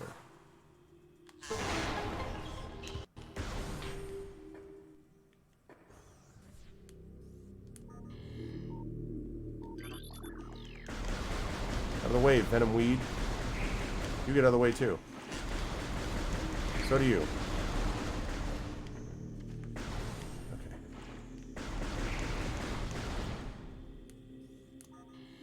Make sure I'm not missing anything. You got rear-ended by a cement truck on a 2-lane winding country road with ditches on both sides going about 50 miles an hour. If I wasn't in a truck, I would have been injured or worse. Bet the truck was basically gone, bent in on itself. Oh my god. That sounds like complete nightmare scenario, JLC. I'm glad that you weren't badly hurt. Good grief. Is that basically what these are, Rudinell?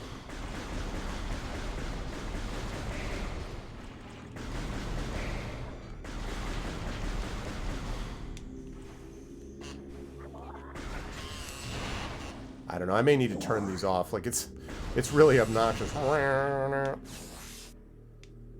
Super obnoxious. Okay. Here we go. This is going to be fun times, chat, because this is the source of the toxins right here. Oh my god. Well, crap. Really?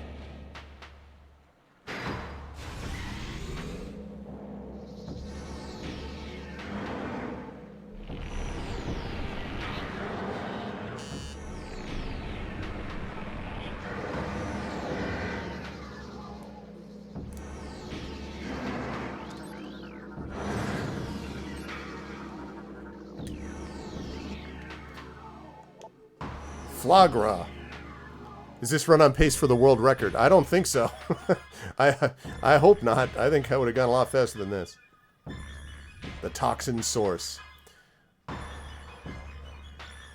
Yeah, the music. This mutant plant is the source of toxic water in the ruins. Flagra's growth cycle has been radically accelerated. As a result, it requires near constant exposure to solar energy to remain active. This exposure has made Flagra's outer shell thick and durable. Its lower root system is unprotected and vulnerable, however. Exploit this flaw when possible.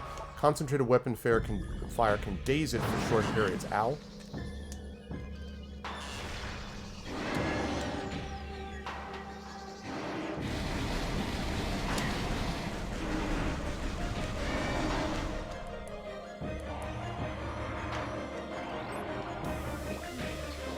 Alright, what do we got here? One of his tentacles fills this narrow drainage channel. Central nervous system is located at the base of the structure.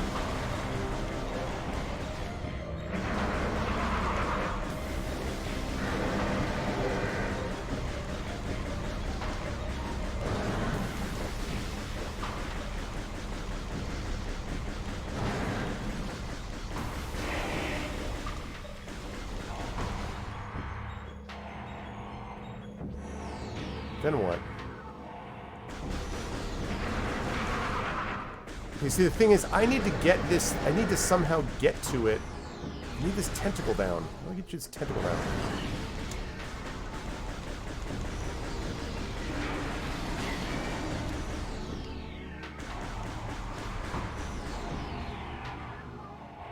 Ooh, I bet I know. Wait a minute, I may know.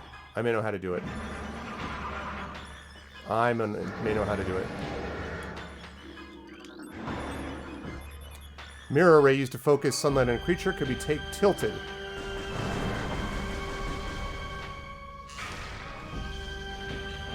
Alright, let's try it this way. So we shoot.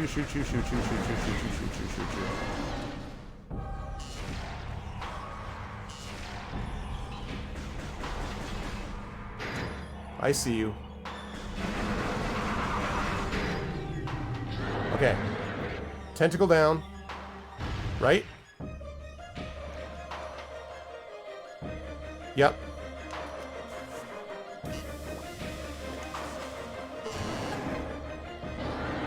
Yep.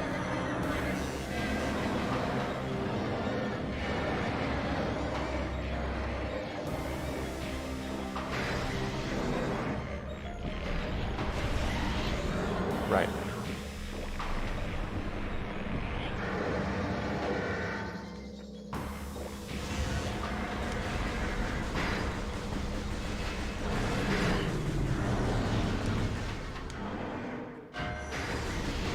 Oh, I gotta daze it.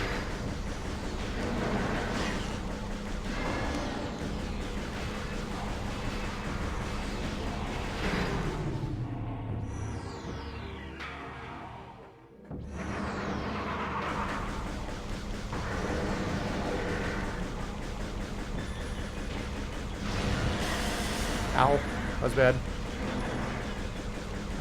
Oh, come on, you bastard.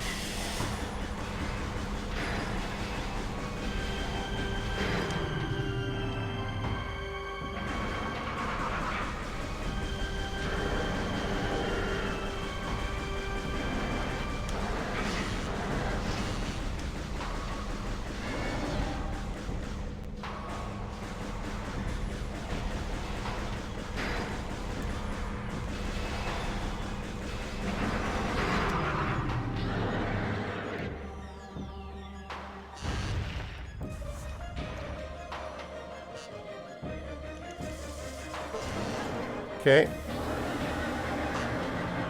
When's the boss fight? What are you talking about?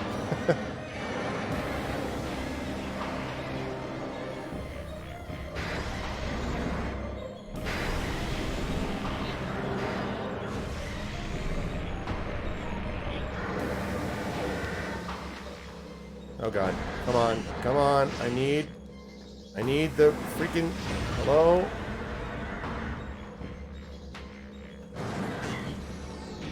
Man, I hate that. Ow.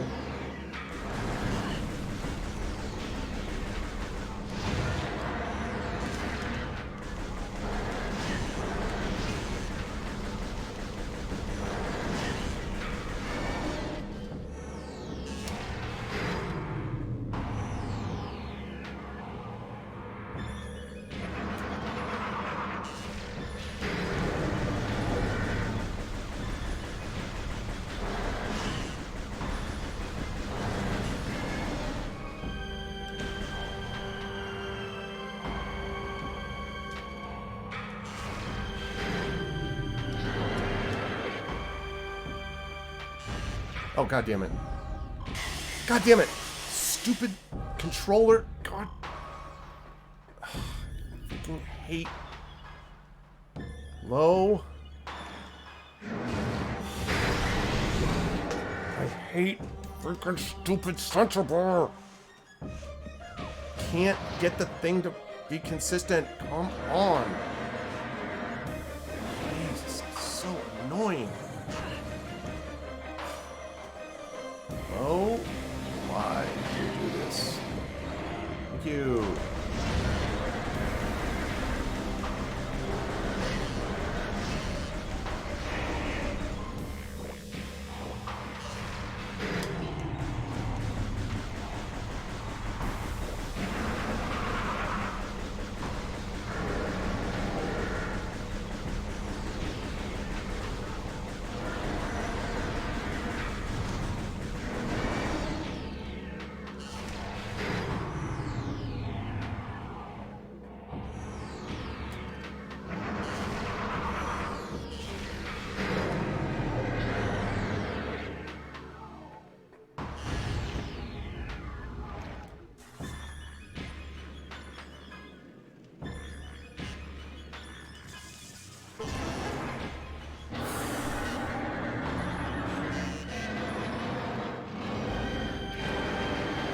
Yeah.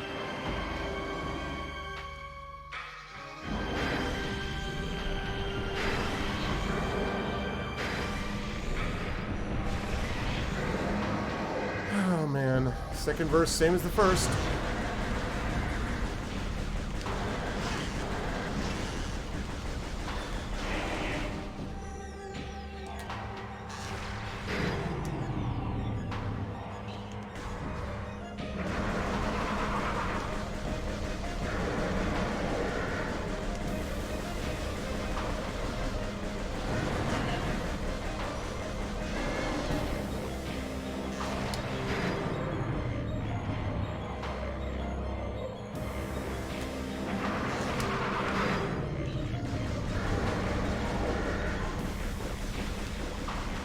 Come on. Oh shoot, that's bad. That's very bad.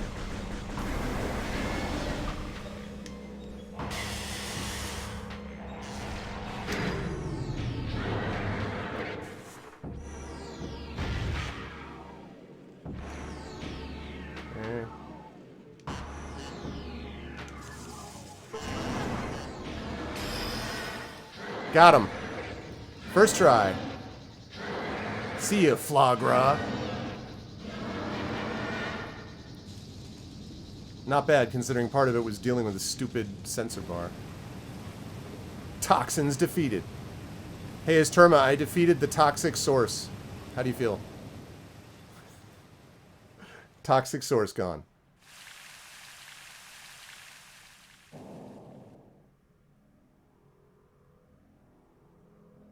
Yeah.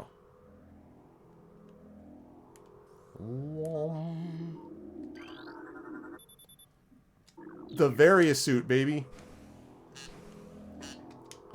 New suit time.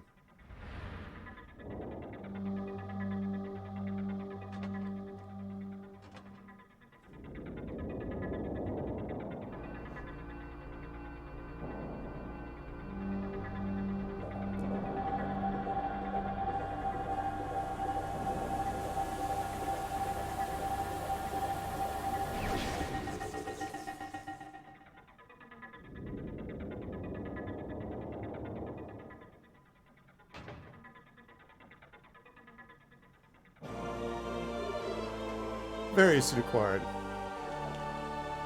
Dangerous areas of heat are now accessible. World Gallery unlocked for purchase. Okay. Alright. Let's see. So, various suit adds increased heat resistance to the power suit. Increases your defensive shielding. While the various suit can handle higher temperatures than normal, extreme heat sources and heat-based attacks will still cause damage. Yeah, well, because the way that foie gras is made is kind of horrific, actually. And that's basically the reason.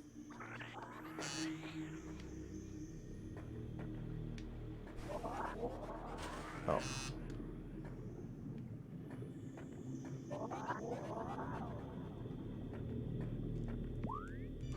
Whoops.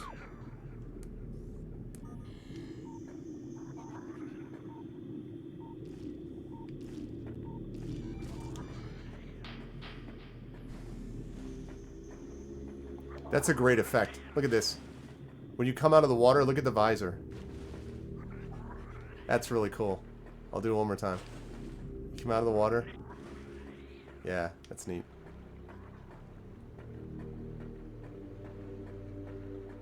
That was cool. Alright.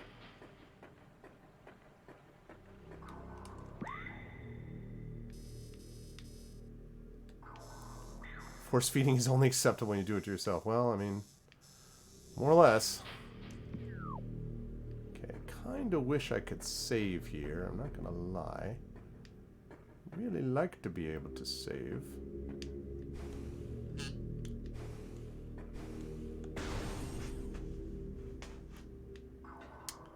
It's probably not if you want to continue to enjoy it. If you do, it's not great.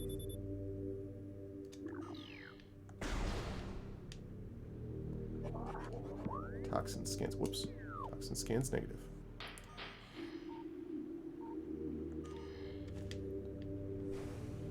Yeah, I don't drink it, and I mean, it's not. I mean, I don't drink it. It's not. I don't eat it, and I wouldn't anyway. Is that? Stop doing that.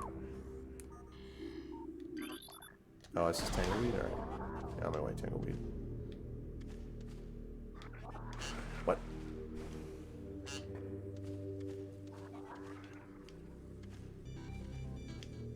Oh. Okay. Wow. Nice. I needed that energy quite a bit.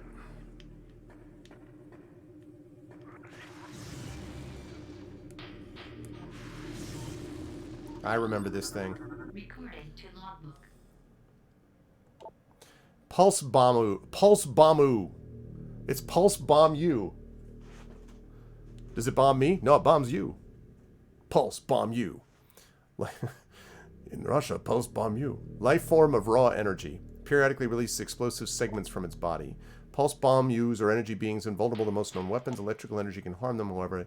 They lack any intelligence beyond an instinctive attraction to other charged energy sources.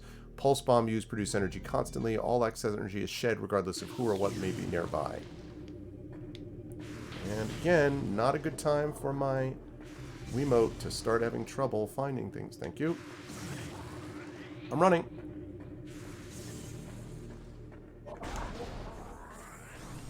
Okay.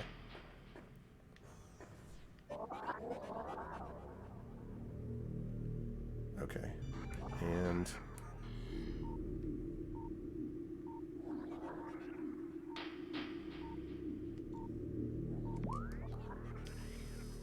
okay, if I go all the way down there... okay, it should be fine.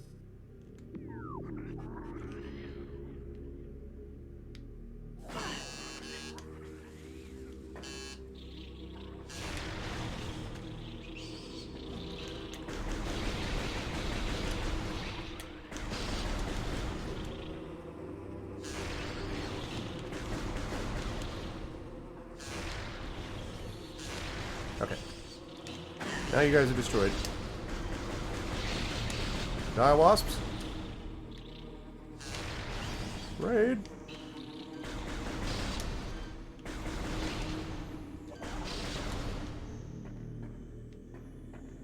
Okay. Nice. And there is a Chozo lore thing here. Recorded to logbook. The cries of this dying land echo in our ears as we Chozo watch the great poison seep ever further into the living pulse of the planet. The dark energy sinks into the trees and waters, devouring all life. Peaceful beasts die by the thousands. Some creatures survive, but their forms grow as twisted and evil as the force that fell from the sky. Many of these mutated monstrosities remain small enough to do little harm, but others grow enormous and threaten our very existence. One such beast defiles our sacred fountain, disgorging poison from its foul form, replacing pure flowing water with cascades of creeping death. Even in the face of such horror, we Chozo do not turn in fear. We are all that stands in the way of this great poison, and it is our duty to contain it. Well, they didn't, but I did.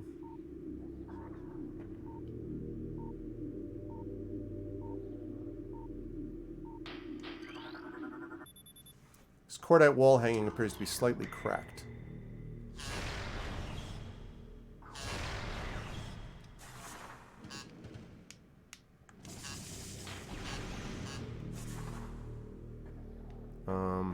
Can I...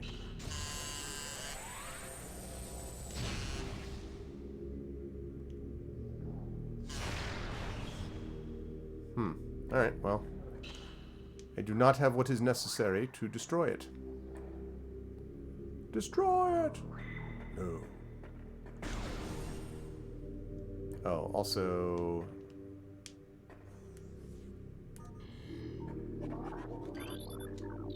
right, okay. Aha.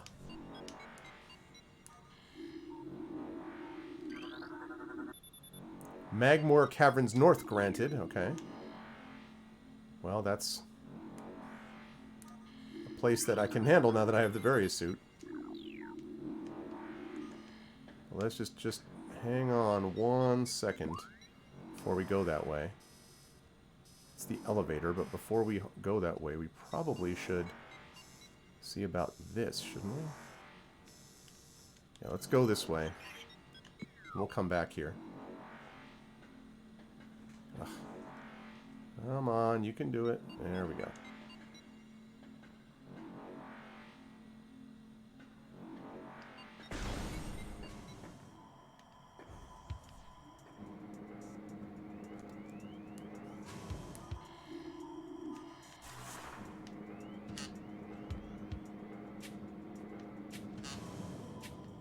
Okay.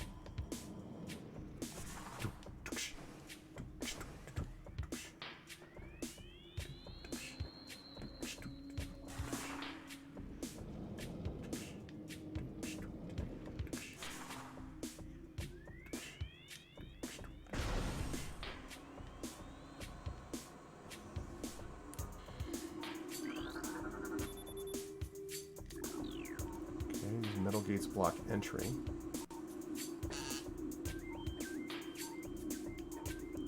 Got some more lore over there. Recording to logbook. The future is a vague thing, ever-changing and always in doubt. Even if we Chozo could gain the ability to foresee the future, it would be a hollow gift, for we could never hope to control what is yet to occur. The fountain is an example of this. The day may come when the courage of men fail, but it is not this day. No, sorry. The day may come when its water dries up and there is nothing we could do to stop such a tragedy. But we do know this. Unlike the uncertain flow of water, the power of our will is strong and enduring. The will of the Chozo will never run dry. That was sort of true.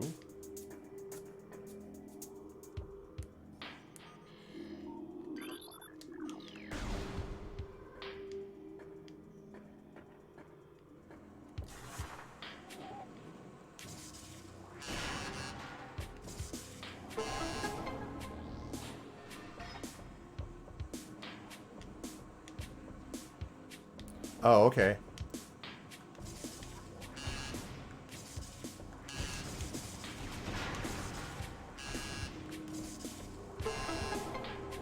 Okay, one more.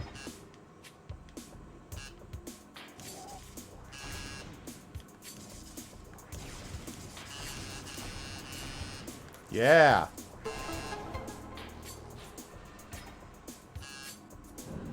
Bam. Got it.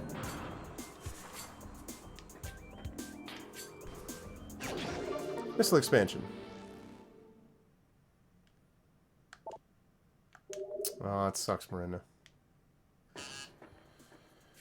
I'm sorry to hear that.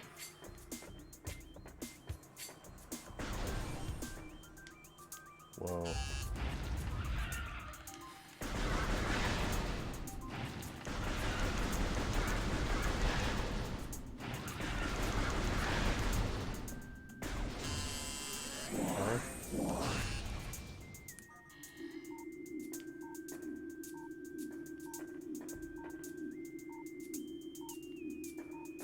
No place to scan, huh?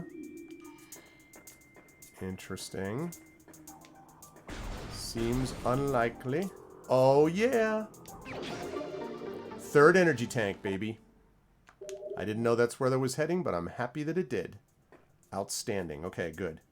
So, now we're back here. Now we want to head back to the elevator. Take that elevator, and then hopefully we'll get a save point, and we'll be able to wrap up from there.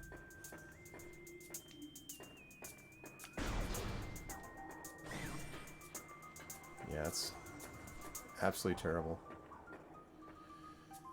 It's, you know, I don't know. I was watching last night, there was a long interview that, Rachel Maddow did with Dr. Fauci, which he was able to do because he had been wanting to come on with her for a long time, except that he was blocked because the garbage fire that used to be our administration. And, you know, Biden is doing everything right so far. I mean, like, I'm extremely, extremely pleased with the steps he's taken and all that. He's taking it seriously. But despite all of that, despite everything, it's not going to be easy, you know, to get through this, especially because we got so delayed. And so there's just a lot riding on doing the right thing for all of us here. And in the meantime, we're going to get stories like that, and it's really, really sad. So... Magmore Caverns. Bar. Okay.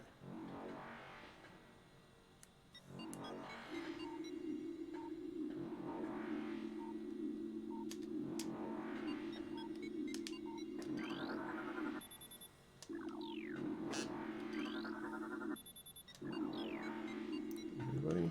Okay.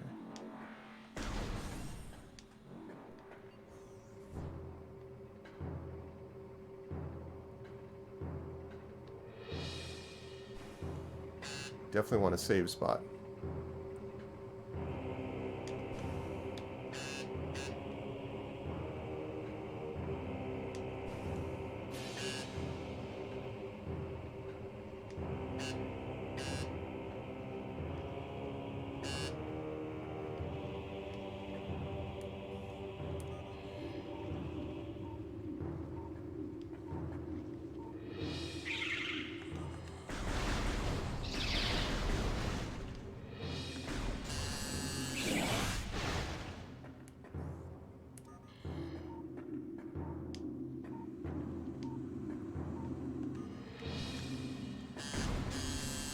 Come in. There you go.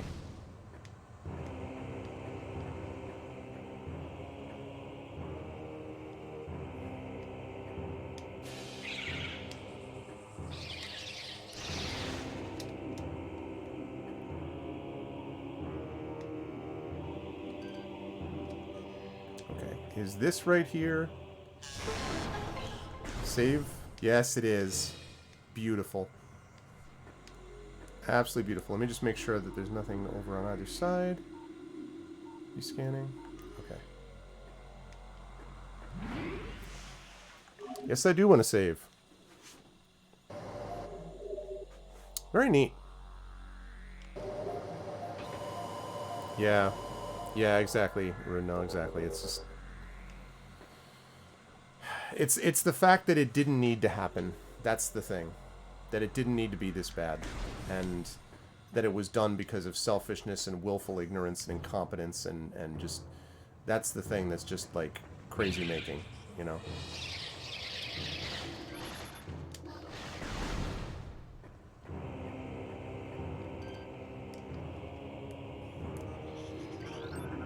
Recording to logbook. Grisby, subvolcanic carrion feeder. Carapace can be breached by missiles. Grisby's carapace has been fused together by superheated air. This barrier is sensitive to everything but concussive blasts. Its intelligence is limited to instinctive scavenging patterns.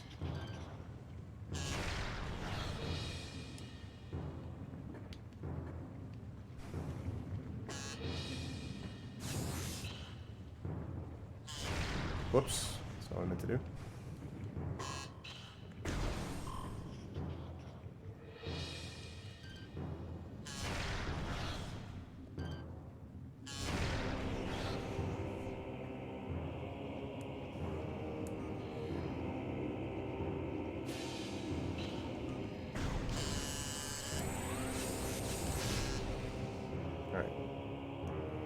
Okay, cool.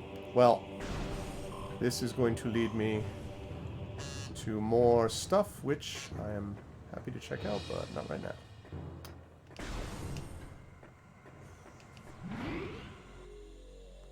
Yes. Love their big dumb eyes. Yeah, exactly. Nice. Okay. Now, we go here. 29% logbook entries.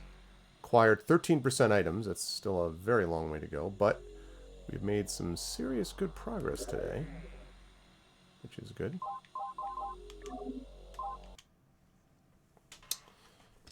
Quit the game. I take this. Load up that.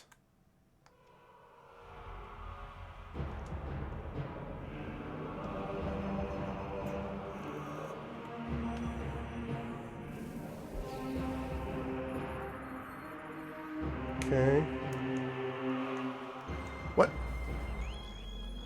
Your Wii U software can't be.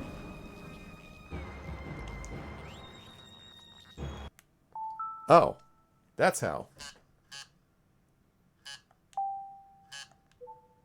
That's how you have to do it. You have to do that, and then it literally switches over. It's almost like it's switching from Wii U to Wii, basically. All right. Now we can cut this down to a reasonable level so I'm not blowing everyone away. We go with this. Yeah, it's just like... It's exactly what it sounds like, yes. It's exactly what it sounds like. Hey, it's me. All right. And... Huzzah. All right. And... switch over here. Go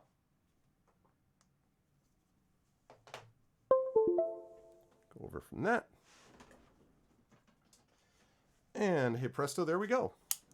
So, all right, sounds good, Ghost Christmas Future, thank you.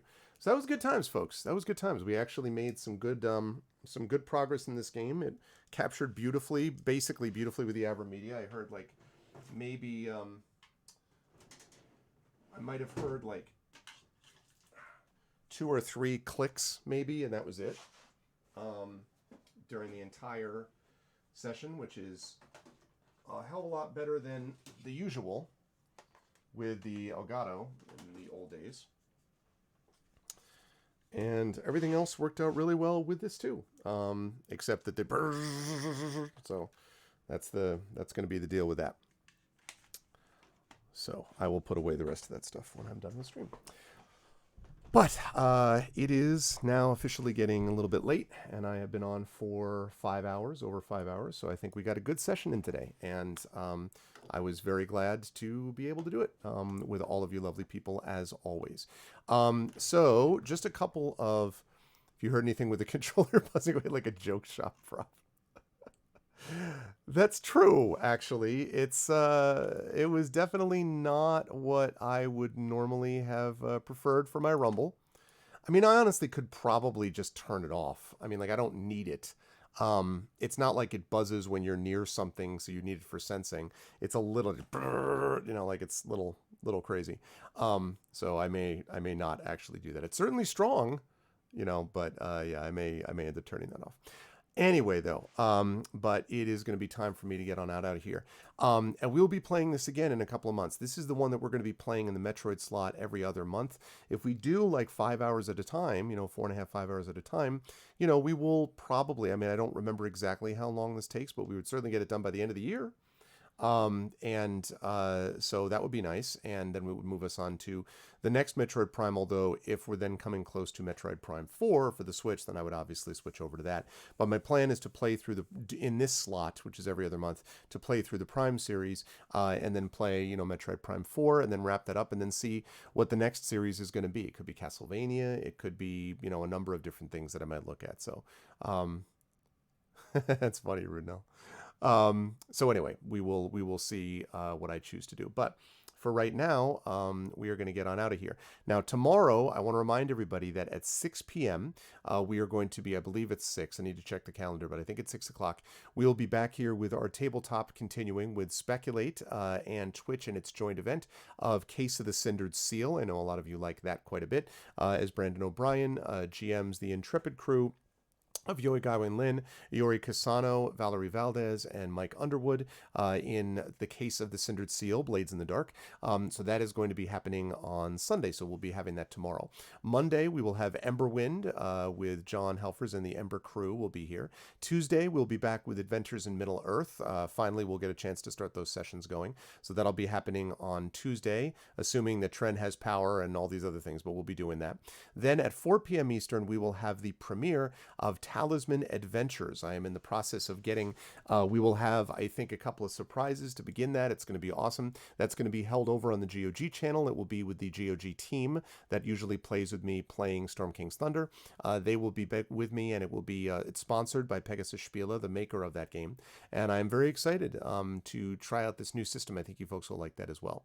Then Wednesday, we have Community D&D with the Shadow Crew, Trifid and Rock God and Echo Alpha X5 and Hoodie, with, of course, Shadowed Mage as the DM, with Dragon of Icespire Peak. That'll be happening Wednesday night. Thursday, we will be off. Friday, we'll be back with Esper Genesis. And Saturday, we'll be here with some Palace of the Red Pasha, which is going to be a good time. That'll be happening on Saturday, starting at 7 p.m. as usual, so a week from today, roughly. And then on the 31st, we will have the final session of the month, which will be, it's hard to believe, we're like on the week away from the end of January. Like, where does the time go? At that point, we'll be moving on to Sound Clash the Clampdown, and again with Brandon. So that's going to be great. We got a busy session coming up, but it's going to be awesome, and I am excited to be doing it. It's going to be good times. Which days can I sleep? Definitely Thursday. Definitely Tuesday night, because we won't be on Tuesday night. Friday we usually wrap at about, with Esper Genesis, we try to wrap by like 11:30, 11:45 p.m. Saturday, usually we don't like to go much past midnight-ish, so, that type of thing. So we'll see. Which days can I sleep? No. But anyway, so yeah, if you like what you saw and heard, please follow the channel. Please check out my YouTube channel with exclamation point ArvTube. Discord is exclamation. Oh, and please subscribe to me over there. I looked today. We're up to 773 subscribers, so we're making some serious good progress. My goal is I want to get us to 1,000 subscribers over there because it's free for you, but it really helps me because at 1,000 subscribers, I can monetize the channel, and that will give me a place that I can go and stream if I ever need to, if something ever goes down with Twitch, if Twitch has something happen to it. I do not expect anything to happen, but it's a good thing just to have in place just in case anything like that ever occurs. So that would be really helpful if people would be willing to do that. It would make a big difference to sub to that channel. And then you can also see past broadcasts of these streams, etc. Exclamation point ArvCord is my Discord channel. I guess the bot did actually fire today, so which is good. It means that it actually sent out the reminder to everybody, so hopefully that will continue. I can only hope, but we'll see. But in any case, the rest of the Discord is much more organized, and that's good. I'm hoping that that will continue. Yes, well, I've thought about the possibility of Rudenell of, depending on where we reach with the Patreon and so forth, I've thought about the possibility of maybe getting to a point where I could do something where it might be like a DMing and storytelling thing, almost like sort of like what Matt Colville does, where we just do like a 5-minute whatever, a video on something. That's something to think about. And I mean, I now have a camera that's good enough that I would feel comfortable doing something like that. I think the audio setup is good enough. So, yeah, it's just a matter of figuring out schedule-wise and making sure I don't get bogged down with it. But yes, I think that is a possibility. I have considered that for sure. Anyway, that's over at the ArvTube. And then I mentioned exclamation point ArvCord for Discord. Website for all this is arvaneleron.com. On the financial side, if you have not already done so, exclamation point ARV Shop is the merchandise area where you can check out stuff for Adventures in Middle-earth and D&D with Infinity and Beyond, and soon to be hopefully Esper Genesis stuff over there as well. Then we have the Patreon, exclamation point ArvTreon right there, which is currently sitting at 22 patrons. We're back up to 237 per month, which is great. We're starting to tick back up again. That really does help. It's the financial backbone of the channel, and it allows me to do things like pay the ARV vocalists. It allows me to do things like put money into a new camera, which makes it a lot nicer and means that I can actually do something like this and have that actually like that and have it come into focus and then have it cut back to me and not have to worry about, my webcam and doing all that kind of stuff. So that's really cool, and I really like that. And it's, I think, better for all of you. Plus, I can also do stuff like a Talisman tournament. I can do stuff like the Arvanot Idol contest, my writing contest that I do. So we can do that as we go higher. Plus, inspirations for the players, individual stuff that you folks can get by supporting the Patreon. So go over there and check that out if you can, and thank you so much. And while we're on the subject of inspirations, you can also get those by subbing to the channel. I had a few of you folks do that today. Sub to the channel, at least 4 or 5 of you, I think, jumped on board and resubbed or subbed, and I really appreciate that. Again, that makes a big difference too, and allows me, you can get those custom sub badges and emotes, but it's also something which really shows Twitch that we have support here as we continue to move hopefully towards partnership and that sort of thing. So that would be very much appreciated as well. Finally, on the publishing side, exclamation point Icarus for details about my Icarus graphic novel from Athos Arts. More stuff coming from Athos very soon, as you will see. Exclamation point Library for Tales and Tomes from the Forbidden Library. That's my 5e adventure and sourcebook. It's already out in digital form from DriveThruRPG, but it's going to be coming out in hardcover. In fact, it's literally there. The boxes of books are sitting in customs at the port where they've been for the last over 30 days now. Please, if they would be so nice as to finish what they're doing and freaking send them to us so we can ship these books out. Jeez. Anyway, that's what we're waiting for. We're so excited to get these books, believe me. But in the meantime, it's a silver seller over on DriveThruRPG, so you can check it out there. And then again, those hardcover books are on the way for that. You'll be hearing more from Alligator Alley as well, because they will be connected to my Greyshade Kickstarter, exclamation point Greyshade KS, which is a big Kickstarter coming up soon, which is going to have books. It's going to have board game, tabletop game, audiobook, all associated with it. It's a big deal for me, and that's going to be happening probably mid to late February, at the very latest, early, like super early March, like March 1st or 2nd at the very latest. That's sort of like almost that's a deadline. Like, we're going to start by then, hopefully before that, but I'll have more details about that I'll be able to give all of you folks very soon. So that is something else I'm excited about, and you can check that out there. And of course, exclamation point BLM, Black Lives Matter. We must continue to affirm and assert that Black Lives Matter because they do, especially in this time right now. So please go there for links and information and places where you can donate, educational resources, information about political advocacy and the like. And exclamation point Help Now for the World Health Organization suicide prevention page, something which is also important in this dark time.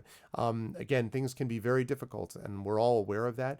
When you are feeling extremely low yourself, please reach out to people in this community and elsewhere. When you see other people that need that help, please reach out to them too. This is a community that I want to be able to help each other, at least be able to send you in the right direction for professional help, and reaching out to each other is what we do in a community. So please continue to be a point of light. We need more light. The more light that we get, the brighter the world and the universe gets, but we need more of you here to do that. So again, links and information there for details about that.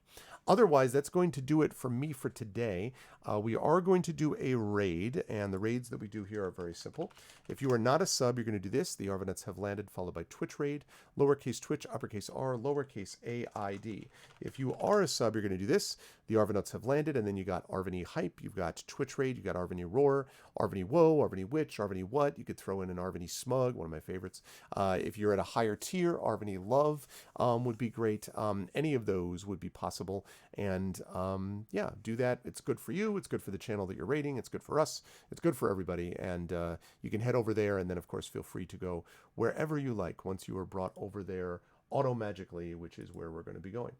I want to thank everyone. Let me just make sure I know where we're going to raid. Yes, I think I know where we're going to raid. I want to thank everyone for being awesome today. Yes, that's a good point, Arudnell.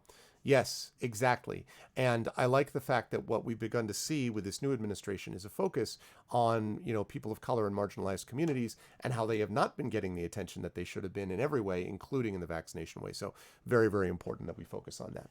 I want to thank my wonderful mods, Rudnell, Dragonspear, Hillness, Rock God, and Trifity Mats. Good night, Hillness. Thank you so much for being the best mods in the business, as I've often said. Thank you to my wonderful subs, Rudnell, Dragonspear, Hillness, Rock God, Trifity Mats, Echo Elf X5, R Polar. Again, thanks so much for the Patreon support, Polar. Really appreciate that. Foxy by Proxy, thanks again for the sub tonight. JLC, again, so much love and thank you for the continued support. And of course, Mrs. Dunsel, as always, thank you, Mrs. Dunsel. Thank you to my wonderful Patreon supporters in that crew. Thank you to my viewers as well. Abba Costello, another TT viewer, Artjom, Axeman, Casino, thanks, Coffee Be Black, Commander Root. Thank you to Cornloose Gled. No. Cornloose Skied, my bad. Thank you to Coven of Lenara, who is a mod. I don't know why I didn't show up there. Thank you to Crazy. Thank you to Droop Dog, Electrical Longboard, who are totally not bots. Thank you to Extra More, F2 Payer. Thank you to Ghost of Christmas Future, as always. Gigafrost, Go With Him, Have This, Ice Wizards, Inanda, Join Effort, Lance the Gamer, Marinda, Nonstop, Raidens, Superstan, Tauntoms, U Christensen, V&K, Violets TV, and Virgo Praz. Thanks as well to the hosts and the raids, and thank you especially to Zach for that raid of 13 people that came in earlier tonight. I appreciate that so much. Thanks. Much love to everybody. I'll see you folks here tomorrow, Sunday evening, for the amazing Brandon O'Brien and the crew of Speculate and Blades in the Dark with the Speculate Twitch joint event of Blades in the Dark, The Case of the Cindered Seal. Until then, yeah, best wishes, Marinda. I hope your friend is doing as well. Exactly. Yeah, thank you, Ridnell. Absolutely, 100% agree with that. That's it for now. Stick around for the raid. Much love to all of you, and I'll see you folks soon. Bye for now.